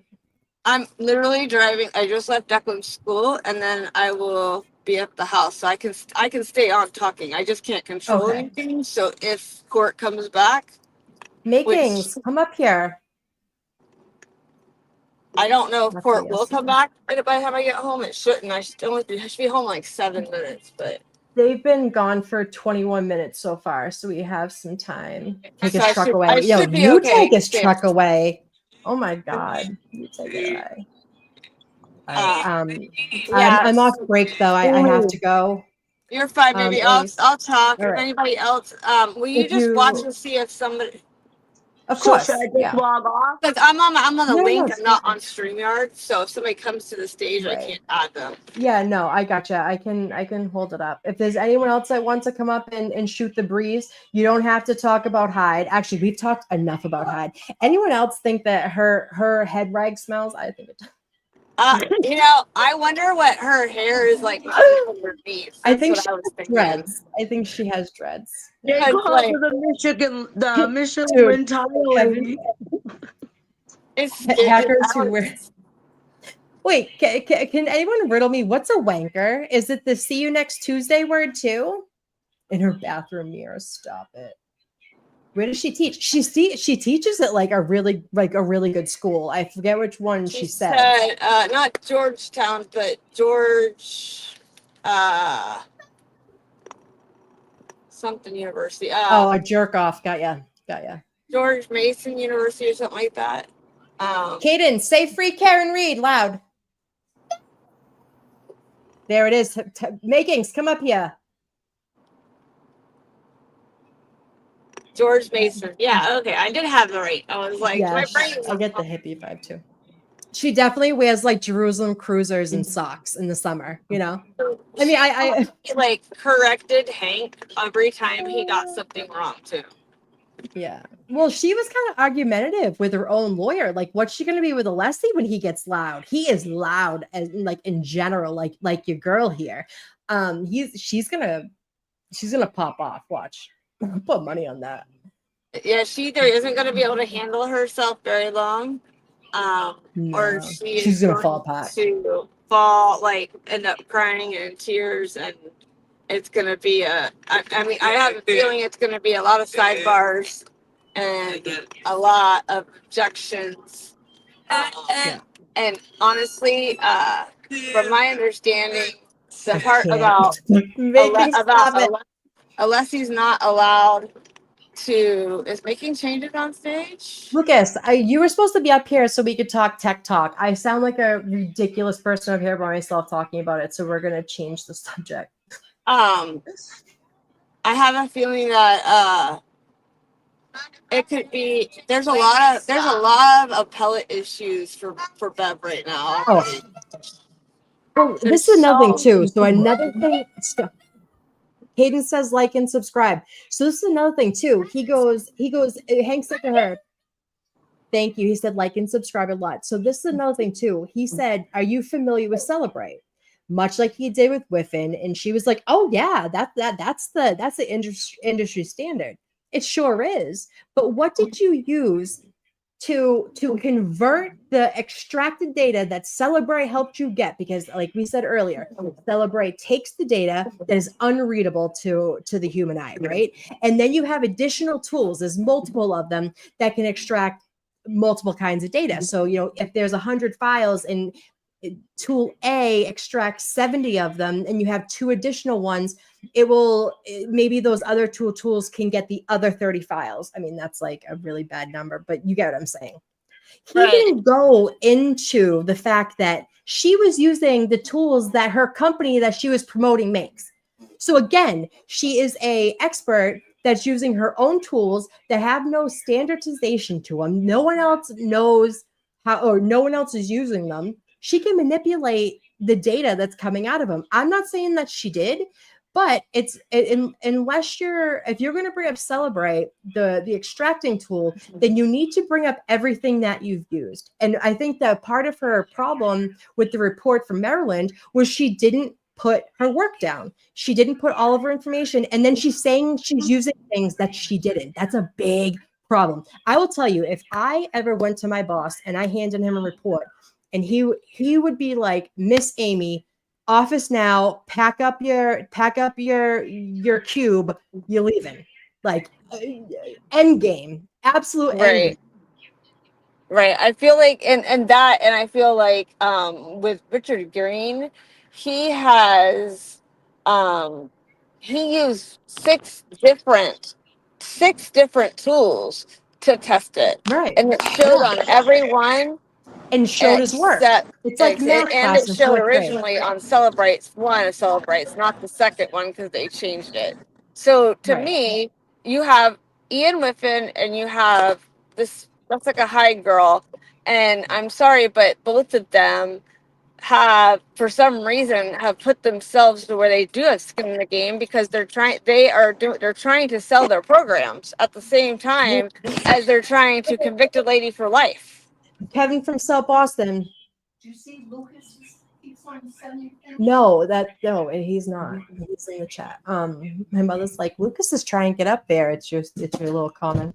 Kevin, are you there? So yeah, he's up there. So it's like, Oh, is he? Looks like Kate left. Yeah. Kevin, you gotta unmute. Well, and like when you're in 4th grade and your teacher was like, "I want to see a math work. I want to see how you got to said total," right? Like you have to do A, B, C, D, and E to get C. You like back in my day, we had to show our work. Like there was no getting around that. Yeah. They're supposed to as well. You know what I mean? You're supposed to show what you did to get the result, and you're supposed to do it multiple times to redo the problem multiple times to make sure that the results that you're getting are accurate. These people didn't give a flying F about any type of accuracy in their work. They didn't even show it. They didn't even entertain us by saying like, "Hey, actually," I think Lucas said Ian Whiffen did that whole demonstration on the stand that day. He used his own tool. We don't know what that was like. Exactly. And they didn't say anything about it. No, and Hank didn't want them to. Right. An orchestrated show for the jury. Amen, Lucas. Say it louder for the geeks in the back. It was an orchestrated show for the jury. These motherfuckers. Yeah, they're getting Lucas, on my. there you are. Where you been all my life? Hello, governor. Lucas, Kevin, unmute your computer or whatever. I'm not muted now. Because also the decorated dude that's on the stand up or on the channel. Oh yeah, no, I think he walked away. My bad. Now I'm here. Oh, the decorated dude showed up. The decorated dude. What up? Hey, decorated dude, meet Lucas. Lucas, meet decorated dude. Hey, dude. What's up, my Hold man? on, Kevin. Wait a minute. What were you gonna say, Lucas? What was I going to say? I thought you came up here to add to what we were saying about the orchestrated show for the jury. That meant nothing because it wasn't accurate. Which part of the testimony you're talking about? I mean, Because pick a pot. I mean, she didn't come yeah, up for a breath. You had to pick a pot. right. What Jessica Hyde was saying about the right ahead log, it doesn't work in the way that she was explaining it, because the right ahead log and the knowledge C database are two separate files that do two separate jobs. The series of databases that work in tandem with each other, they all perform different they have different entries for different Tasks. Yeah. functions. Right. And so when you're investigating an extracted image and you've extracted all this data using whatever tool you want, Celebrite or Rabbit Hole, and she mentioned fucking iLeap, which is an open source tool. Now, Right. some people have serious questions over using open source software for legal purposes, and you can understand why, but she used it, so what? What's Anyway, an open source tool? What do you mean by that? an open source tool is Anyone can write to it. software that you can contribute to. If it doesn't have certain functionality that you think should be useful, you can create it, and you can like iLeap is developed over GitHub. GitHub is like an untold number of people working together on the same project. Mm-hmm. And like, if you can make edits to so like, you know how like you have a Mac at home, right? I have Windows. That's an operating system. A open source. Fuck no, I don't use Mac. Fuck that. I do. No, No, she's Kelly talking about does. me. Kelly does. I don't either. You know how I feel about those. I use But Mac too, so don't hate on Mac. Well, because you guys are end users. It's fine. It's okay. But so like someone can go in there and you can write to it. We write it. So you change it in some way and it lives rent free there. It can just be changed. And Why it's do I open envision source, so like anyone can Wikipedia, the Wikipedia of a computer software? It's actually wicked. I mean, on it's not Wikipedia. But you know what I mean? Like people go on Wikipedia, they can add things and change Oh, I things see on what you're Wikipedia. it's a lot like that, Similar. Kelly, but Yeah. you submit your changes right to like a like board. a photo. It's like a Photoshop of the state of the project after you've changed it. Then that goes into what they call like it's like a commit, and then that commit is merged into the main project if it's successful. So it's a very complicated way It's like an ongoing build, if you will. Like, when you're building a car and you're little by little, you're adding things and you're putting it on. So there's a bunch of like developers will still use that word because it's pretty explanatory. So like me and Lucas are using it and we submit what we want to change. And then they add it to the build of everyone else who wants to change something to it. Does that make sense? Yeah, it makes a lot of sense. Okay. I'm listening while I'm talking. I'm getting the dogs out. So. But yeah, So the different databases, the way that she was explaining how the write ahead log works. Now, the one alarm bell that rang loud in my mind is when she showed that that database on the big screen, and it was the write ahead log, and it said Hoslong to die in cold 22740 in the write ahead log. So that had to have been written near or before that time for it to be part of the write ahead log. So Right. that entry by her own fucking evidence, that entry happened. Right. It happened. It fucking happened. It happened. And Kevin, right, it had to have. Kevin, what's going on? Good to see you. It's been like forever. yeah, I know. So what have we learned today from Jessica Hyde being on stand so far? I've only had two takeaways. Number one, she likes to search for porn in private tabs. Right. And number two, like I said in the comment section earlier, she puts the ick in Ozempic. This is the Fuck thing. her. Like she is like she knows what she's doing, but she's not doing it with integrity. No, she's not. She's gross. I don't know. She's giving half-ass answers, and she's manipulating the information to make it fit the Commonwealth's narrative. Same the way that Jen McCabe manipulates everybody when she asked for Julie Nagel's phone. Right. Yeah, she's misexplained. Not. What She's just not. happened? You just she's kicked yourself off. Misrepresenting it is. She's misrepresenting. Sorry, I'm us, by back. the way. You know, I'm Yeah. home too. Good. She's So got stupid. truth in there. She's got accuracy in there, but not across the board. It What are seems. what are the best kind of lies though, Lucas? It's like you take a little bit of a truth and then you branch onto that. And so it's just believable enough. It's not that it's wrong, it's just not accurate for what she's stating. She just needs a couple people to believe her. That's all. I mean, those jurors don't know what the fuck she said. She didn't come up for a breath. And she Right, talks but- like this. Anybody who I was says, getting well, oh, anxiety listening to her. All right, I she gotta says go. that Bye, guys. she has it, you know, she knows that she just needs like one juror. One juror has to believe what she said, and it can cause a mistrial. So that's all of this. The fuck? I don't know, Kelly. It's what happens when you pay people for an opinion. I know, but I feel like I don't know. Like You know, if I gave you $1 million to say that I've got the biggest dick in the world, I would have the biggest dick in the world according to you. no, probably not. I just take the $1 million.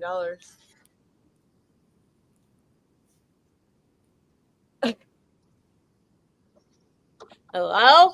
Oh, it's teasing. You know, it's, I don't know what happened to him. Oh, there he is. His dick must have hit the mute button. No, I'm reading. I'm reading. I'm reading on things. I'm reading into Rabbit Hole because I don't know anything about Rabbit Hole apart from it's another forensic type software. You know, you've got, it's like Amy said, you've got a million different tools and applications to extract data and define the type of information you're wanting to extract. Some of them are better than others at doing certain things, but because the iOS system is a law unto itself, and the source code isn't available, so you don't really know how it works. And the people at Apple really don't know how it works. They only know bits about how it works. Shit. You know, they just throw everything together. It's what they call spaghetti code. Yeah. You know, it's that messed I gotta up. run. All right, we'll talk to you soon. Okay. But yeah, it I mean, I agree with you. It is completely like I feel like Hank just used her to throw shit at a wall to see what sticks. Could be, but yeah, it for somebody like Jessica Hyde, who's she's at director level with oh God, what's the company that she's promoting? Oh shit, I forget the name now. But I don't she worked as a director for that company. Now she's a consultant. You know, what was the name of the software that she was pushing? I'm going to kick myself for forgetting it, but I can't remember. Because I got the phone call for Liam being sick and it threw my brain off. I keep thinking Magnum, but it's not Magnum. It's something else beginning with M. Magnet or something. But it doesn't matter. It doesn't matter because you use, you know, like to use a comparison, you don't have just one knife in the kitchen. You have a lot of knives for different jobs, and the tools for forensic software, it's exactly the same. And some tools will give you a better extraction of phone call data, whereas other tools will be better at giving you text message data. So you've got to use a lot of different tools to get the data, and you can swap and change and compare. You've got to do that because you can't just rely on one tool. You know, anybody who comes in and says Celebrite does everything is talking shit. You know, it's just not true. And she went into great detail. I was listening to her and I'm thinking, what she's saying is a lot accurate, but not accurate enough. And especially when she was talking about the results. Now, the results are important, but what's more important than the results is how you got them, the exact procedures and the means and methods you use to get that data. Now, it might be boring to 99.9% of people, you know, for having somebody to explain that, but it's very, very important.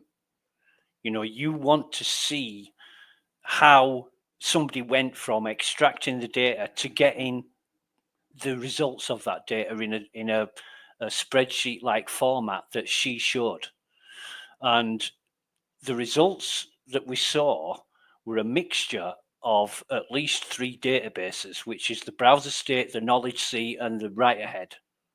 Right. So I want, because you wouldn't normally get that. You're gonna have to. I can't think of a piece of software that will do that specifically for the entries that she showed. You're gonna have to manually put that together. And she didn't actually say it's from this database, although she was mentioning knowledge C database quite a lot. But then again, the browser state and the knowledge C and the write ahead log are 3 different files. Right. So she's gonna have to have put them together herself and cherry pick that information, or else it would be a massive, unbelievably long log of entries from 3 databases. So in doing that, and you can imagine this, when you're cutting and pasting, you can alter things on the fly. Yeah. So I want to see exactly what she did to get that information together, because that would prove it. That would prove whether it's legit or not. I mean, despite her explanation of the results and how it came to be like that, you know, I could make it look like that. I could, if they paid me enough money, I could do that easy. You know. Yeah. No, but it's just so. It's frustrating. I mean, I don't know. Maybe because we're good people, that it's really frustrating to watch like Hank pull the crap that he's pulling. You know what I mean? And watching him be so. I mean, I know it's his job. I get it. It's his job. He's trying to win for the Commonwealth, but he's so slimy about doing it. Like, I thought this is supposed to be a fair and honest trial for the defendant to find out, you know, what happened. And I don't feel like that's where we're at all. And she's also right about not being able to delete certain things. The interface of a smartphone, it doesn't give you the functionality to be able to delete absolutely everything. Right. Apart from, you know, the factory reset, you can't go into a database on, not that I know of, on the iPhone and just delete certain entries. I think you can for web searches, you know, for web content, you can do that through the settings, you know, the configuration and settings, but you can't go in and delete it from the Knowledge C database because you just don't have that functionality. But if you plug the phone in with a USB cable and access it from another computer, and then you enable logging in remotely as root on the Apple device, you could do fucking anything. You know, you can extract the database, load it up in like a database viewer like PHP My Admin, alter what the fuck you like, and then re-upload the database. Right. You could do that. And somebody mentioned, I think in the chat, somebody said Matt McCabe is an IT guy. I don't know if he's capable of doing that, but I'm pretty sure that somebody in his employment or somebody he knows in the industry knows how to do that. I thought Whether it was a pretty high reputable company that he owns. yeah, but you've got to have the know-how. You know, you've got to have the skill and experience to know what you're doing to make that happen. And Right. it's not simple. You know, it's specialized knowledge. So whether he's capable or somebody he knows he can trust is capable, you know, you're going into the domino effect and this has to happen, then that has to happen, then this has to happen, and then it can be done. You know, it's a long list of maybes, which I wouldn't like to get into, but certainly from what Jessica Hyde said, much the same as last time she testified, you know, it was sorry. a lot, yeah, a lot of truths and a lot of stuff that didn't make sense. Right. I mean, there's to me, I know that there, you know, it says you can't delete certain things, but out of 400 or 4,560 text messages, this is the only one that's in a deleted state. Like, that says something to me, though. Yeah. Well, obviously, if it's incriminating evidence, you want to get rid of it. But, you know, even though you've got rid of it from your text message list, it's still going to exist in one of the databases. And she brought up the P list. Right. You know, the P list has got really not a lot to do with anything regarding the information that they've extracted. The P list contains configuration settings, and oh god, what's it called now? Turn it down, man. Oh god, I'm trying to think, but I can't remember the exact name. It's like an XML format list of values that gets dragged into any application. So, like, you know, your name on the phone might get dragged into some application when you fire it up, and that's what the P list is for. It contains all the configuration settings for applications and values and stuff like that. It's not got a lot to do with extracting text messages or the call log or anything like that. You know, it's a lot of information, and the way that it's thrown together, like I say, it's very confusing. You can't just look at one database and say, oh well, it's there, so it must be true.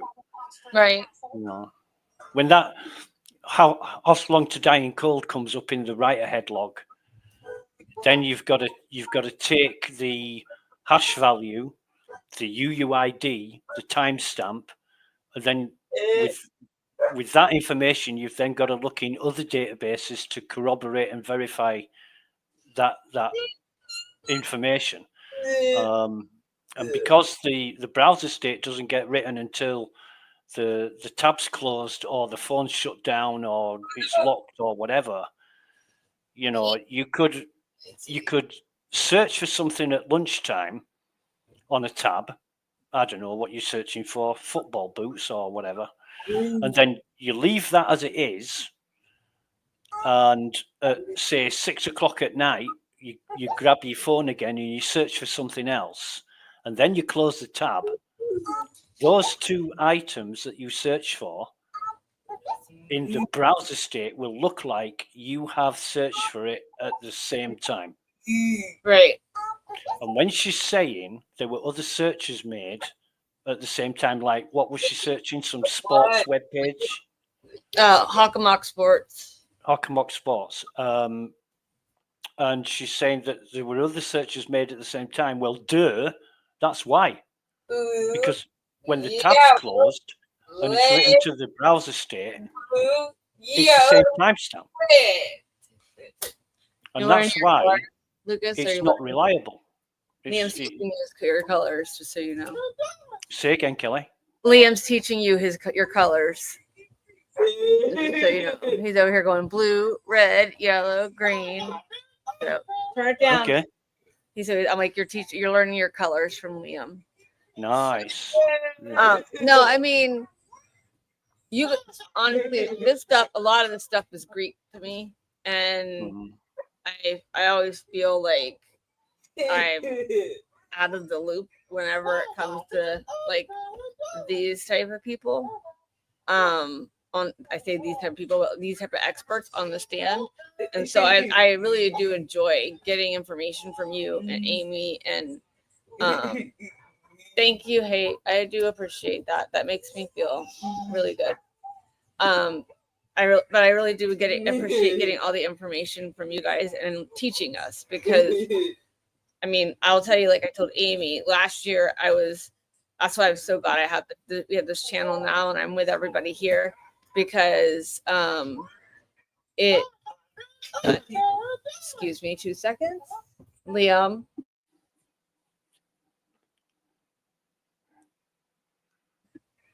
Sorry. I told him to turn it down and he turned it back up.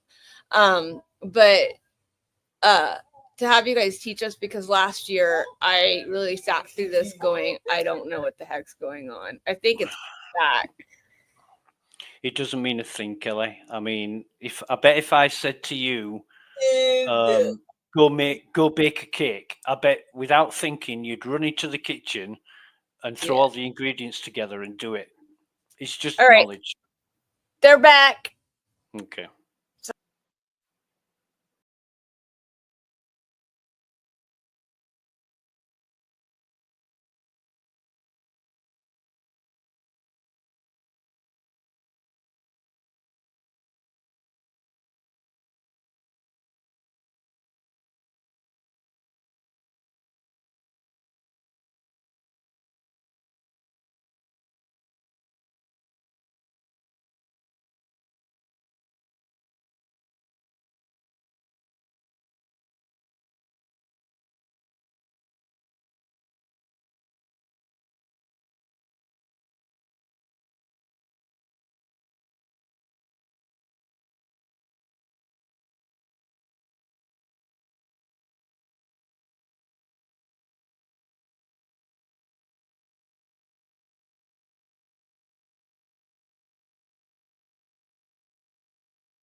in a case called State v. Herrera as recently as March of 2025, correct? Correction.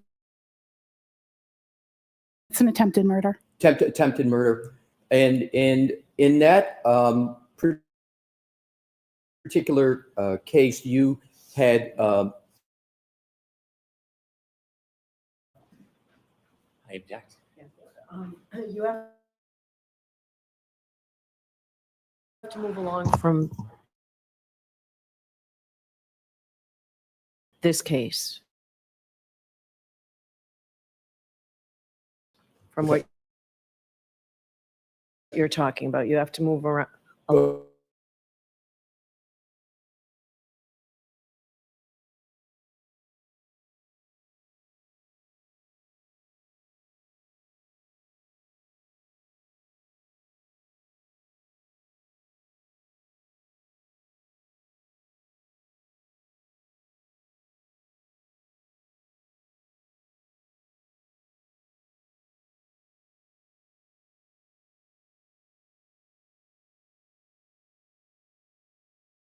To the various reports that you have submitted in this.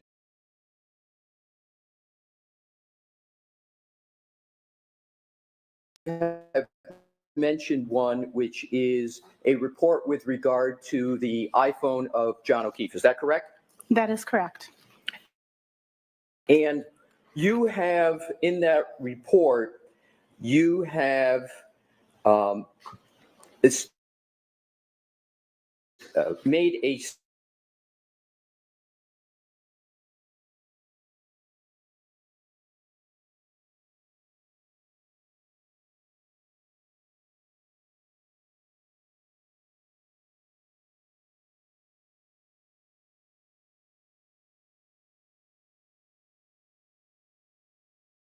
Picks up. I'll ask it again. And you can feel free to turn to page 1529 in that report. Page 15. Page 1529. The report is. Would you like the 50 page of the pages. report or the page NDA number at the bottom? I can do either Oh, way. I'm sorry. I thought you were saying page 15 in the report. No. It's I NDAO apologize. 1529 or page 7, whatever way. Page 7. Okay, Roger. Okay, so page 7, you see there's a heading interactive phone activity, correct? Yes. And at the top it says, using a variety of different artifacts, we can see active interaction with the mobile device up until 12:20. Yeah, you have to Slow down. Okay, sorry about that. I'm just trying to move it along, but I will be slower. I'll repeat, using a variety of different artifacts, we can see active interaction with the mobile device up until 12:20:50 a.m. ET. You see that statement? Yes. And that if you skip down, I'm going to skip a couple sentences to the paragraph under the chart, and this is the key part. Okay. It says, from that point, and I'm understanding that point to be the 12:20:50 a.m., correct? Mm-hmm. You need to say yes or no, I'm sorry. Yes. There is no indication of interaction with the device. Did I read that correctly? That is correct. So I am going to, and you believe that statement is correct? Until 6 something a.m. No, I'm sorry. I'm just asking if that statement is correct. Not if you have other information, but is that statement correct? Can you answer that? Can you answer that? Yes or no? Did I read that correctly? You read it correctly. Thank yes. you. If we could, Your Honor, have a document that is put up already in evidence and publish Exhibit 39. And it will be, thank you. And if we could go to slide 82, please.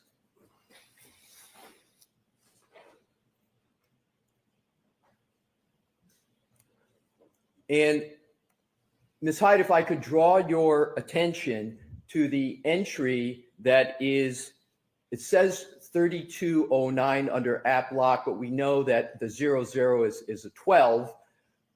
So it's 12:32:09 a.m. on January 29, 2022. And I'm going to read what it says in red, and this is a timeline of Mr. Whiffen. You know Mr. Whiffen? I do know Mr. Whiffen. And so he put in red, not us, he said device locked with lock button for the last time. Do you see that? I do. And you know that to lock a phone, you actually have to hit the side button with regard to an iPhone to make it lock. Do you know that? Yes, sir. Okay. And that is an interaction with a phone, is it not? I concur. So that means that that interaction with the phone occurred at 12:32:09, correct?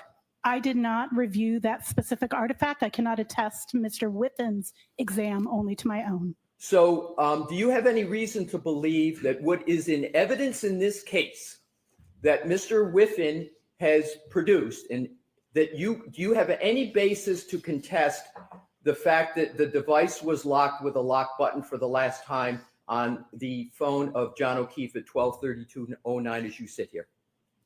I cannot contest it because I do not recall looking at that specific artifact. Don't you think it would have been appropriate to be accurate as a digital forensic analyzer on the topic of the last of an indication of interaction with the device? Don't you think it would have been appropriate to look at that 12:32:09 in any of the tools you said you used on direct?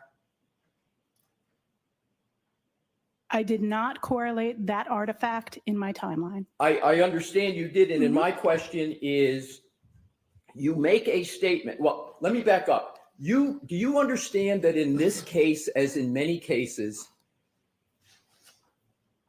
that matters of seconds in activity can be determinative of a case? Do you understand that from your experience? Absolutely. So it's important, therefore, to get activity right for any data forensic examiner when they're issuing reports about activity, particularly of a decedent. Is that important? Absolutely. So isn't it correct that the statement that you make on page 7 of your report, that from that point, 12/20/50, there is no indication of interaction with the device, is incorrect? I cannot make that without going back and reviewing and validating the artifact you just produced from Mr. Whiffen. I would need to validate that in order to respond to that. But as you sit here, you have no basis to contest what Mr. Whiffen has stated, that there was a lock button on the side of the phone of Mr. O'Keefe a full 12 minutes after you say there was no interaction with the device. Is that correct? I don't. I would have to review that portion. Is there anything that had prevented you from reviewing that in that data before you wrote this report? Not that I can think of. I would have to go and re-review that. My question is, I don't know if that artifact, I have not reviewed that artifact, so I cannot speak to an artifact I have not reviewed. And I did not, that is not my report, that's Mr. Whiffen's report. So I cannot speak to that without going back and reviewing that evidence. Isn't the interaction with the device a lock button readily available to you in the data that you have and had in your possession when you wrote this report? Yes. Thank you.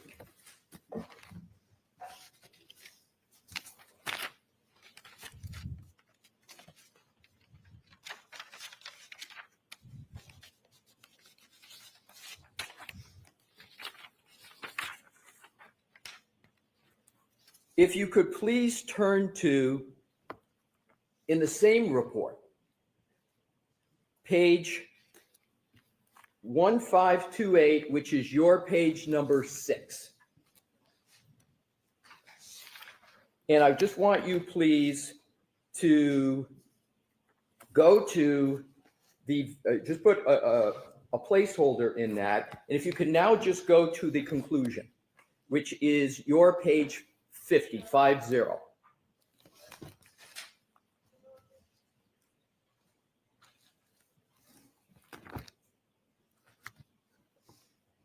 Let me know when you're there. I'm there. So in the conclusion, you state that Starting at 12:01 a.m. on January 29, 2022, the mobile phone was in use with activity of Waze navigating to 34 Fairview Drive, Canton, MA, active interaction with the screen, steps, audio playing text messages and calls until 12:31 a.m. EST on January 29, 2002. Did I read that correctly? Yes. That statement is also incorrect, isn't it? On what basis? Do you believe that statement is correct or incorrect? I believe that the statement is correct regarding those artifacts that are mentioned in that statement, yes. Okay, if you could please, if you could turn to page 1535 of the same report. Can you give me my page number, please? I will. I'm Okay, just. thank you. You're welcome. If you could turn to your page 13. 13, Roger. Yes, I'm there. And do you see an entry that says 12:31:56, which is the same time in the conclusion, but I'm going to develop it. I believe I know where you're going. Well, hold on. I'm sorry. I need to ask the apologize. questions. Yes. I appreciate you looking to help, but if I could, I'd appreciate it. Absolutely. Thank you.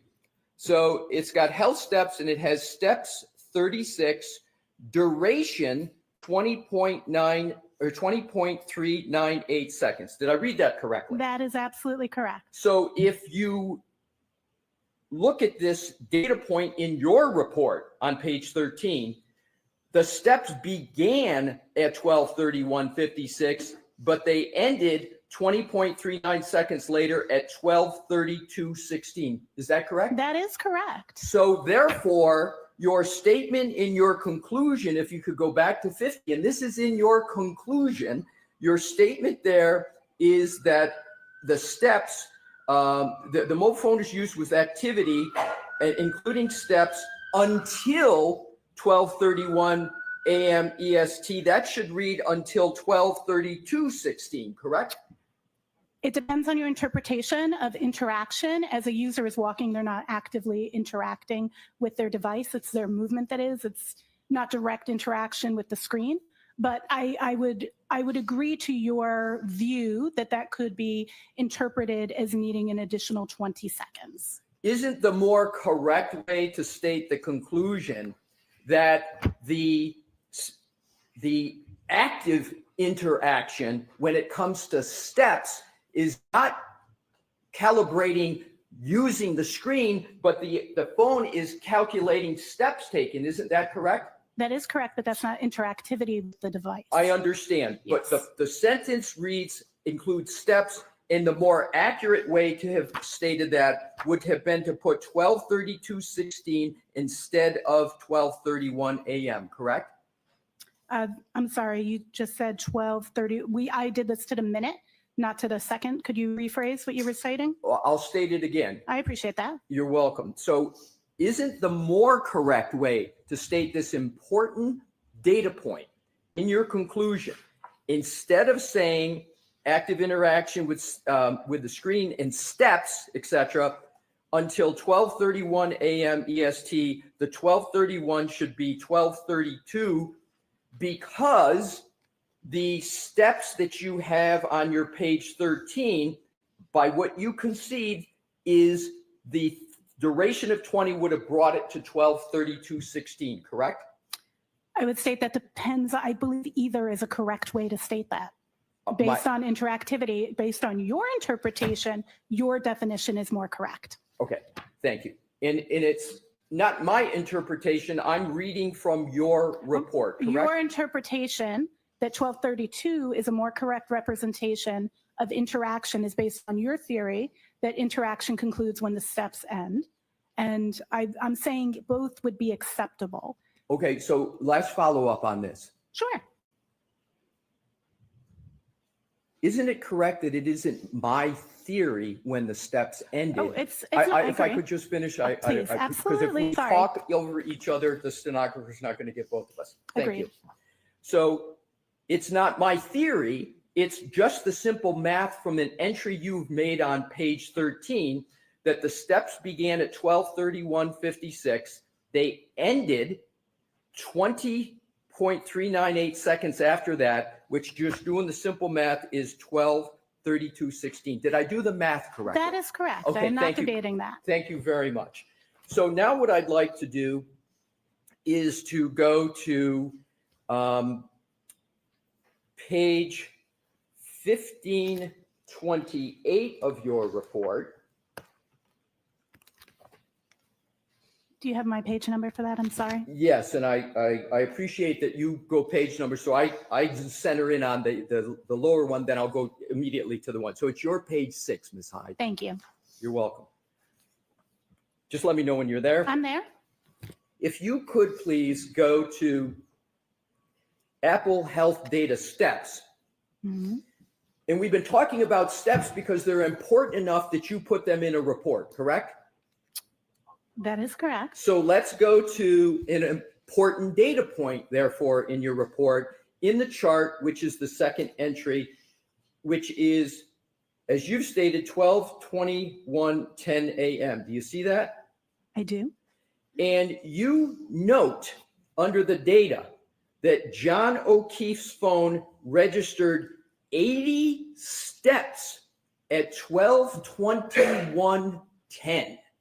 Did I read that correctly? You did read that correctly. And those 80 steps constituted 191.253 seconds, as you state, correct? That is what is stored in that database, correct? And is my math correct, so that the jury understands this perhaps a little better? Sure. That 191.253 seconds equals 3.2 minutes?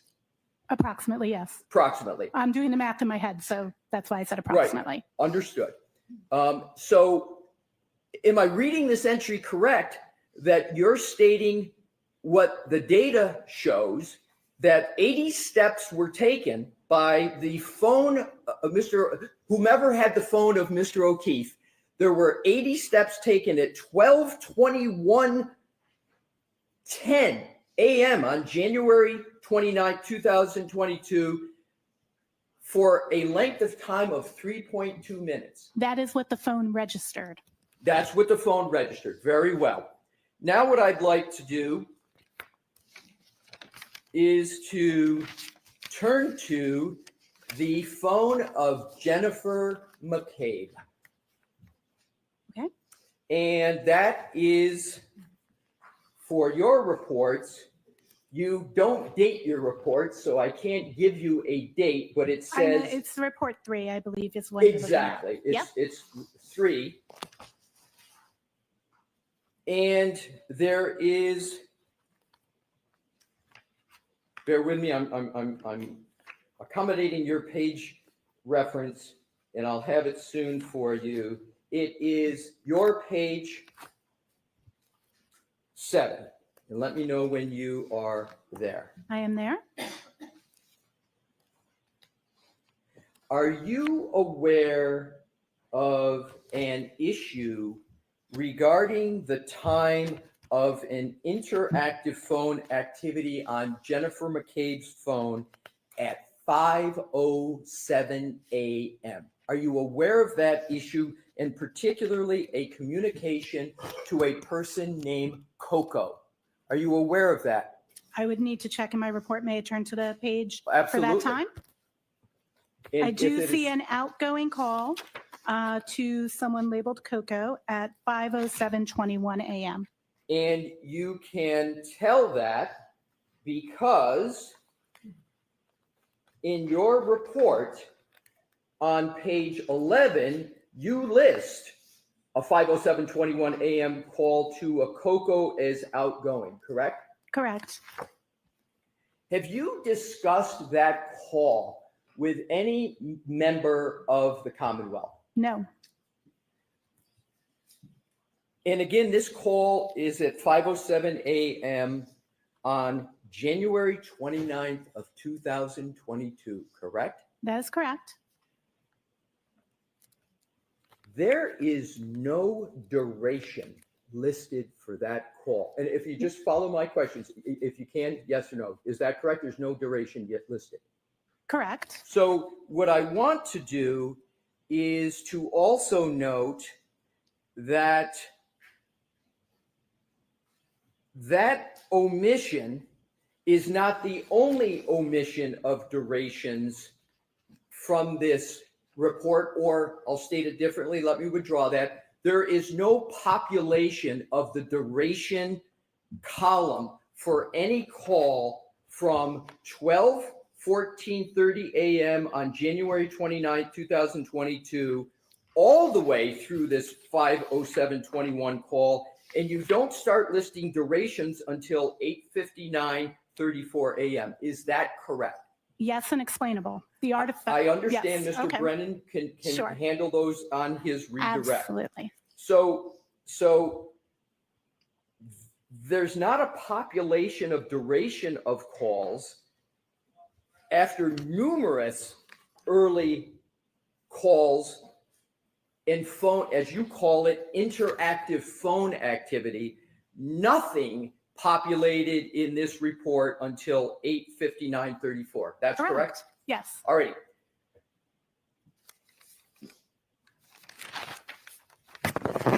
Now what I'd like to do is to turn to the 22740 artifact that was the subject of much discussion on direct. And I am going to refer to that as an artifact. Is that a parlance that is familiar to you? Yes. And if I refer to that as a timestamp also, is that a parlance that's familiar to you? Absolutely. So I can refer to 22740 as a timestamp and you would find that parlance acceptable. Yes. Thank you. So I'm going to do that. Just to keep it simple, I'm going to refer to it as a timestamp. Now, you've been on this case working for the Commonwealth since May of 2023, correct? May 4th, 2023. That is correct. So you've been on this case for 2 years, correct? Not actively the entire time. But you started on this case in May 2023. You issued a report in May of 2023, correct? Correct. You issued a report in December of 2024, correct? Correct, after being rehired in November. Right. And you issued more reports in 2025, correct? That is correct. So all of that activity has been on this case, correct? All on this case. That And is that's correct. been all on behalf of the prosecution, correct? That is correct. None of that work has been done on behalf of the defense, correct? That is correct. So let us now go to the timestamp of 22740. Your opinions on what is the meaning of that timestamp have varied from May of 2023 until today. Is that correct? No, that is incorrect. Let's cover that issue. Sure. Let's turn to your May 2023 report. Isn't it correct that the report and your findings were pursuant to a request from Detective Lieutenant Brian Tully? Correct. And how many interactions have you had with Lieutenant Detective Brian Tully on this case approximately? I really don't know. I'd have to go look back at email and call logs. Is it more than 5? Yes. Is it more than 10? Yes. Is it more than 20? I don't know. So somewhere between 10 and 20, would that be fair? Again, I'd have to review my call logs. I'm not But it going to was test. more than 10. More than 10, I'm sure. So the issue was your use of various forensic tools that revealed a timestamp, 2:27:40 a.m. timestamp on January 29, 2022. Is that correct? Is that a fair characterization of an issue you looked at? Correct. So if you could go to page 5 of that report. And I would ask that you go to the last paragraph that starts with "in the instance of the Google search," and let me know when you're there. I'm there. So it reads, "In the instance of the Google search, house long to die in cold, that was recovered from the write-ahead log associated with the X browser state DB SQLite database with the timestamp of 2:27:40 a.m. was marked by Celebrite as having this timestamp and being deleted." Did I read that correctly? Fair. Yes. So you use the words that Google search, "house long to die in cold," was associated with the timestamp of 2:27:40 a.m. Isn't that what your words are in this report? In that database, they are associated. That is correct. Right. And in terms of page 3, if you could go back, of your report, under relevant findings. Mm-hmm. It starts with, "There were 2 searches of interest that took place on the iOS device," and we're talking about Jennifer McCabe's device, correct? The device that was identified to me as Jennifer McCabe's. Yes. That's identified to you as Jennifer McCabe. And it's what you talked about on direct examination as her device, Absolutely, right? yes. It's not a mystery as to whose it is. It's not like you don't know, right? In direct, I also use the phrase "identified to me as Jennifer McCabe's." Right. But your conclusion is the device you've been working on and analyzing for 2 years is the device of Jennifer McCabe. That is how it was identified to me. And do you have a different conclusion as to whose I device have- it is? I always am very, very careful that I did not assess the ownership. That was information that was given to me, not information that I personally assessed. So are you uncertain as to whether the device you've been working on for 2 years is the phone The of Jennifer McCabe? device that I've been working on for 2 years is the device that was identified to me by the Massachusetts State Police, Detective Tolley, as belonging to Jennifer McCabe when I began working and received that device, as stated in the evidence analyzed section on this same page. So let's go, and we're talking about, again, to get back to the center of gravity, we're talking about a timestamp of 2:27:40 a.m., correct? That is correct. And when you issued your first report in May of 2023, the timestamp you were looking at was 2:27:40 a.m., January 29, correct? I was looking at multiple timestamps associated with the same 2 searches.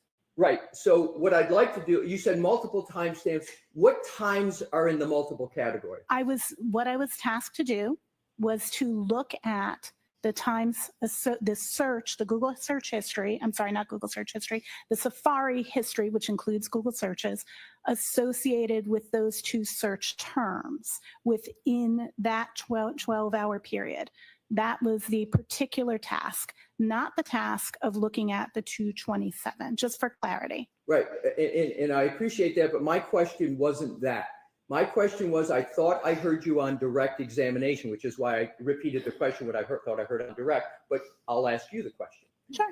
You looked at and talked about on direct 2 potential times for a Safari search, which includes Google, one of which was 2:27:40 and the other one was 6:23 a.m. Is that correct? I analyzed the meaning of those 2 timestamps. Right. So we're just talking about 2 times, 2:27:40 and then 6:23. Is that correct? So you are only talking then about the one that we're also talking about 6:24 a.m. Okay. So we Eastern time for clarity, because some of these records are in UTC, some are in local. Fair enough. So you've got 2:27:40, you've got 6:23, and you got 6:24 that you were looking at, correct? There are other timestamps that exist in the realm of what I was looking at, but those ones, correct, are the ones that are relevant in this report. Exactly. And that's what we're talking about. Okay, We're just talking about this report. Yes. And so if you look under relevant findings, at the very bottom paragraph, you say, second sentence, a Google search for how long to die in cold at approximately 11:23 a.m. and then house long TIDIE in cold took place at 11:24. That is in UTC. I apologize for not having the time stamp format there, but that is the UTC time. The UTC time equivalent in Eastern Local Time would be 6:23 and 6:24. So to be clear, in your report, you wrote 11:23 a.m. and 11:24, and you didn't put UTC next Correct. to it, did They you? should, you are correct. That should say UTC. That is a typo. And there's a significant difference between 11:23 and 2:27:40, correct? 11:23 is UTC, so its equivalent in Eastern Time would be 6:23. The artifact of 2:27 is already in local time, so that is in Eastern Time. So what we would be comparing is 2:27 and 6:23 and 6:24 to be appropriate. They're taking into account the data storage and which ones are in UTC and which ones are in local time. I understand your explanation now. Perfect. But in this report, there is no UTC time down. You have two additional times in addition to the two times, two different numbers added to the two, correct? The UTC was a typo. It should say UTC next to those. And the chart shows all of those artifacts in EST and is clearly labeled that they're all in EST. So you would agree that it's better stated to state it a different way than you have in your report? I would say that both are equivalent. I should have had UTC there. But yes, it's easier for the audience to speak in EST. I would say forensics examiners typically communicate in UTC, but we translate for our reports. And I should have either communicated that in EST or included UTC. I will definitely contend that. So in terms of your May 2023 report, your first report in this matter. Yes.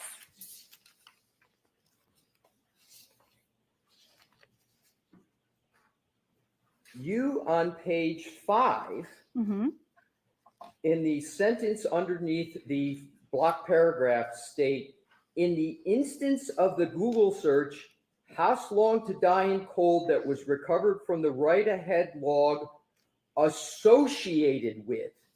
That's correct. The X browser stage with a timestamp of 2027:40 a.m. was marked by Celebrite as having this timestamp and being deleted. Did I read that correctly? You read that correctly. Now let's move ahead to page 7 of your report. Up at the top above conclusion. Importantly, at this time, you state, testing shows great inconsistency with timestamps parsed from this file. It is, however, definitive that the page existed in a tab. Correct. While a definitive reason as to why the timestamp is listing the time of 2:27:40 is unknown, the time is inconsistent with the timestamps associated with the same search. Did I read that correctly? You did read it correctly. So as of May 2023, you said the definitive reason as to why the timestamp is listed as 2:27:40 is unknown, correct? I'm just asking, is that what you wrote? Unknown. I believe that the wording here is, sorry, I know I do use the word unknown. It says, while a definitive reason as to why the timestamp listing is the time of 02/27:40 is unknown. Sorry. So you use the word unknown, your word in your report. Yes. Okay, so now what I'd like to do is to go on to the first proceeding in this matter. Do you remember giving testimony in a proceeding about a year ago under oath? Yes, I do.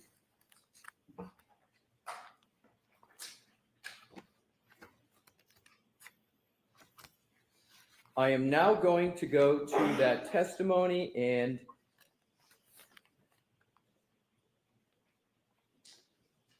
If at any point you would like to have a copy of that, if it's the honor, if your honor would like, I will do it, but I'm going to start and then we'll see how it goes.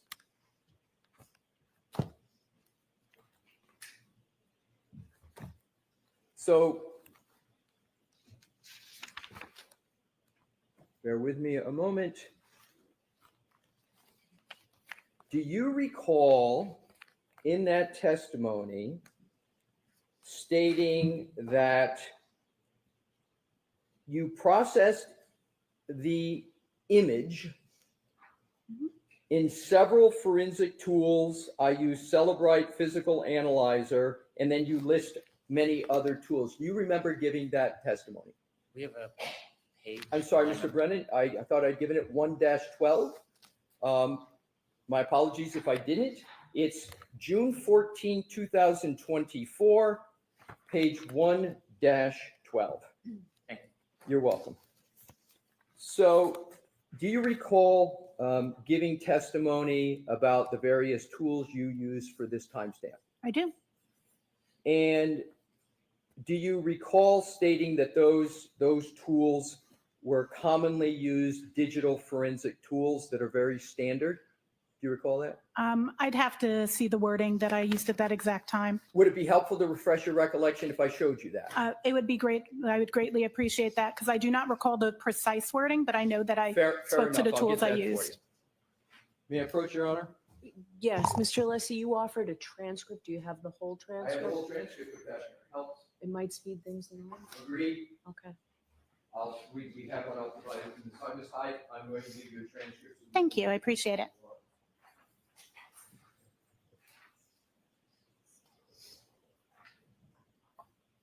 So, may I approach, Your Honor? Yes. Thank you. Mr. Brennan? Transcript. 112. Thank you. You are.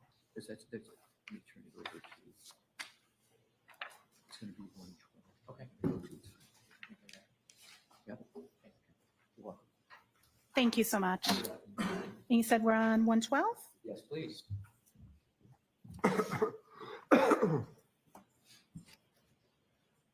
113, I see it. I see it's highlighted on the copy, so I Right, figured so that's the what I one. wanted to do, the reason I said 112 is that's where I started with my sorry. previous question. So I'm not going to repeat the question, but just to orient you, so you have a fair context for the questioning. Fair. So I started at the bottom, 112, now I'm moving to 113, and I'm starting with line 7. Do you see that? I do.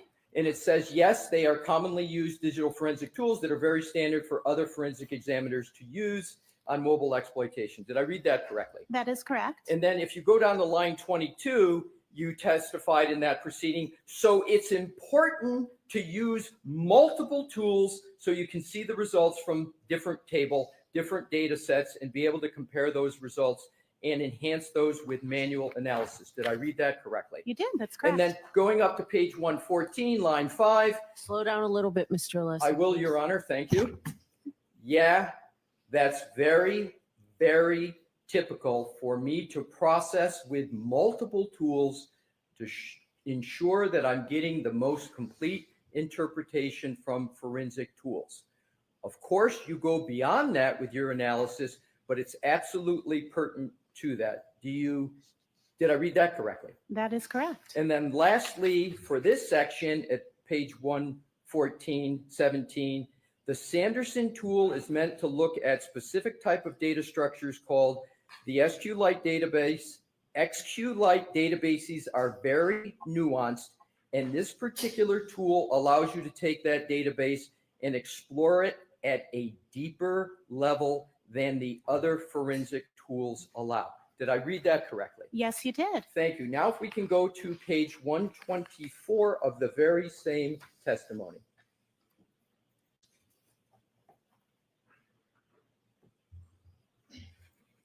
And feel free to go back a page just so you can see to page 123 that the topic is the 2/27/40 timestamp associated with house long to die in cold. Do you Can I see- have a moment just to review and get context? Absolutely. Thank you so much. Page 123:13, but if you need to go back further, feel free.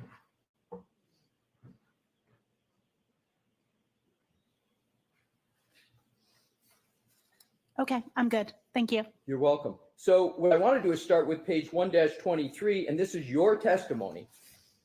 On line 16, Mm-hmm. I have them in the timestamp order that is associated with the artifact. You use that word associated again, correct? Did I read that correctly? Yes. And that's associated with the Google search "How Long to Die in Cold" in a 2:27:40 a.m. timestamp, correct? That is correct. Now, if you turn the page of the testimony,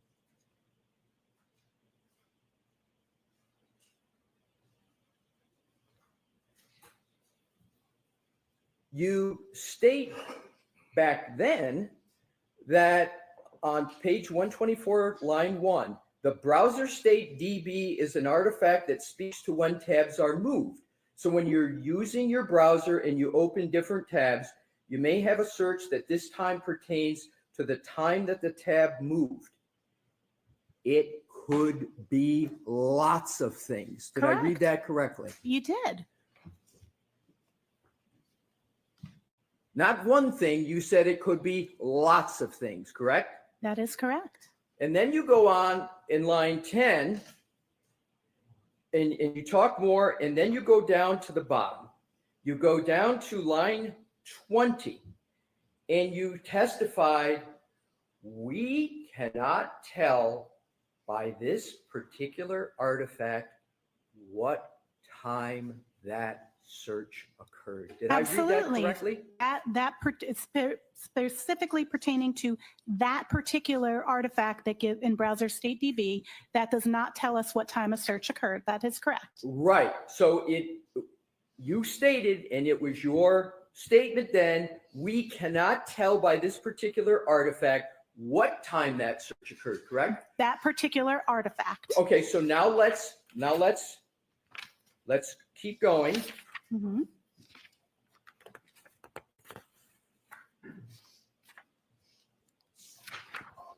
If you go to page 129 of this transcript,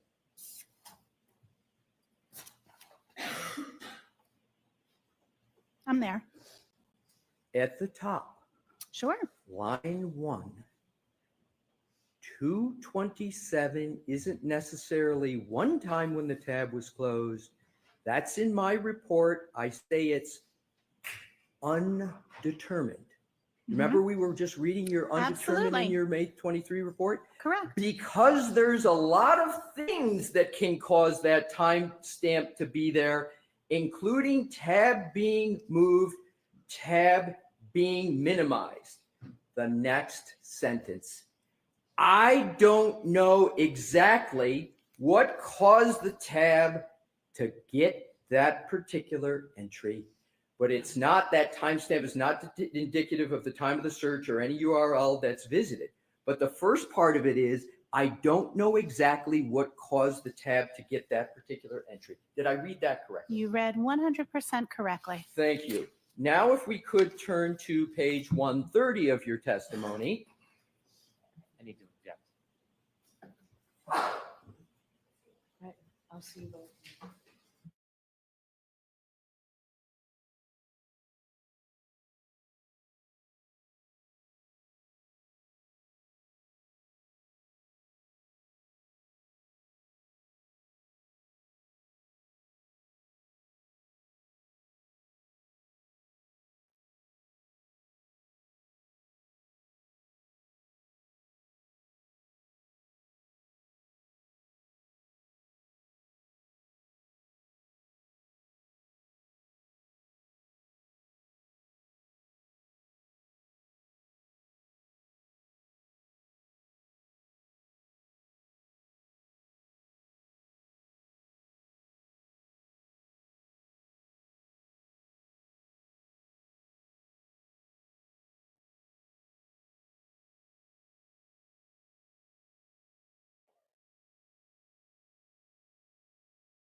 Thank you for your patience, Ms. Hyde. Absolutely, sir. What I'd like to do is to go back to your testimony in the first proceeding, and we can go back to page 1-30.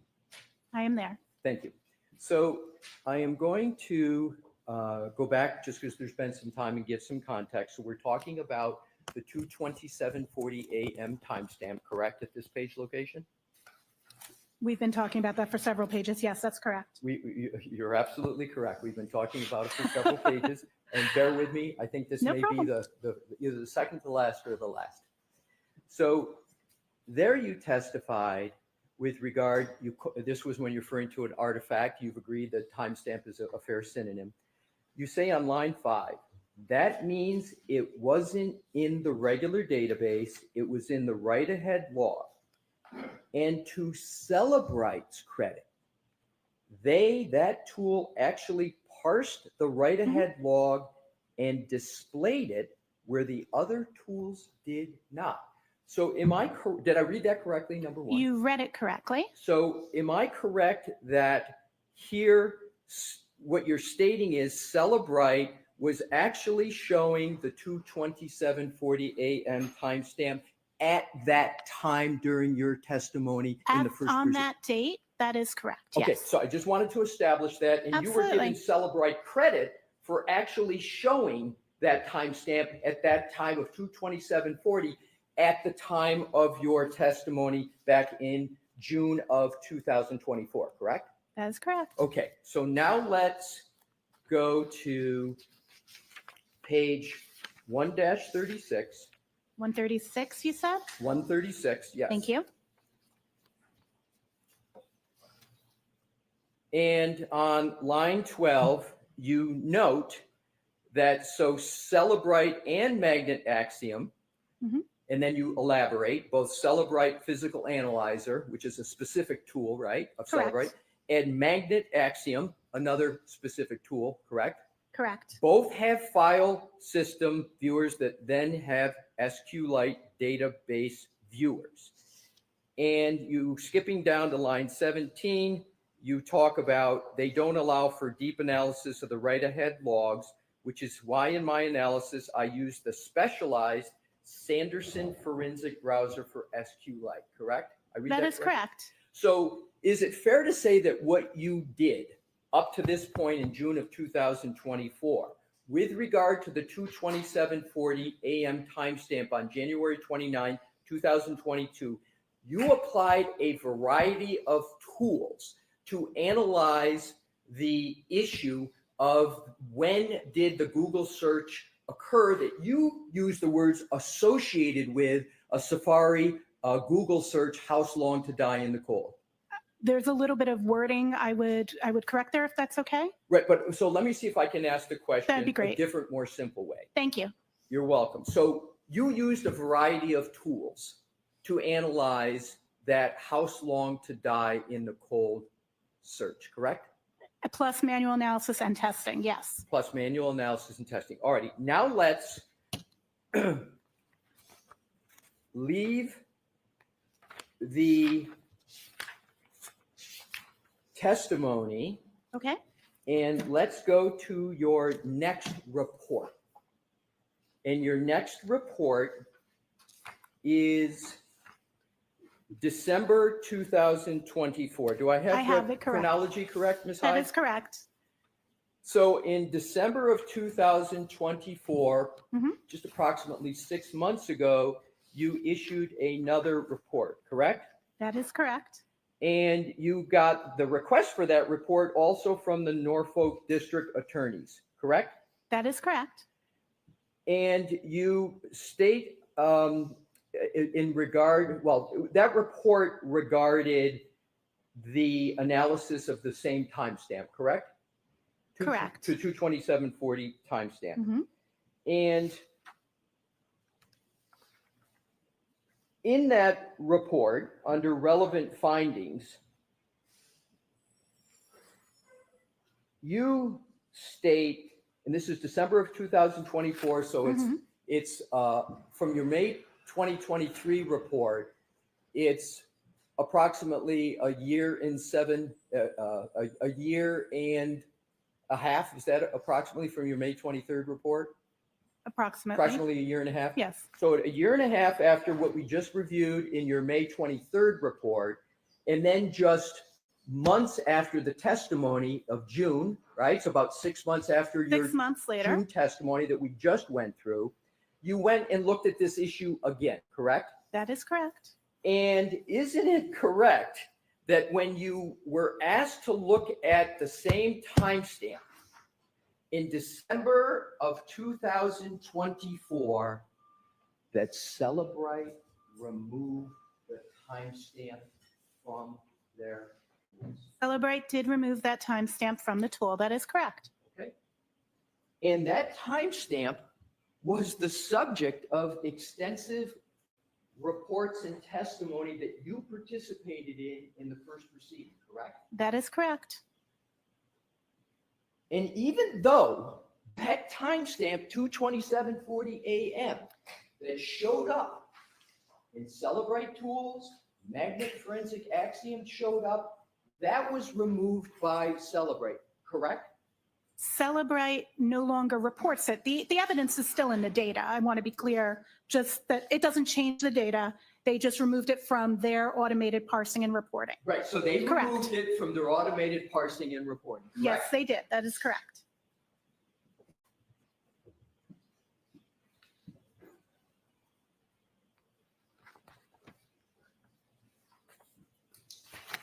However, your former company, Magnet Forensic Axiom, still shows it. Magnet Axiom Forensics currently shows it as a carved artifact and still shows that and gives a description in their artifact reference guide as to what they believe causes that artifact. I'm going to ask the question. Yes, it does. Magnet Axiom Forensics, where you used to be the director of forensics, That is correct. still shows that timestamp. Yes. Yes, But Celebrite doesn't in the that automated is correct. tools. That is correct in their automated parsing. And you would agree that Magnet Forensics is a very reputable company, correct? Correct.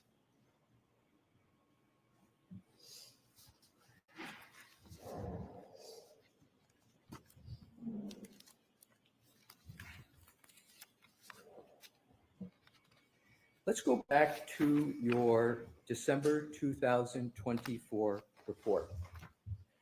Do you recall just moments ago when we went through your testimony in June of 2024 in the first proceeding, where you stated various times how it was, I'll use the term best practices, to use multiple tools to analyze the timestamp? Correct.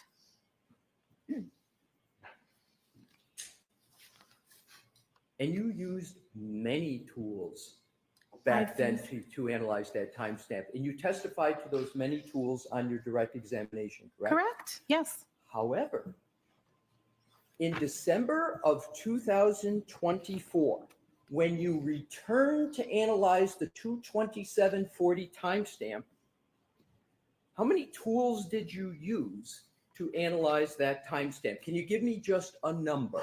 How many tools? At least 4. Well, in your report, let's go to your report, what your report says. Mm-hmm. So in your report, you state that under relevant findings, do you not, that review of data from Celebrite shows that the artifact of a Google search from a Safari suspended state tab with the search term house long to die in cold, and I'm going to skip over, in addition to my own previous report, no longer shows a last visited timestamp. I think that is not clear. The skipping there makes it sound like my report no longer shows that, and that's not what's That's stated. a fair statement. That's a fair statement. Let me rephrase it Thank this way. you. You're welcome. In this report, Mhm. you speak about Celebrite release reports, correct? Are you referring to the Celebrate release notes The that come out? release notes at the bottom, Perfect. right? You Yep. referred to that? That's correct. And that release note states that Celebrite has removed the timestamp value from records, and I'm assuming that's a reference to Celebrite's. Celebrite no longer parses that result. That is the statement in this report. Correct. Right. And so I'm going to go to page 4 of your report. For sure. I'm there. And I'm going to go down all the way down to the conclusion. In that report, is there reference to any company other than Celebrite in this entire report? In this report, no. Okay, thank you. Now let's go to your prior testimony in the first proceeding, where you said that it was important to use multiple tools. Absolutely. Do you still stand by your position that you've given today and that you gave in June, that it's important to use multiple tools? Absolutely. Now let's go back to the issue of the extraction of Jen McCabe's phone.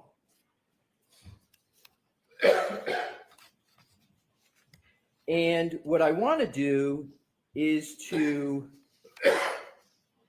cover a concept and see if I've got this correctly.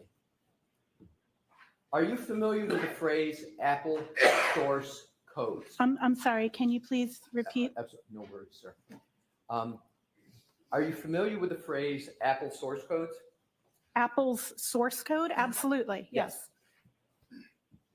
And isn't it a fact that Apple keeps its source codes proprietary, meaning very few people have access to it? That's correct. It is closed source is the term we would use. Closed source. That would be the term of art, correct? And they keep it so close that they call it closed source. And it's not just Apple. Lots of tools are closed source. That just means that the code isn't available like it would be for the tool I mentioned earlier, iLeap. That's an open source tool. Anyone can look at the code. For Apple, we cannot go look at the code that makes your phone run. That's correct. And isn't it the case, and I refer to that as the MB postulate, to shorthand it, but I don't need to have you refer to it that way. I'm sorry, could you repeat that phrase? I was unfamiliar with it. I'm going to skip it. Okay, I'll thank just you. go on. Basically, the concept that Apple has source codes that are closed sources. So I just refer to them as Apple's closed sources. Wouldn't the best information about when a search occurred, what it's associated with, wouldn't the best information be in the Apple source code to answer that question? It is acceptable in digital forensic science and in accordance with the NIST Science Foundation papers to conduct testing to determine how the functionality of something works. You do not need access to the source code to be able to speak to an artifact. My question isn't that. My question is, isn't the best place to go is to the Apple source codes themselves? Or are you saying these physical analyzer tools are just as good, and the information they pull is just as good as an Apple source code? Those are very, very, those are incongruent statements. Apple source code is not a healthy way to do an examination because it would be so onerous, and we do not know the level of documentation. We don't know the language. That is not necessarily the most effective way to determine what data is. Forensics tools parse results of how data is. They don't interpret them. The examiner interprets them and provides meaning. And I would like to state that those three things should not be conflated. They are very individual concepts. I think you misunderstood my question. I probably did it because that's what I was seeing. My question is this. Isn't the best source for information about data in an iPhone contained within Apple source codes? Not necessarily. Because that doesn't perform, operational performance is a better source in a practical sense to being able to determine what something is, as opposed to zillions, and no, I don't know the number because it's closed source, lines of code that may or may not have different levels of documentation. Apple themselves wouldn't be able to, any individual there who has access wouldn't know every feature of how every element works. Testing through the methodologies described in NIST is the accepted methodology in our science, not reviewing the source code. I'm going to try it a different way. I understand what you're saying is, if I got it correct, you correct me. Are you saying that these physical tools make it easier to interpret and view the data? I did not speak about the tools at all in the statement I just made. Okay. I spoke about manual testing and checking the functionality and what results. Parse tools, again, these are three separate concepts: the concept of code and actually reviewing code to make a determination is different from parse tool results, is different from doing testing and validation. Those are separate concepts. They should not be commingled as if they equate to each other. So have you ever learned of, have you ever spoken with Mr. Whiffen? Ian Whiffen? I have spoken with Mr. Whiffen historically, but not since the term of this trial. Okay. Have you ever spoken to Mr. Whiffen about whether the Apple source codes are the best source of information about topics like timestamps? Have you ever spoken? That's just a I have question. not had Have that you ever talked to him? conversation with Mr. Whiffen, no. Okay, all right. I want to move on to, and do you regard Mr. Whiffen as a reputable? Mr. Whiffen is a reputable forensics examiner, and I've actually reviewed his work in other instances and peer reviewed his papers. So you have regard for his I have reputation? regard for his I'm sorry, reputation. we have to wait for each other. Oh, to yes, talk I'm specific sorry. trends. It's all right, no worries. So you have regard for the opinions of Mr. Whiffen generally, correct? Absolutely, And yes. you believe he has a solid reputation, correct? Absolutely, that is correct. Now let's turn to the History DB database. You are familiar with History DB? History DB, are you familiar with that phrase? I am familiar with that phrase. Okay. Do any of the house-long searches appear in the History DB? In this instance, no, we do not have artifacts in the history DB of either of those two searches. So I want to just repeat that in a different way. So the History DB, is that considered a valid and valuable source of information in an iPhone? That is a valuable artifact for Safari history. That is correct. But the house-long searches we've been discussing do not appear in that History DB, do they? That is correct. You spoke about PYF PDF on your direct testimony. Do you recall that?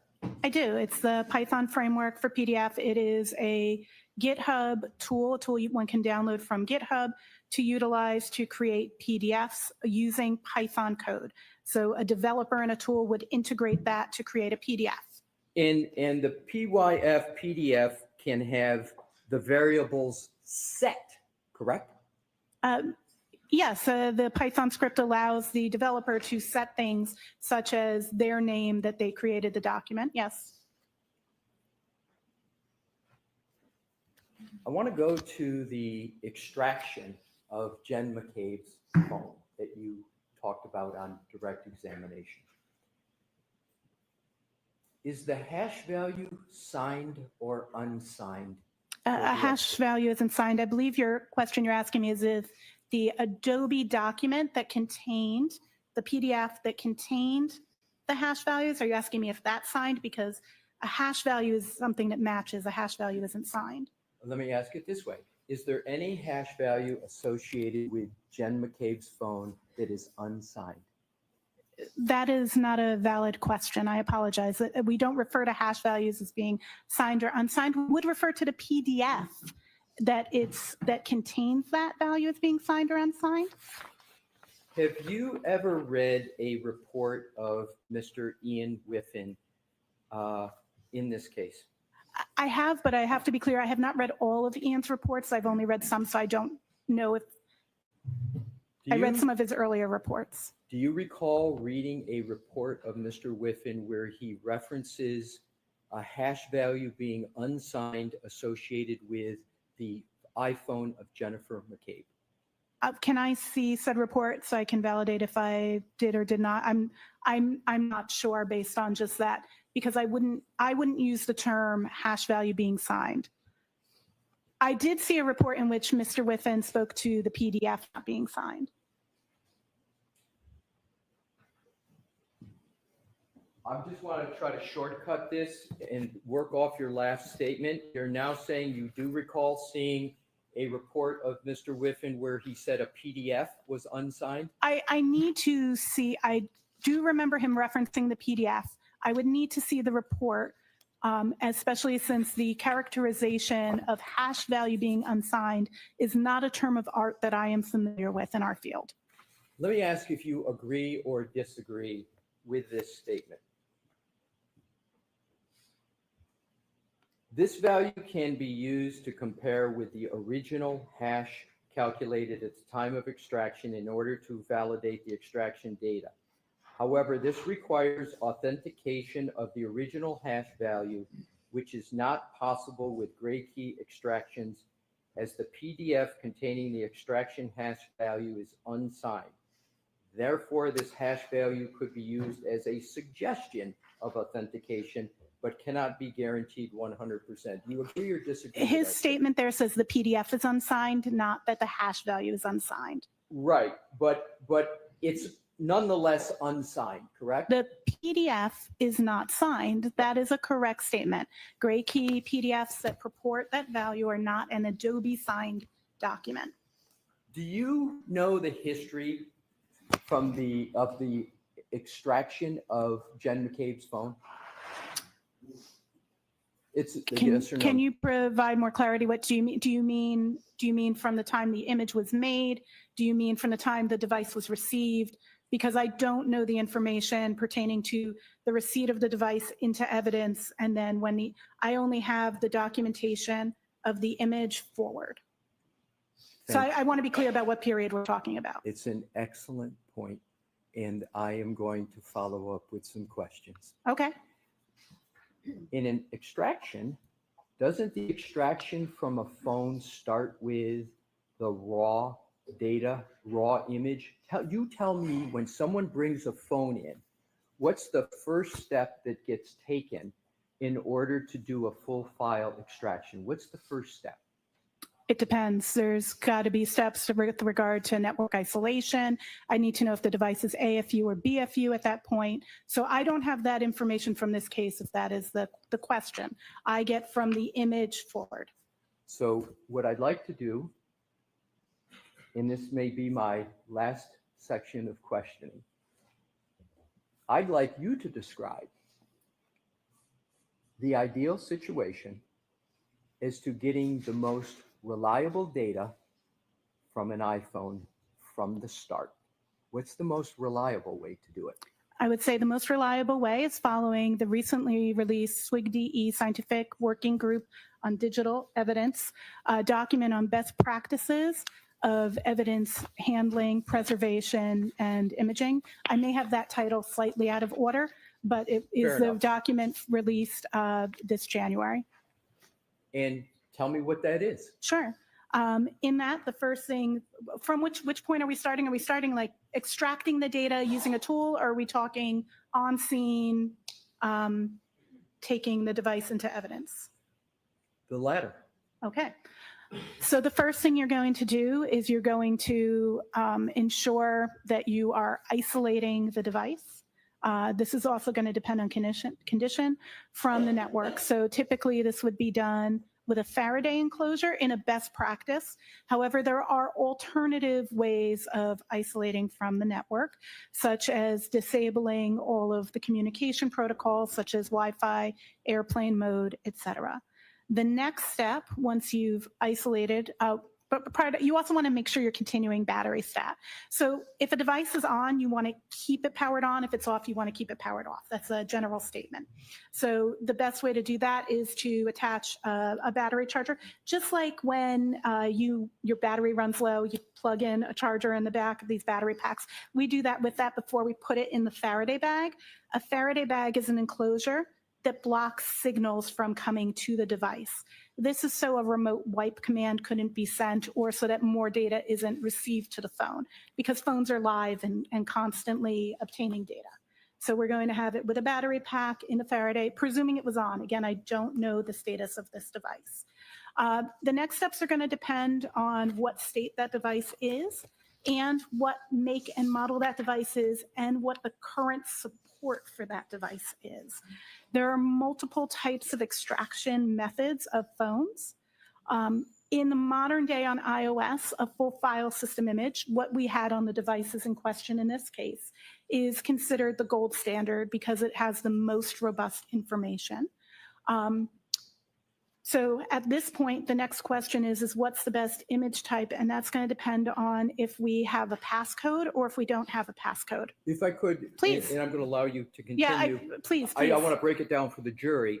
So what I now want to do, you've stopped at a certain point, but you've talked about securing, what I would call securing the phone, right? And then making sure that there's no data swipes. You talked about airplane mode, Faraday bag, Faraday box, right? Do you know whether any of those protocols were followed for either the iPhone of Jen McCabe or John O'Keefe? As I mentioned, I was not there for those processes. I don't have documentation of it. As mentioned, what started where my receipt of the device is from the image. Exactly. So you don't know. I can't testify to processes I did not or was not available or aware of. Fair enough.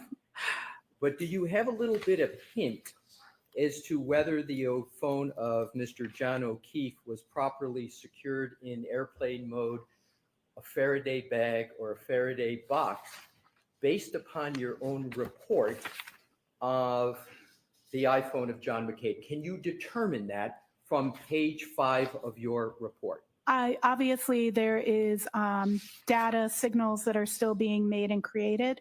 I believe that is what you're referring to.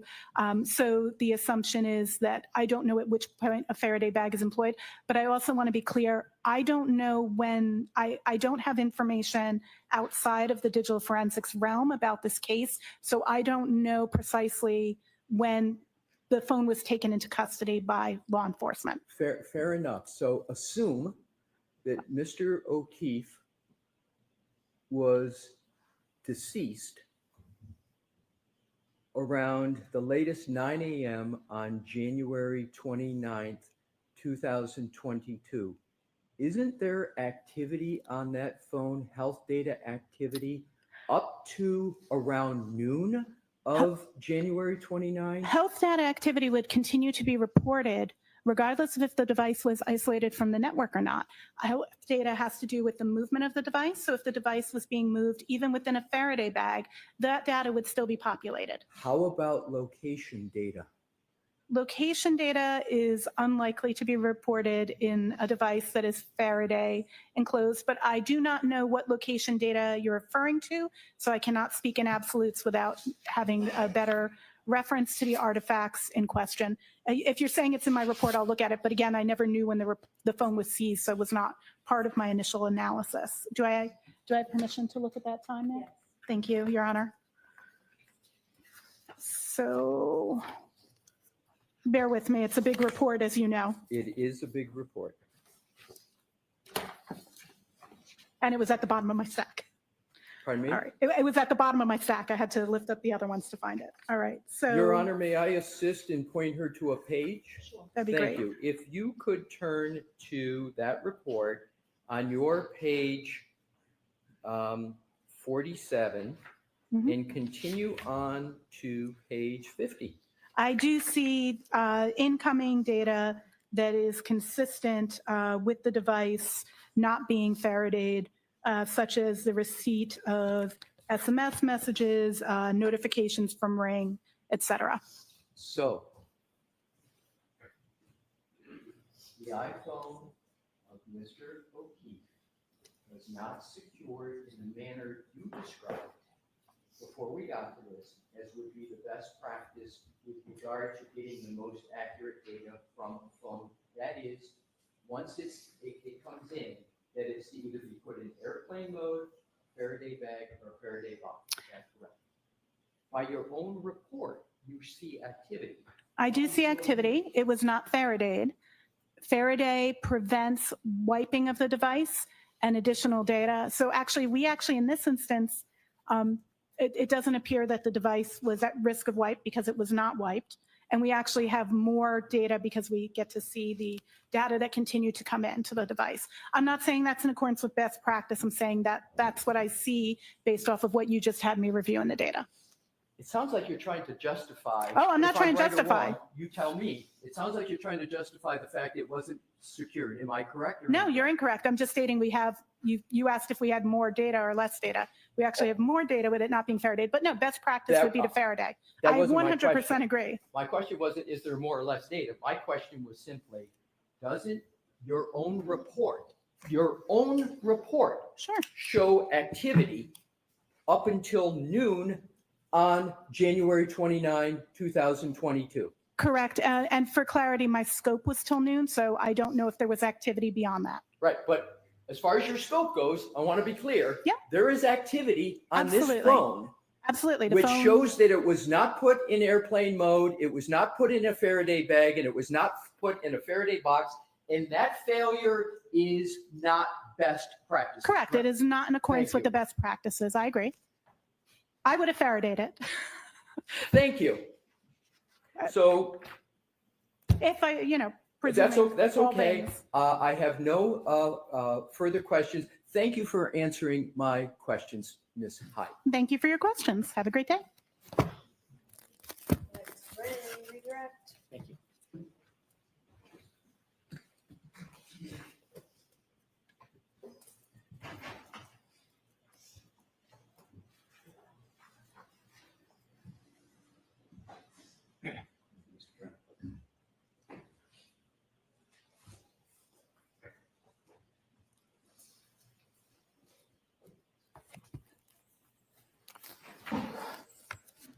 Of course.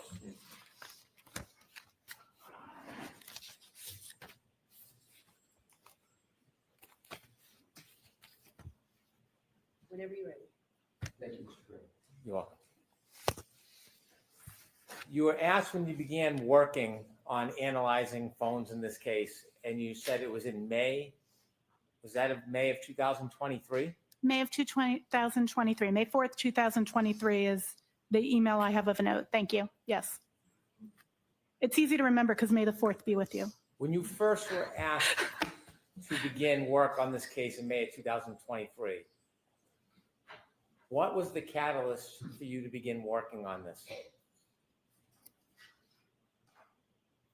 I was contacted by Mr. Tully and then contracted, a SAL was signed, and I began work on the initial request to look at those two search terms on January 29th. Does that answer your question? Sure. Okay. Was there a certain claim that was lodged that you were to focus on? I was to focus on the two search terms from January 29th, 2022. And were you informed why? Was there any context to that? Probably, I don't recall the exact conversation that I had with the DA's office and Lieutenant Tully at that time, but I'm assuming that I was given that context. I have in my notes that I was to look at those two searches on that date and do an analysis about those. Were you asked to reach any particular result? No, I was asked to provide my report, not to reach a particular result. Were you asked to reach a conclusion that the 227 timestamp was inaccurate? No. When you engaged in your analysis, was it independent of the district attorney's office? My analysis was independent of the district attorney's office. I actually, in the first case, had very little communication with the district attorney's office during the period of my analysis. Was there any input from any outside source on what your result or ultimate opinions would be? No. Would you ever allow anybody to affect your input? No.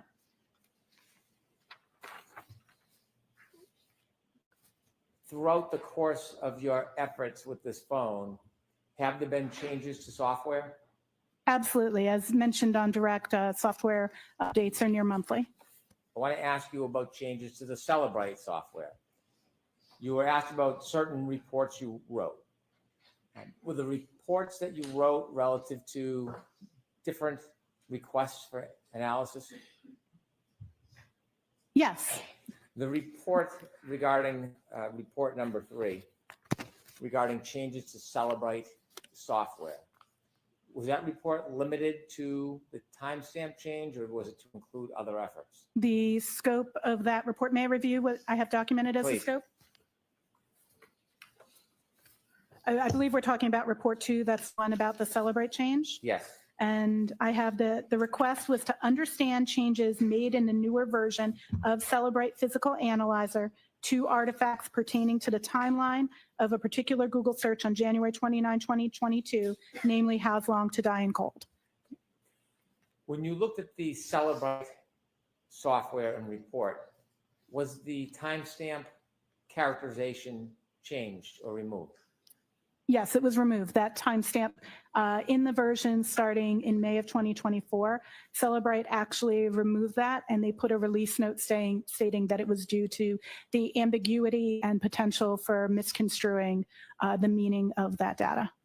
Was there any other releases informing other reasons why that was changed other than the potential that somebody could misconstrue, misinterpret, or distort the information? Can I read Celebrite's own statement? Please. Celebrite's statement in To yourself. to myself? Okay, roger that. Thank you. I appreciate that.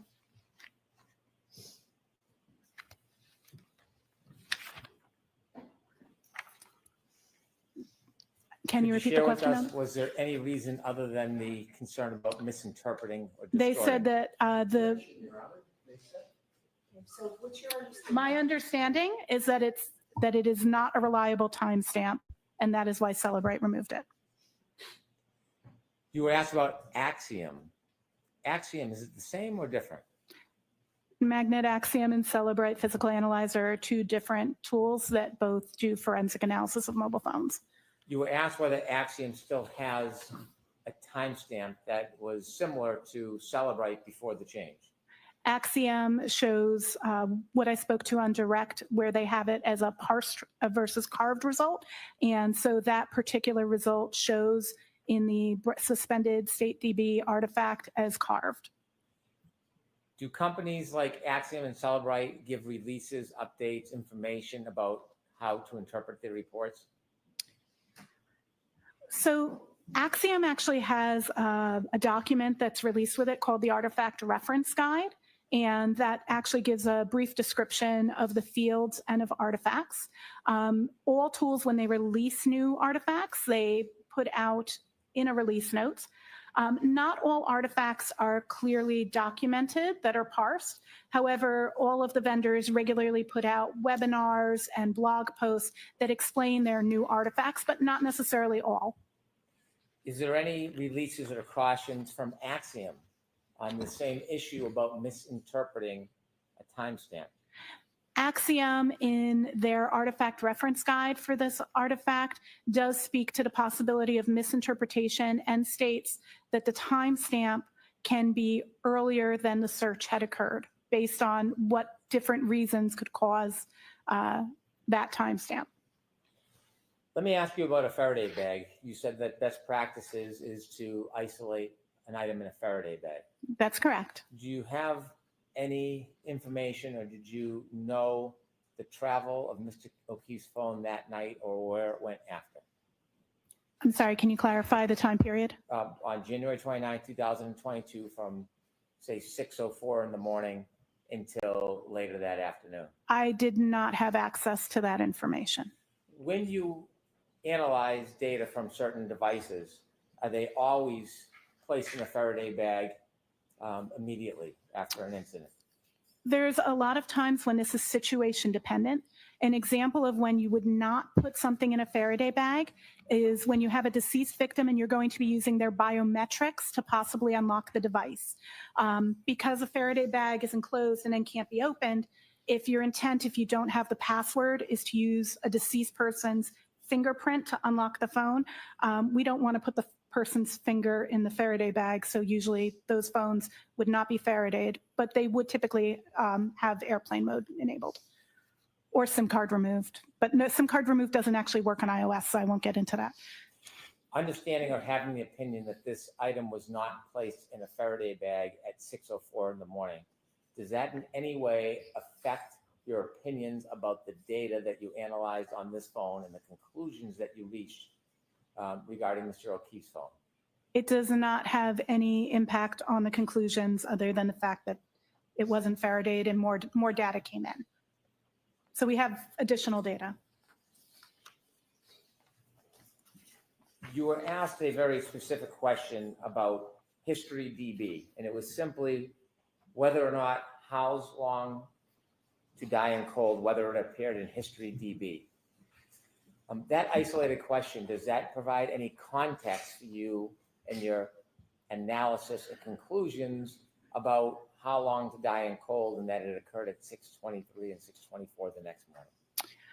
The absence of the history DB artifact doesn't mean that that search didn't occur at that time. We have multiple corroborating artifacts, which is usually what we look for, 2 artifacts that demonstrate is like very good. You don't necessarily need that, but in this instance, we have both from the Mobile Safari plist, which tracks the history, as well as the Knowledge C DB. So we do have 2 artifacts showing that those searches were done at that time. Of course, 6 seconds apart for the difference between the Knowledge C and the Mobile Safari plist. On direct examination, you were not asked questions about Mr. O'Keefe's phone. That is but correct. You were on cross-examination, so let me follow up. You have a report that you authored regarding Mr. O'Keefe's phone, That is correct. and you had an opportunity to look at the healthcare data for January 29, 2022. That is correct. Page 6 of your report. Thank you. You noted that there were steps that began at 12:11:09 a.m. Is that accurate? That is accurate. And the way healthcare data works, do you have an understanding whether steps means a person actually took a number of steps, or does it mean something else? Steps doesn't necessarily mean that you took a number of steps. It's based on the motion of the device. So it could be steps. It could be you're carrying it. It could be that you're in some other kind of motion. You could be on a bicycle. You could any number of things. And the number of steps is based on the presumed gait, based on the input into the Apple Health app in terms of gender and height. So it determines a gait and then prescribes a number of steps, but it is possible for other things to cause steps to occur.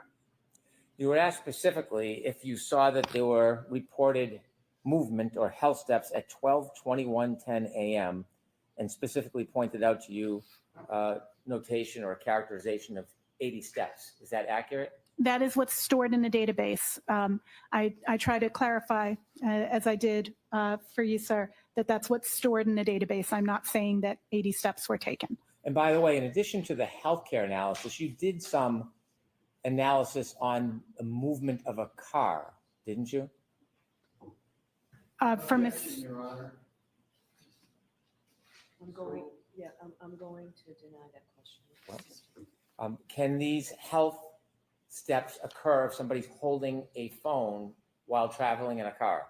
As mentioned in my report, it's caused by motion. It could be various motions that could cause it. You could be using an elliptical. You could be in a vehicle. You could be on a bicycle. It's not necessarily steps taken. Based on your analysis of Mr. O'Keefe's phone and the report that was pointed out to you in cross-examination, do you have information or opinion where Mr. O'Keefe's phone was located around 12:21:10 while those steps registered? Objection, Your Honor. Go. That's beyond the scope of the class.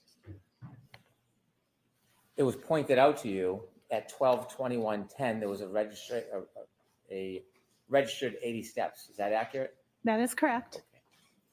And then you were also asked about the last healthcare data, the last movements of this phone. And it was pointed out that that began at 12:31:56 for 20 seconds. That's correct. Per the data in the database. And is that the last movement of Mr. O'Keefe's phone that evening before 6:04 that you saw when you analyzed the entire data in the phone? May I have 1 moment to review? Yes.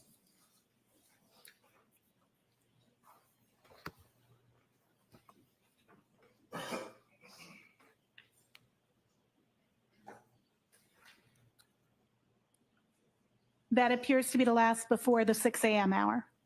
So that 20 seconds, if it began at 12:31:56, what was the last movement in seconds in time at that time of Mr. O'Keefe's phone? I'm sorry, can you repeat? Yes, if that was a 20-second interval at That's correct. 12:31:56, what was the last second that evening that Mr. O'Keefe's phone moved? 12:32:16. And then when you analyze the phone and were asked about these times, is there any movement between that last movement and 6:04:01? Between the 12:32? Yes, 12:32:16 and 6:04:01. Any movement of that phone whatsoever?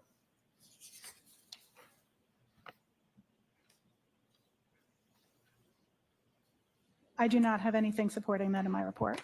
Do you know what was going on with Mr. O'Keefe's phone at 6:04:01 a.m. on the morning of January 29th, 2022? I do not know precisely what was happening with his phone at that time in terms of movement. If that's, or are you asking me? I'm sorry. Can you clarify what you mean Yes. by the question? The next movement after 12:32 Is the 6:04? 6:04:01 Correct. a.m. Correct. Do you have any information about where or why there was movement of the phone at that time? I don't. That wouldn't be inside my digital evidence, I don't believe. And the last question is the next movement at 6:15:14. Do you know if that phone was being moved by somebody or somebody else than Mr. The O'Keefe? phone was in motion. I do not know. It could be by a person. It could be on a rail car. I don't think it was on a rail car for clarity, but I don't know what is causing that motion at that time. Thank you very much.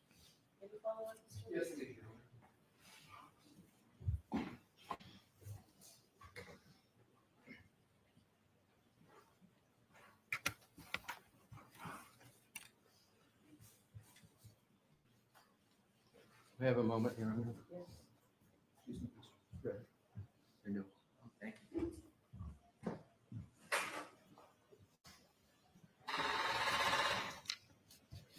you. Ms. Hyde, you were asked questions by Mr. Brennan just moments ago about Celebrite and release notes. Do you recall those questions? Yes. And did Celebrite, beyond stating that their opinion was the 2:20:40 a.m. timestamp was not reliable, did they give any reason at all for why they concluded it was not reliable in that? I'm sorry, we'll wait for the, Thank you. I appreciate it. and I'll repeat the question. Thank you.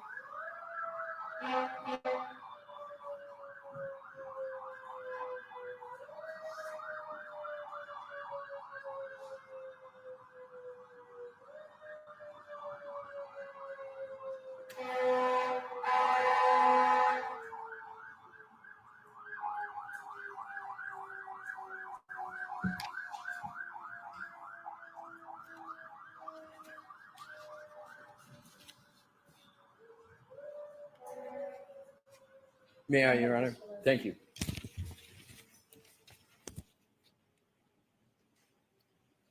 In that release note, does Celebrite state any reason for why they wrote not a reliable timestamp? There are other. I'm sorry, my published, but question not is, do they Celebrite? state in the release note whether there's a reason for why they concluded? Thank you, ma'am. Thank you, Your Honor. Please try not to talk. I will, Sorry, Your Honor. Thank you. 2.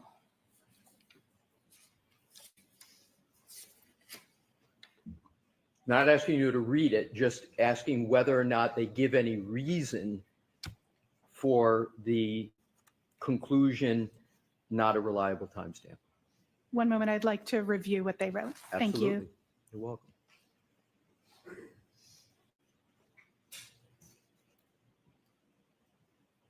Yes, they do. They state that further research since is the reason that they're doing it, that there's further research. Did they state what that research is? They don't, but All right, but they don't state what the further research is. that is correct. They All right, state now that what I'd like it's to do is unreliable. move on to Axiom. Mhm. You were asked questions by Attorney Brennan, and you referred to Axiom as using a different parlance with the timestamp of carved, correct? Celebrate uses this deleted demarcation or recovered demarcation. Axiom does not do that at all. They speak to how they recovered the artifact, be it that it was parsed. When I say parsed, I mean the item was where it was expected to be in the algorithm, found it, located it, and said it's here, versus carved, which is when they have to go into an unexpected area, such as slack space, which would be the areas that are not yet used or were previously used to extract the data from that.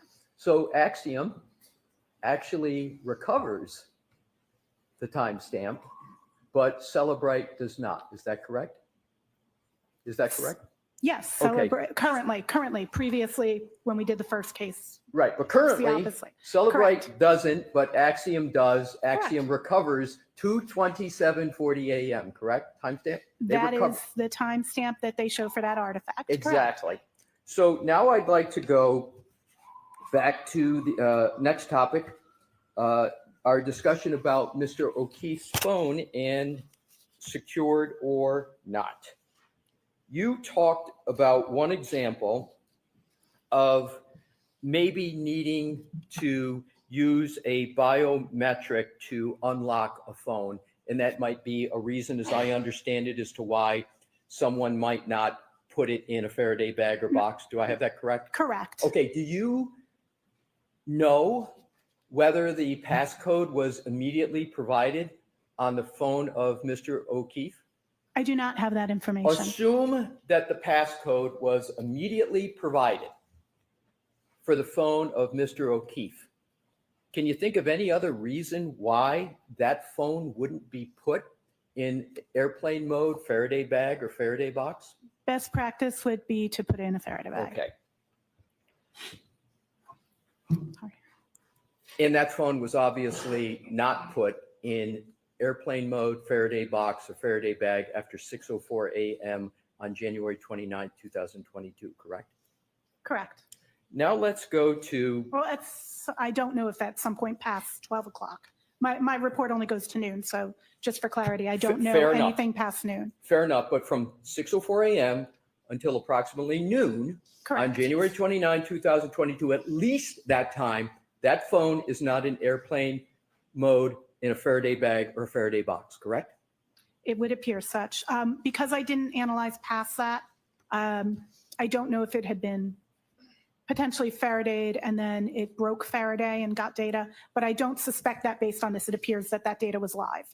But I just have to speak to the fact that I just don't know because I didn't go past noon. Right, but you're going past noon. Right. I'm not. Okay. My yeah. question, 6 and a.m. to I'm- noon, it does not appear to be Faraday. So to be clear, from 6:04 a.m. on January 29, 2022, until at least noon of January 29, 2022, the iPhone of Mr. O'Keefe is not in airplane mode, it's not in a Faraday bag, and it's not a Faraday box, correct?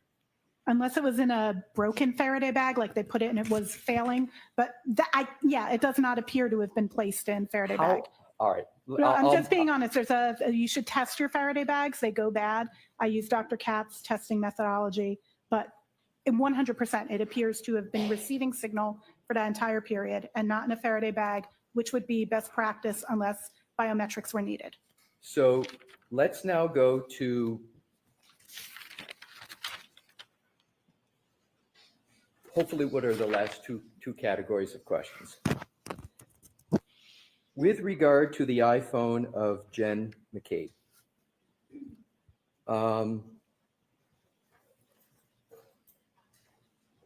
do you have any knowledge as to whether over 200 calls were auto-deleted on her phone? You analyzed it.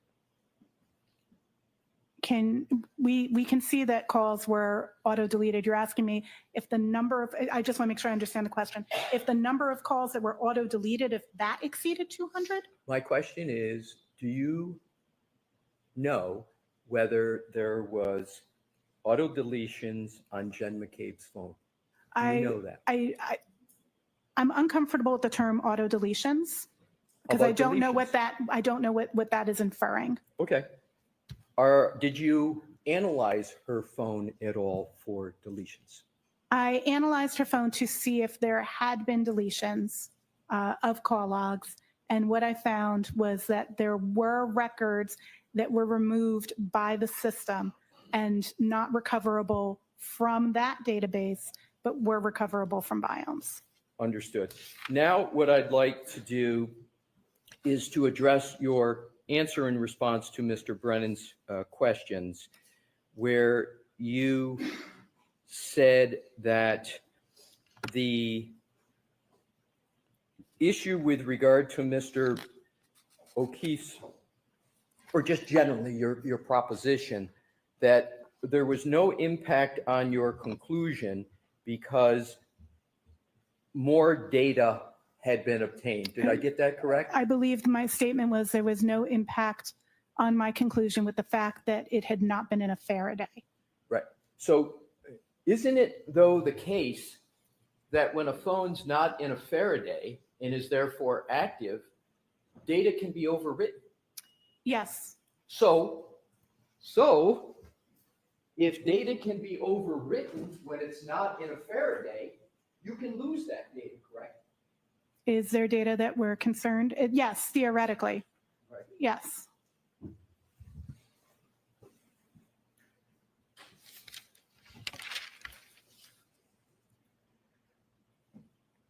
You talked about, in response to Attorney Brennan, the 12/31/56 steps, and you said the last, according to you, last movement 12/32/16. Do you recall those questions? I recall the questions. Yeah. To boil it down, isn't it correct that that phone was moving at that time? May I check the timestamp again? Absolutely. I apologize. There's no. a lot of timestamps going back and forth. Please do. 12/31/56? Is that Yeah, that's the start. Yep. Oh, yes, this one there definitely is. Yes. So, doesn't matter what kind of movement, but that phone was moving starting at 12/31/56 and still moving until 12/32/16 a.m. on January 29, 2022, correct? Yes. Thank you. Appreciate again you answering my questions. Thank you. All right, Ms. Hyde, you're all set. Thank you, Your Honor. RIC counsel about scheduling. First, feel free to stand up and stretch.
May I? Yes.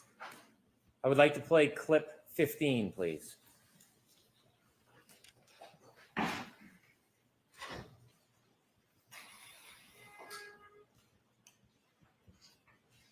Holding more than Jen McCabe. Jen McCabe, it's me or her. Either I'm going down, Jen, or you are. Okay. All right. So, folks, I talked to the lawyers briefly about scheduling at sidebar, and I'm told we're actually ahead of schedule.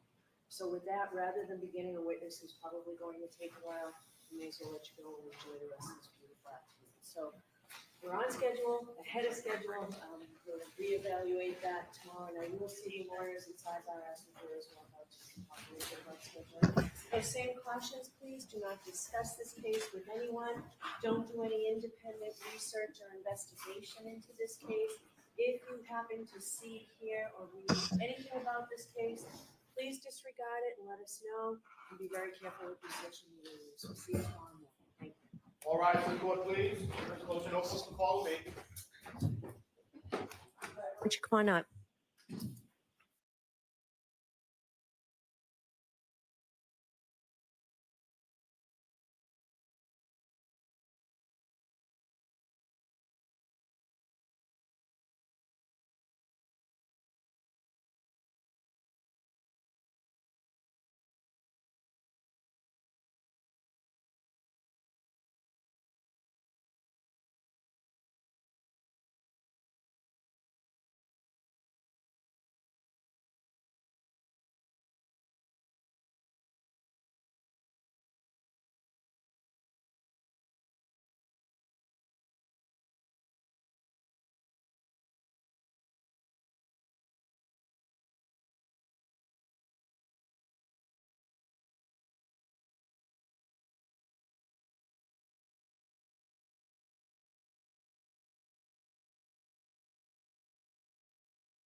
you.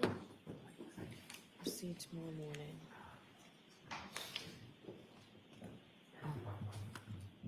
You have to sign my signature.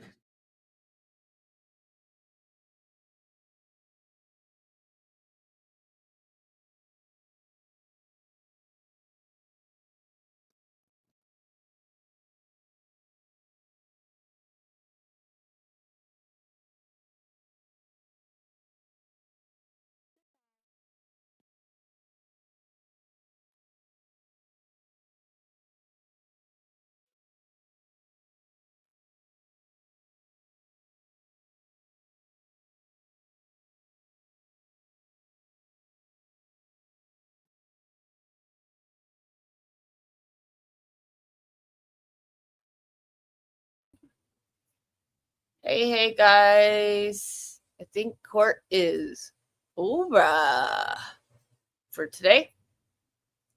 So I don't know about you guys, but I have toothpicks holding my eyeballs open because that was painful. Painful. I can't wait to see all of you guys tomorrow. Dee Marie, I'm sorry if you didn't get to come up on the panel. We tried, but then we couldn't find you. So if you come back tomorrow, we'll do this again tomorrow.